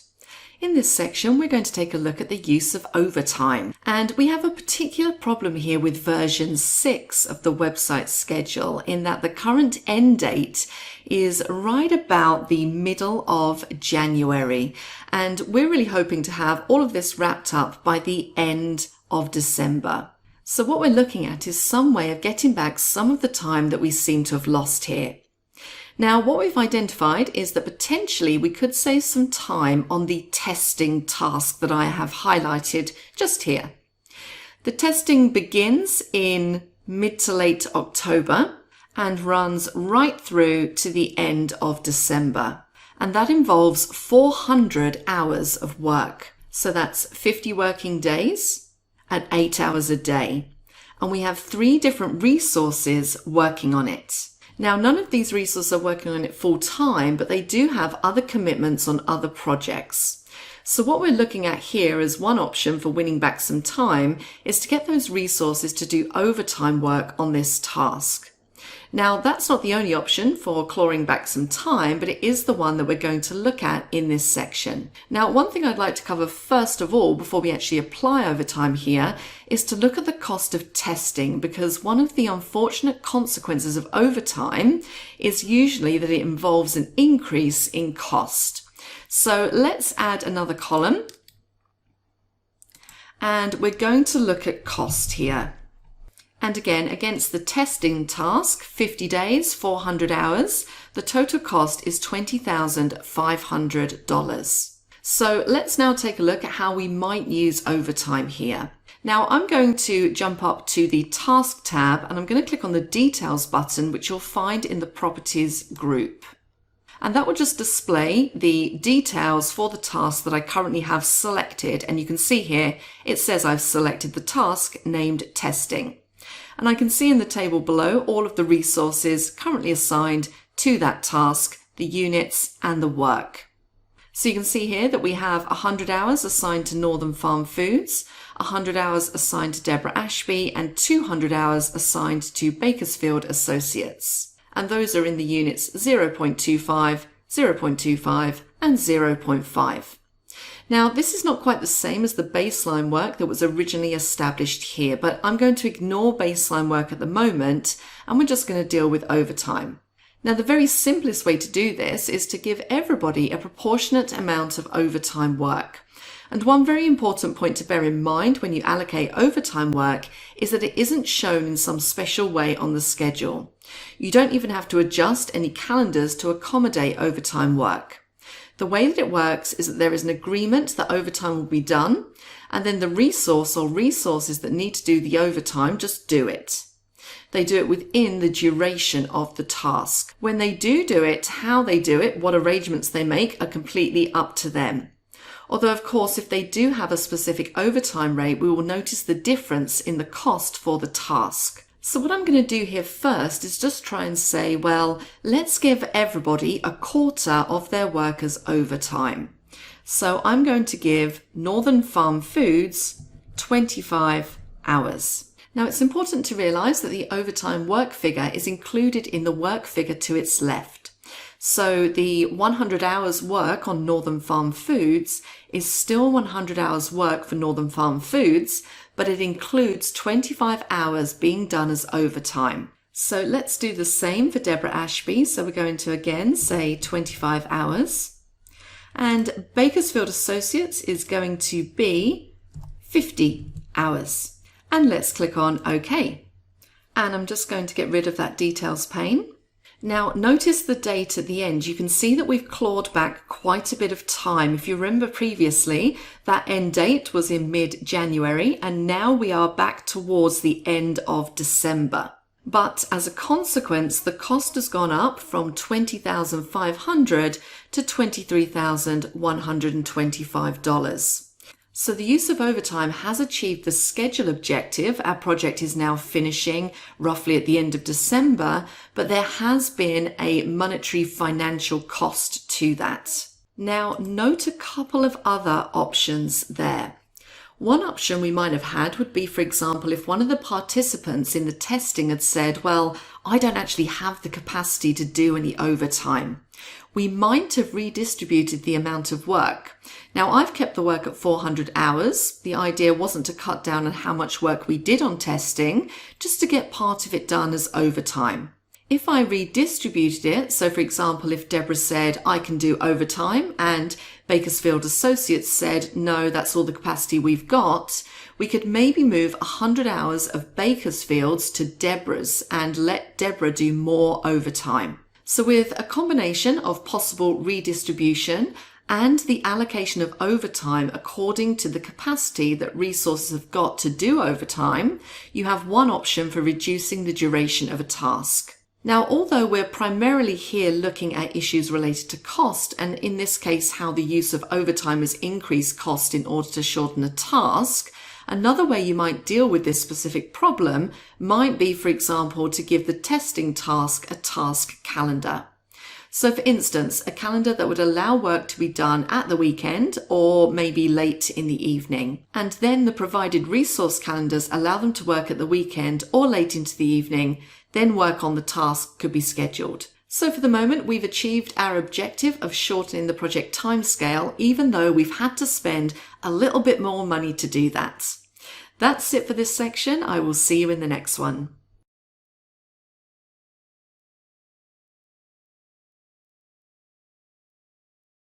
Hello again and welcome back to our course on Project 2019 Advanced. In this section, we're going to look at variable material costs. Now, so far in this sequence of sections on cost, we've primarily been looking at work resources and associated costs. But there are some special situations that arise with costs associated with materials. And one of them is a situation where you assign a material to a task or maybe a set of tasks, and the amount of material that's required depends on some possible variable factors. For example, the example we're going to use here is another building example. I'm just going to take a small fragment of a building project and show you how we deal with a situation where the amount of material that's used is dependent upon the duration of the task. Now, I'm going to create version 04 of our house build, but this will only have one task and a few resources. And it's a grossly oversimplified case of putting in what are sometimes called the footings or foundations of a house. And basically we're going to pour concrete into a hole in the ground. And whilst this is going on, we need to run a pump to pump out any water that is within the space that's having the concrete poured into it. So the materials we're using are basically the concrete, the pump that's being used to pump the water out, and the fuel to operate the pump. So what you can see here is that I have a file called Variable Material Cost Demo that currently has one task in my project called Footings. And that's currently scheduled to run for 3 days. Now again, I don't suggest that the figures I'm using here are particularly realistic, but for the purpose of demonstrating variable material cost, we should be just fine. Now let me go to the resource sheet. And we're going to set up the 3 resources that I need. Now the first resource is going to be concrete, and that is going to be a material resource. And the units that we're going to use are cubic yard.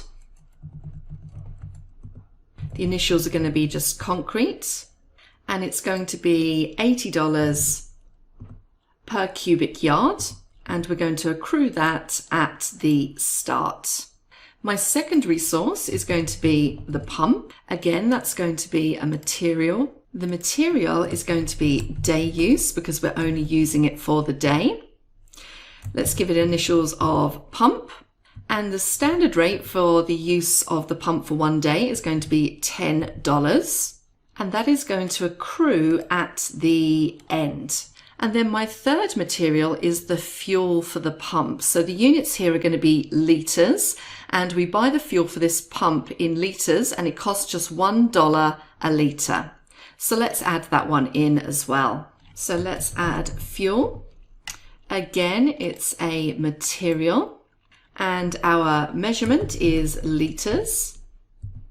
Our initials fuel, and it's going to be $1 per litre, and we're going to leave that as pro-rated. So there we are. Those are my 3 resources, and what I need to do now is to assign them to a task. So the first resource that I'm going to assign to the task is the concrete. So let's right-click and select Assign Resources, and make sure that we have concrete selected. and I need 20 cubic yards. So the total cost should be 20 cubic yards multiplied by $80 per cubic yard. The next resource I'm going to assign is the pump. Now with the pump, when it comes to specifying the units, I need to specify the units in terms of the duration of the task, because basically we're going to use one pump day each day. So the units I put in as 1/D for 1 day. Now for the fuel, the amount of fuel I use is 1 litre per day. So the units here are 1/H. And notice also here that when I press the tab key, it automatically assigns it to the task. I don't have to click assign. I can just press tab to get that assigned as well. So now if you notice the fuel, the total cost is $24. So that's a 3-day task, 8 hours a day, 24 hours of use. So that's going to cost $24. So the total cost of this task is $1,654. So that's basically how we assign variable material costs. And what I'm going to do now is show you what happens if things change. Let's suppose that we decide that it really isn't going to take 3 days to do this task. It's only going to take 2 days. So click on the 3 days here and change it to 2 days. Let's see what happens to our cost. Well, the fuel now is only 2 days, 8 hours a day, 16 hours. The fuel only costs $16 because the amount depends on the duration of the task. For the pump, that's 2 lots of $10 for the 2 days. And the concrete is not dependent on the duration. It's the same cost. So 20 cubic yards of concrete will still cost $1,600. So that's about it. That's the variable material costs. I will see you in the next section.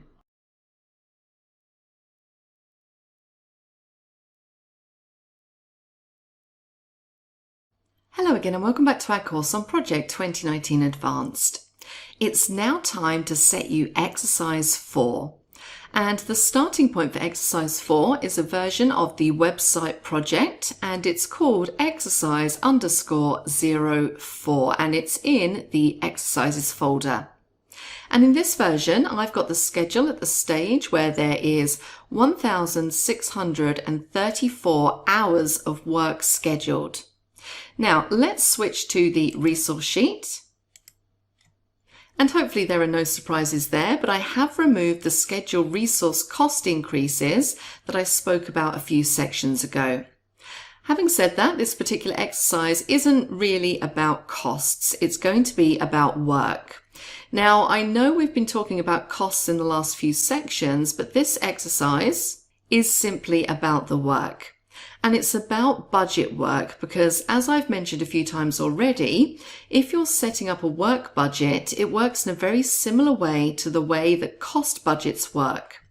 And what I want you to do is to work on the principle that when you started off on this project, there was a work budget of 800 hours for internal resources and 800 hours for external resources.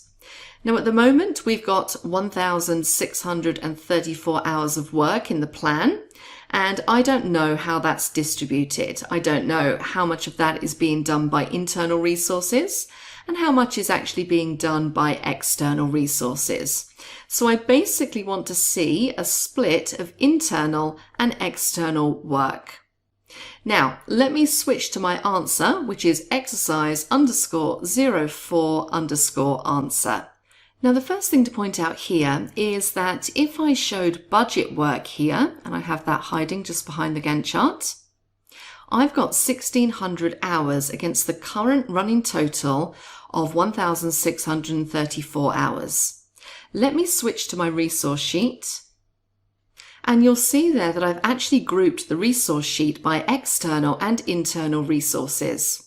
Now, the way that I've done the grouping is on the code field. Now, I chose to use the code field as one of the ones that you can use, but you can only use it once really. And you may well prefer to use a custom field and use a coding system similar to the one that we've used for charge code. So you could have a simpler custom field that just specifies a value of external or internal. Now, I leave it up to you as to which of those options you want to follow, but let me just show you resource usage for my answer. Now, in my answer for external resources against a budget of 800 hours, we're actually using 894 hours. And for internal resources, the budget was 800 hours, and we've only got 740 hours of work scheduled. Now, it's not necessary to do anything with the time-phased aspects of the budget. And what you can see there is really just for your information and possible assistance. If you're not a subscriber, click down below to subscribe so you get notified about similar videos we upload. To get the course exercise files and follow along with this video, click over there. And click over there to watch more videos on YouTube from Simon Sez IT.